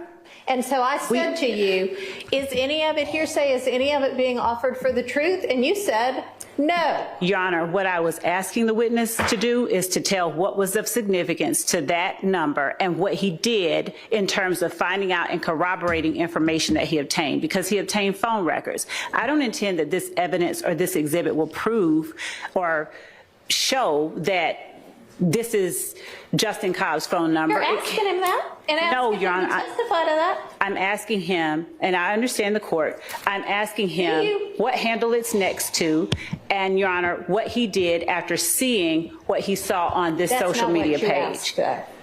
You represented at the bench that none of this, that being the writing on the right side of the picture, which we're all squinting at because it's tiny on the piece of paper, and so I am relying upon you to actually be honest with the court and opposing counsel so that we can deal appropriately with the evidentiary issue. Was any of it being offered for the truth? And you said no. And then you turned around, and after it was admitted over the overruling of the hearsay objection, based on the representation that nothing was being offered for its truth, you drew the witness's attention to the phone number and tried to have the witness testify to whose phone number it was. If that is not offered for the truth, what is it? Your Honor, it explains what steps he next took. It wasn't that he sat there and took this phone number and said, okay, this is Justin Cobb's phone number. He went and sought records based on what he saw on this social media post. So it's not, this post can't prove anything, but I do expect that the witness will testify based on what he saw, regardless, because this is legitimate. Why can't you just, at the bench, when you know that the reason you're offering it is for the phone number, and then to ask the witness other questions about what he did based on that phone number and seeing that phone number, say to everybody so that we know what we're dealing with, you know, it's this phone number, and then I'm going to ask him XYZ about the phone number, and then we'll know what we're dealing with. Because my understanding that what was being objected to was not the phone number, was the comments that was the words, Your Honor. And again, this piece of evidence does not prove anything, as anybody would be able to say. But when he saw this on Justin Cobb's page, or a picture of Justin Cobb next to what he believed to be Justin Cobb's handle, he sought additional information. The entire phone number one of the comments? I'm sorry, what, Your Honor? I mean, that is included within what you're now calling comments, all of them just being. And I asked at the bench what comments they were asserting was hearsay, Your Honor. I literally And asked I asked at the bench, is any of this being offered for its truth? And Your Honor, it's being offered to explain DDA Sprinkle's actions that he took next. Your Honor, these records have been collected as part of what he did in this investigation. He was asked on cross-examination, did he take particular steps to corroborate what was given to him in certain interviews? That was the preceding question before I asked him about this particular post.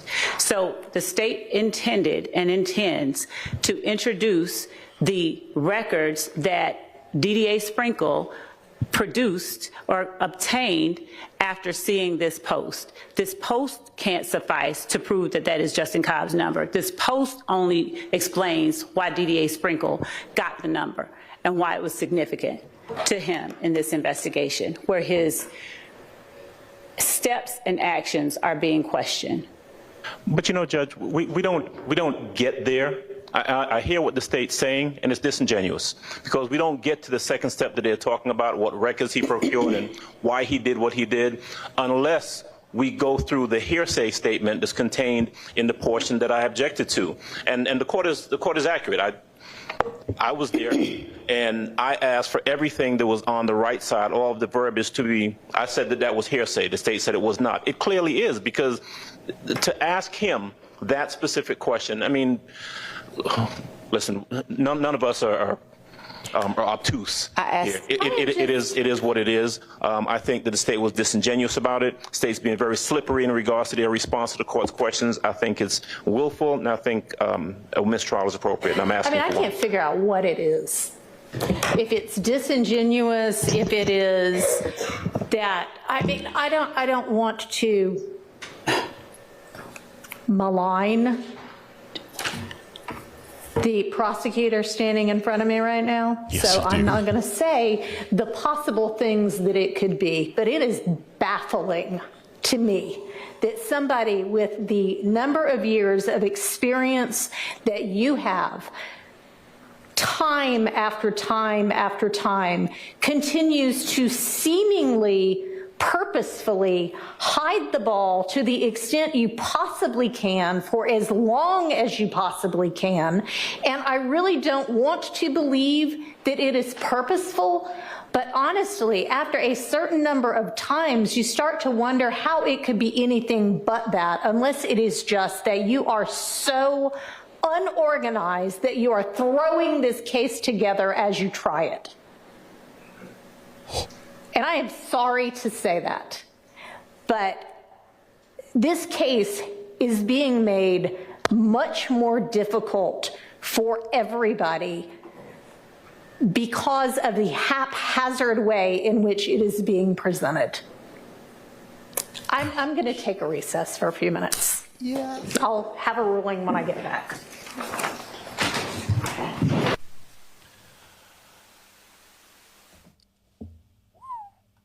Anyway, so I was just saying, I think the Young Thug case is going to end in a mistrial. We've called that a long time ago, but it's getting closer. That's as much as we're going to watch of that. We're not even going to watch the ruling. Sorry. Where Young Thug, I can only take it in small doses.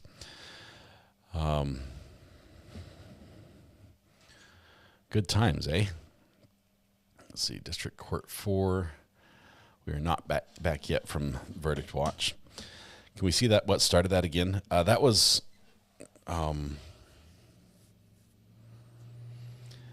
what started it was a post on Facebook with one of the defendant's pictures and a handle next to it that appeared to be one of his handles. And then in the comment section, there was a phone number. And the investigator or the witness used that comment, that phone number, to do more research to look up something else. The bringing that picture in was objected to, and the state in arguing for the bringing it in and for the overruling of the objection, they said we're not using any of these comments on the side for the truth of the matter asserted. And they're like, okay. Judge is like, all right, take your word for it. Go ahead. And they're like, hey, what's this number over here? Whose number is that? And that was one of the comments, and it's for the truth of the matter asserted. And so that's where the judge just went off. You don't lie to the court. You don't hide the ball. Oh, man. Anyway, no mistrial yet, but it's getting closer and closer. Was it Instagram? I thought it was Facebook. Sorry. And probably not all the defendants would be very, very upset with me if I said they were on Facebook and not Instagram.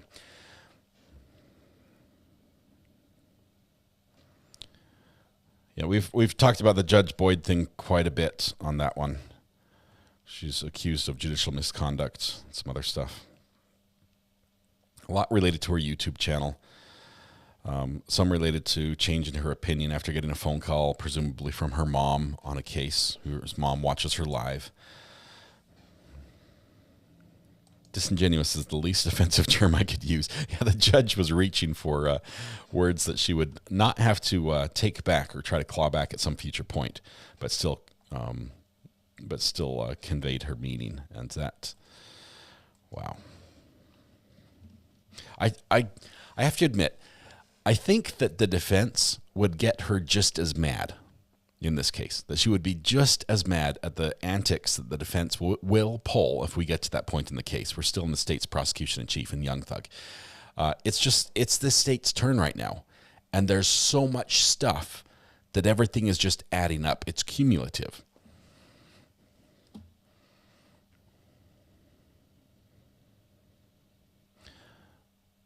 Let's see. Judge Boyce is not the judge. No, we're talking about this one right here. Judge Boyd. Judge Boyd. Not talking about Judge Boyce.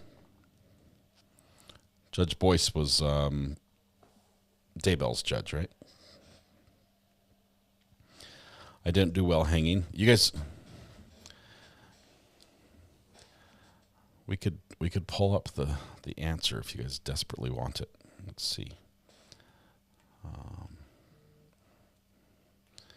Young Thug, Young Dolph.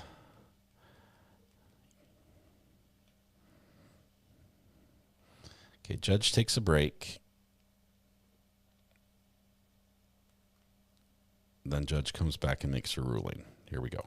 We'll get the ruling, and that's it. Then we'll have the verdict here in just a second.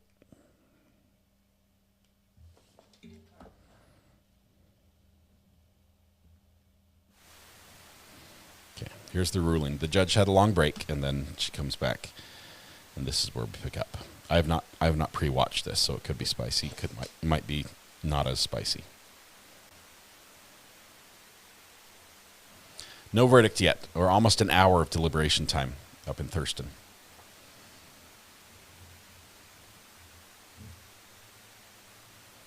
Okay, cue the judge.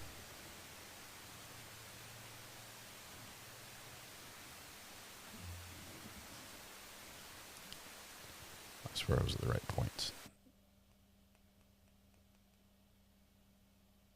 Apparently not so. There we go.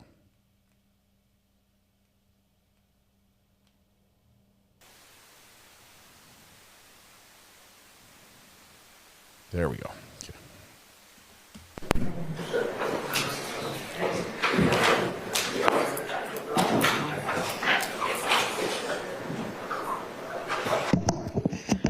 All right, I'm going to deny the motion for mistrial. It's not as if the state couldn't have gotten the testimony in an appropriate way anyway. It's not like the testimony itself is that big of a deal. But I am going to, exclude that statement and just tell the jury to disregard the statement and any testimony that had anything to do with the statement. So let's get Mr. Sprinkle back. Did you want to put anything on the record, or are you just getting ready for the jury? I'd like to put just a matter before the record for the court. All right. Mr. Steele. Your Honor, this is from United States versus Roberts, Roberts. It's 640F 2nd 255. It's the 9th Circuit, 1981. It's been cited many times. It specifically says that continued prosecutorial misconduct may show a course of conduct establishing the intent to provoke a mistrial and bring into play double jeopardy considerations. You have not been here the whole time, and we thank you for being here. But starting with opening statement, and I know you got my motion. I know, and I know what your argument is. Here's the thing is that, and I understand what that law says as well. Ms. Love does not appear to be trying to get a mistrial so that she can try this case over again, which I know if that were what she was doing, she wouldn't be able to try the case over again anyway. So that's just not applicable here. Now, is there continued prosecutorial misconduct merits a mistrial anyway, based on that? Yes, potentially we get to that point at some point. But there is not, from what the court's vantage point is, an indication that the state is trying to goad anybody into moving for a mistrial so that they can retry the case because they think they're losing the case. I think they think they're winning the case.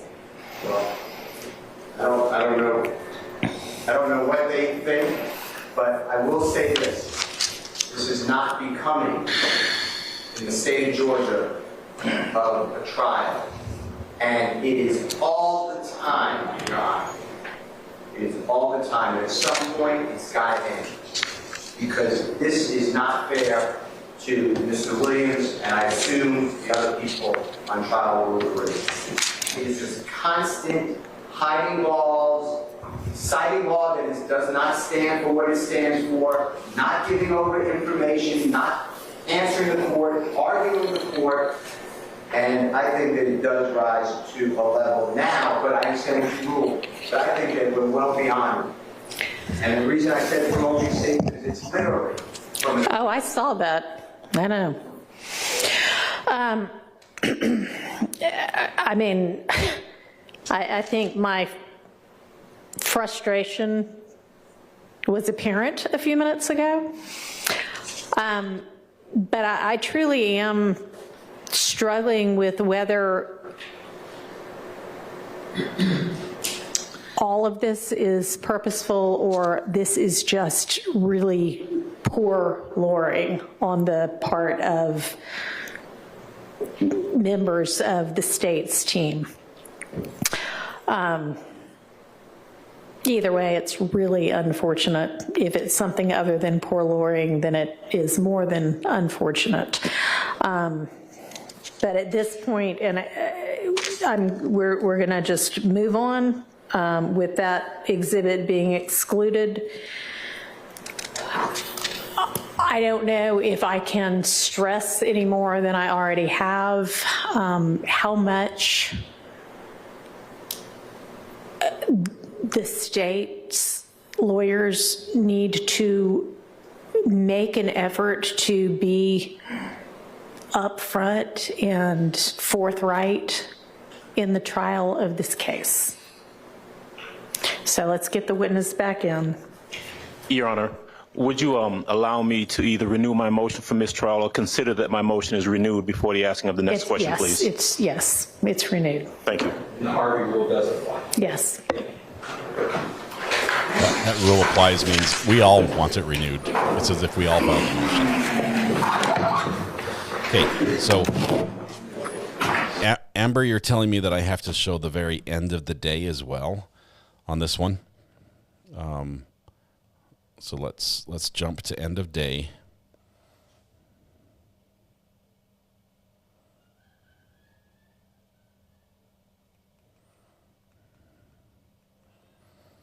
Where's end of day? I'm sorry, I got sucked in. I wasn't going to do this, but I got sucked into Young Thug. Doesn't sound good either. Let's see.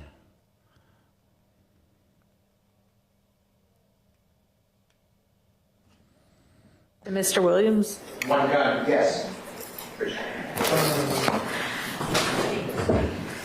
Hold tight. Amber's calling.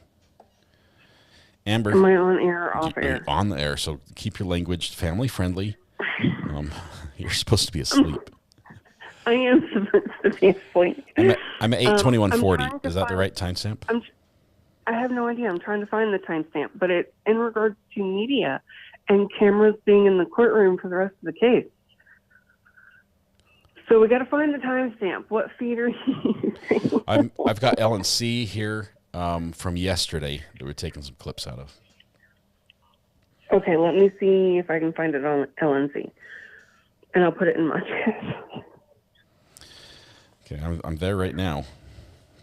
Amber's supposed to be asleep. Amber's mom. I am. Amber's mom, are you there? Okay. I literally just told her I was going to bed too. Josh is ordering you to go to bed as well. Yeah, everybody is. But yeah, it was a clip. I posted in my chat the link to just the clip of this spiciness. It's not the full live video. It's just the clip. So we've got to find that timestamp. And then I'll go to bed. Okay, I'm looking. Let's see.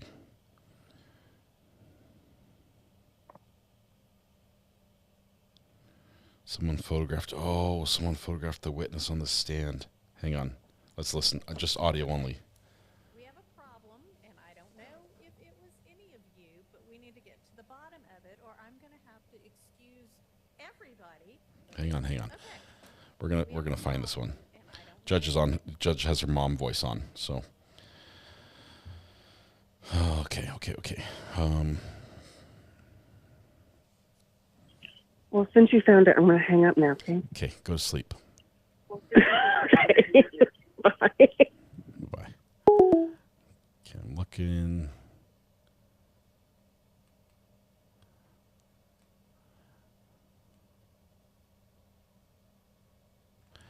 It wasn't then.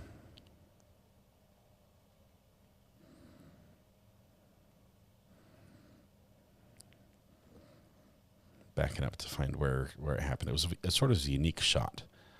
I'm looking for that exact shot for where it happened.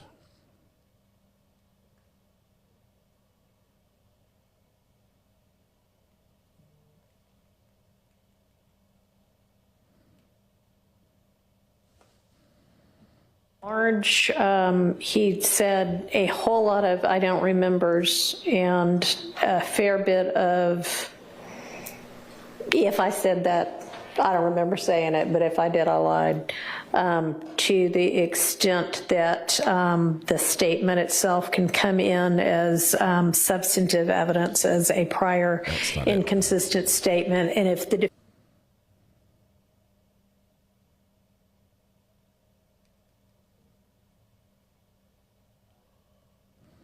I'm not seeing it, Amber. Somebody has a timestamp better than that. I don't know. We have a problem. Someone took a picture of the witness on the stand. defense has Yeah. All right. Okay. I'm gonna bail on Young Thug. I keep saying we're not gonna fall into the Young Thug trap, and then we keep falling in. So let's see.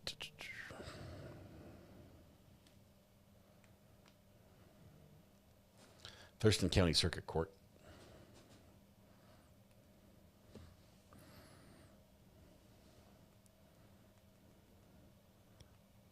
Let's see. There's court 4. Not back yet. Still deliberating. We might have a hung jury, guys. It was end of today, not yesterday, says Alex. Thank you for that. That's quite useful. Let me see if I can pull that up based on that information.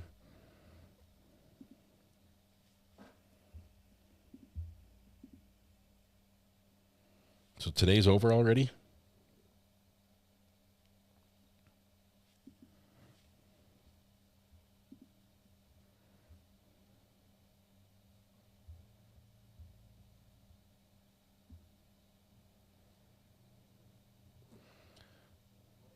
Was there video today in Young Thug?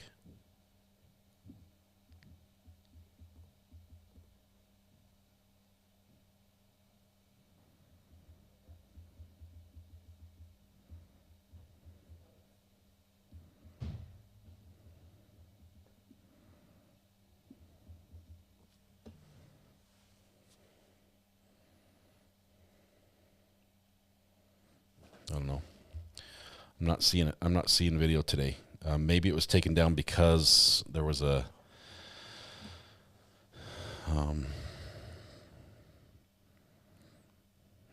shot they needed to edit out.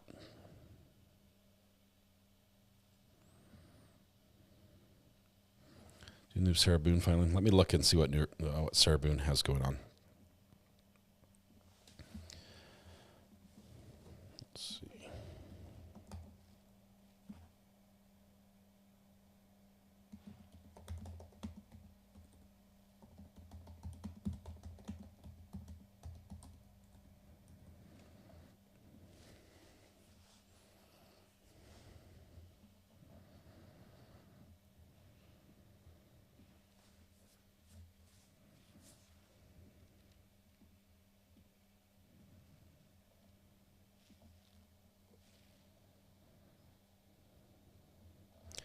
Motion to suppress is the latest in Sarah Boone. There's a state's request for a protective order.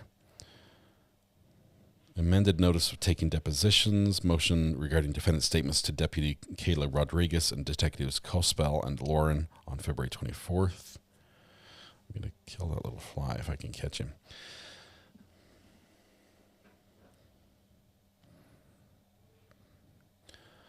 Okay, we've got one. Let's bring this up on 3. Where's 3? There we go.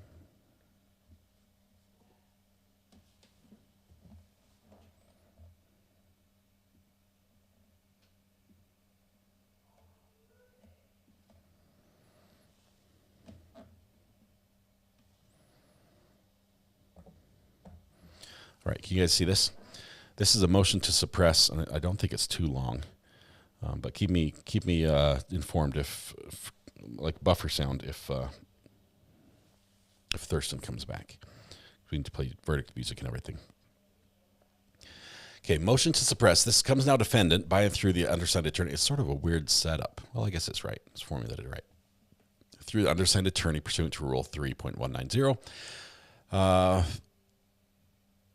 Respectfully amends this motion, removing the court to suppress all statements made by the defendant during her interrogation at the Orange County Sheriff's Office, and in support thereof states the follows. The defendant, Sarah Boone, is charged by the way of information with a single count of second-degree murder. On or about February 24th, the defendant called 911 in response to finding her boyfriend, George Torres, deceased. Deputy Kayla Rodriguez of the Orange County Sheriff's Office arrived on scene with her body cam activated. Upon arrival, Deputy Rodriguez spoke to the defendant and realized a death had occurred. Deputy Rodriguez advised her supervisors and secured the scene. Sometime later, homicide investigators Chelsea Connolly, and also known as Chelsea Cospel, and Scott Lowen arrived. These two investigators would ultimately be responsible for this homicide investigation and were involved in the interrogation of the defendant at the OSCO the next day. The defendant was ordered to remain on scene while the OSCO conducted their investigation. As ordered, the defendant stayed outside of her apartment for several hours until the investigation was completed. At some point, the defendant was told to get into an unmarked vehicle with Detective Cospel and Detective Lowen. Once inside, Detective Cospel recorded an interrogation with the defendant after partially reading her Miranda rights, omitting the final question. The defendant was advised this recorded interrogation was routine protocol and official procedure for any death investigation. During the investigation, Detective Cospel asked to see the defendant's phone. The defendant told the detective her phone was on the kitchen counter in her apartment. The detective brought the defendant her phone and instructed the defendant to unlock it. The defendant complied with the demands of the lead investigator. After Detective Cospel had the defendant's phone for a period of time, she came back and told the defendant that she was taking her phone. Detective Cospel asked the defendant to sign a form, releasing it to the OSC, for further investigation. The defendant acquiesced to the authority and signed the form. The defendant was told that one of the detectives would return her phone to the defendant at her apartment in Winter Park the following afternoon. I'm guessing that still hasn't happened. Later that evening, the defendant moved to her ex-husband's home, Brian Boone, for the night. Using her ex-husband's phone, the defendant called lead detective Chelsea Cospel on her cell phone to express her concern that Detective Cospel was not being truthful about law enforcement motives as it relates to the defendant.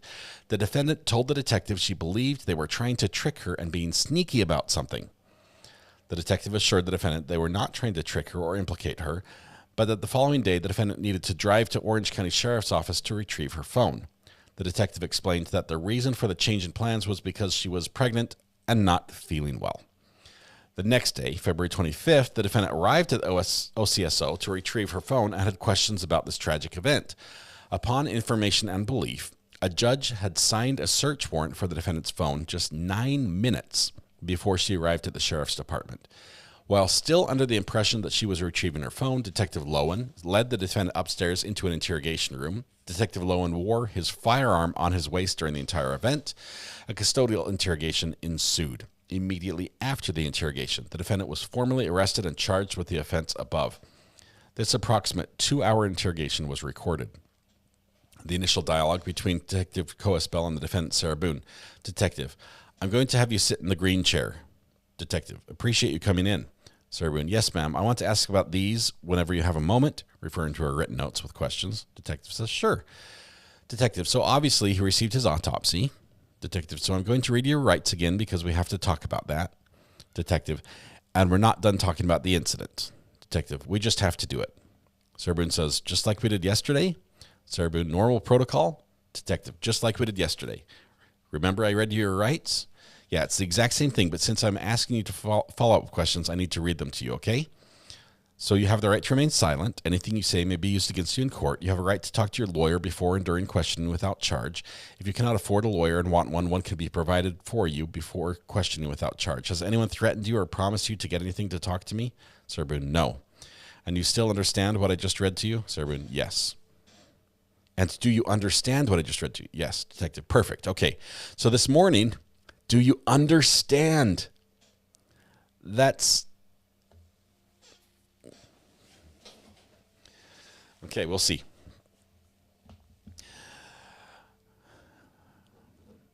Detective says, perfect. Detective says, so this morning we went to his autopsy and we were informed of some injuries he had by the doctor. Defendant says, where? So he's got the scratch marks on his back. The interrogation continues for 2 hours. We've watched the whole thing. At the end, while still in the interrogation room, the defendant was placed in handcuffs and arrested. The detective read the defendant her Miranda rights directly from a printed card. The detective omitted the final question printed on the standardized Miranda card of the Orange County Sheriff's Office. The detective omitted the same Miranda rights that she omitted the day before. The omitted final Miranda rights question is, having these rights in mind, do you wish to talk to us now?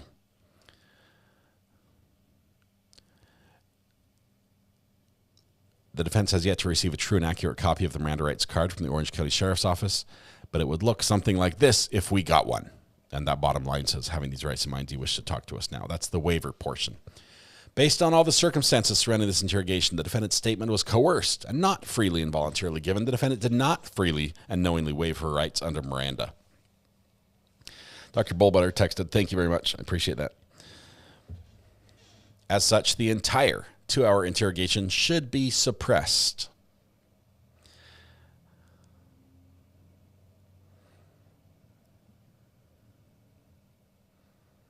Wow. They want the whole thing thrown out. What are the odds that after having, I don't know, 6 dozen lawyers, it was probably less than that, but a ton of lawyers representing you, and all of them working for hours, earning $15,000 each for their time on the case, that this last guy who works for free discovers this little gem, this little beauty of a freebie that, hey, on a technicality, you win. 0 case law cited and late. Yes. 8 before Owens.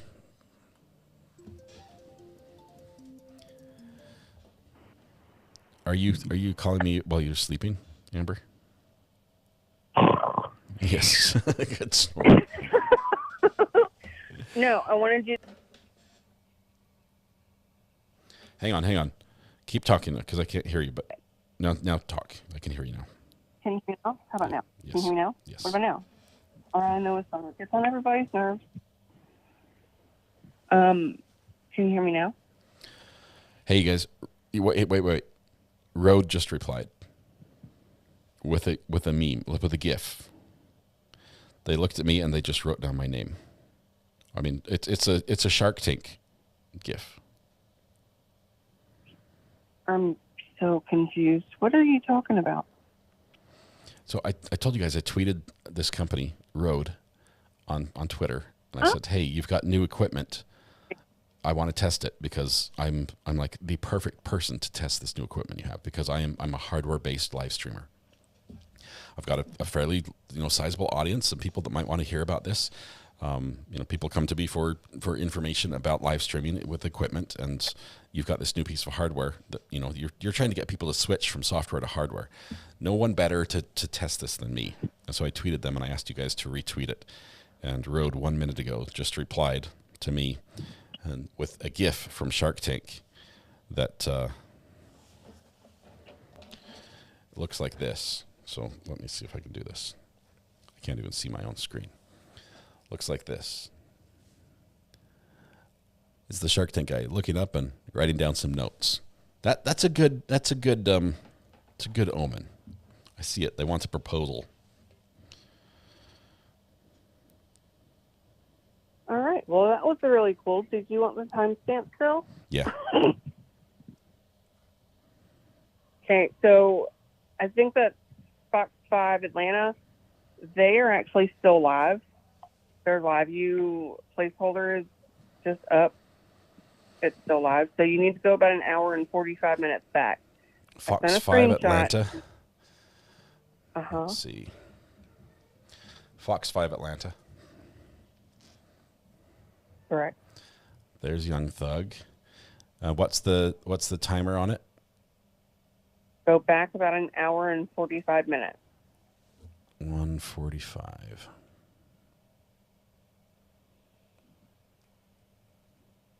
Can you put your screen where I can see it and I can tell you where if you're in the right spot?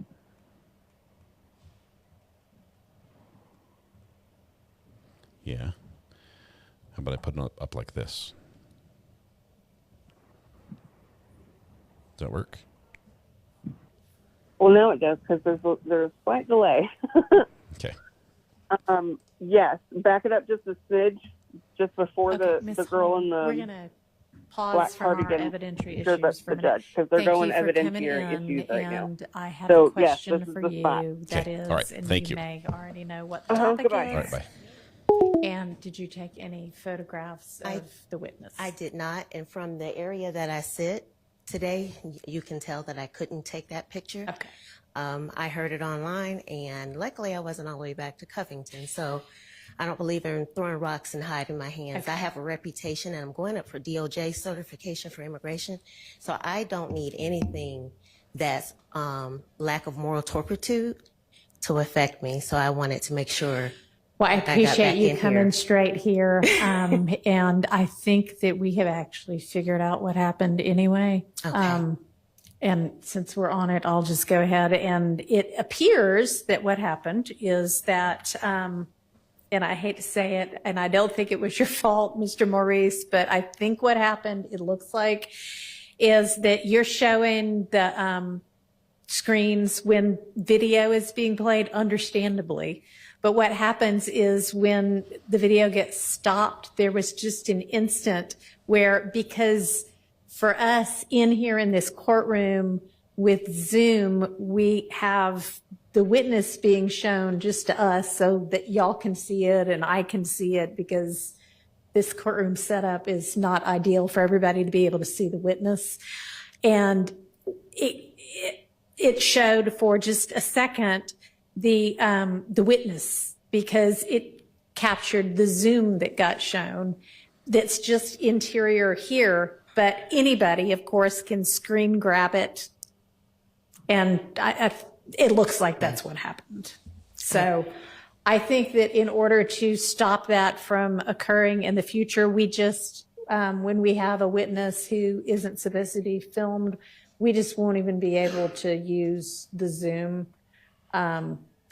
so that we don't have that accidentally happen in the future. And there aren't that many witnesses that aren't going to get shown anyway. And thankfully for this particular witness, it's not the end of the world, Right. considering she's apparently been on First 48 before. So anyway, thanks to all of the media people, and y'all are all still good and allowed to come in. Also, I don't get that list of who's not to be photographed. If I had not heard it ahead of time, I wouldn't have known. Okay. But let's make sure I we get definitely you wanted added. to make sure my name is Okay. good. All right. Okay. Thank you. Thank you. And I know we added, so bad with the names, but the other lady the same day. So let's make sure she's on that list too. Okay.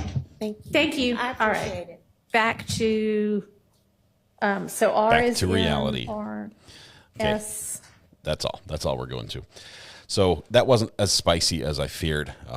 But yeah, it's always nerve wracking when somebody gets caught on camera that should not be, and you're the photographer, because that's a screw up you can't fix very well. Thurston County still waiting for a verdict, which I was surprised. It should not have taken this long. Let's see, where's Thurston County Court 4? There it is, District 4.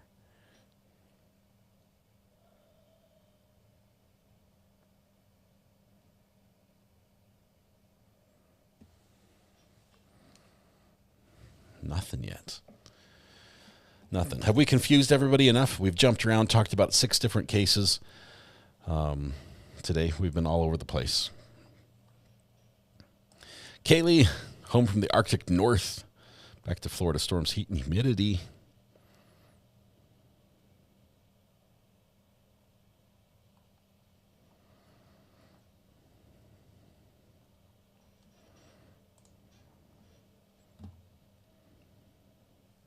I think we're good. Holy cow, it's late. It's 7:30. Why are we... Where did the day go? I just had lunch like 3 minutes ago. Okay. It's time to go to bed. No wonder Amber's tired. She's been up all freaking day and night. What's happening with the Maya case? Lots of more paperwork, more objections, more fighting. I need a clock. I've got like 6 of them, and I didn't look at any of them, but I didn't feel like it was been that late. Okay, so that explains why people are going to sleep. I apologize. It's nighttime, guys. You all should be in bed. On that note, I'm ordering a good night's rest for y'all. We're having fun. That's what happened. I don't know how this is going to end. I'll try to record it. We'll watch for it. If you guys see the Thurston County thing come back, let me know. I'll record it. We'll play it back so nobody misses anything. It could happen. They've got hours to go before I sleep. Who was it? Is that Frost? Who wrote that poem? I don't remember. My English teacher. Red pen. You'll tell me who it was. And hours to go before I sleep. Poe. Might be Poe. I don't know. It's Poe or Frost or somebody. One of the big ones. It's Frost, says Red pen. I was right the first time. I should have stuck with my gut. Tonight when you go home, please hug the people you love. Smile at someone. Make their day just a little bit better. And please stay safe until we go live again with the verdict tomorrow morning from Thurston County, if they can reach one. All right, that's about it. You guys, you're amazing. Have yourselves a wonderful evening. We're going to crank up the music, turn on the lights, act like you're a teenager but at a rave or something. You guys have a good one. We'll see you tomorrow.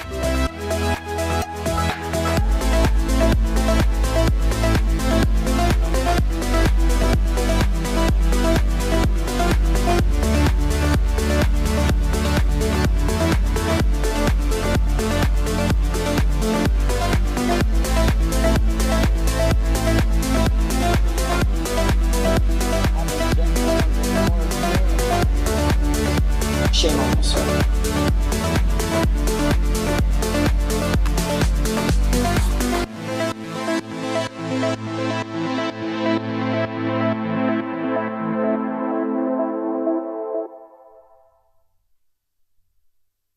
Scratch all that. Oh, that was terrible. I apologize.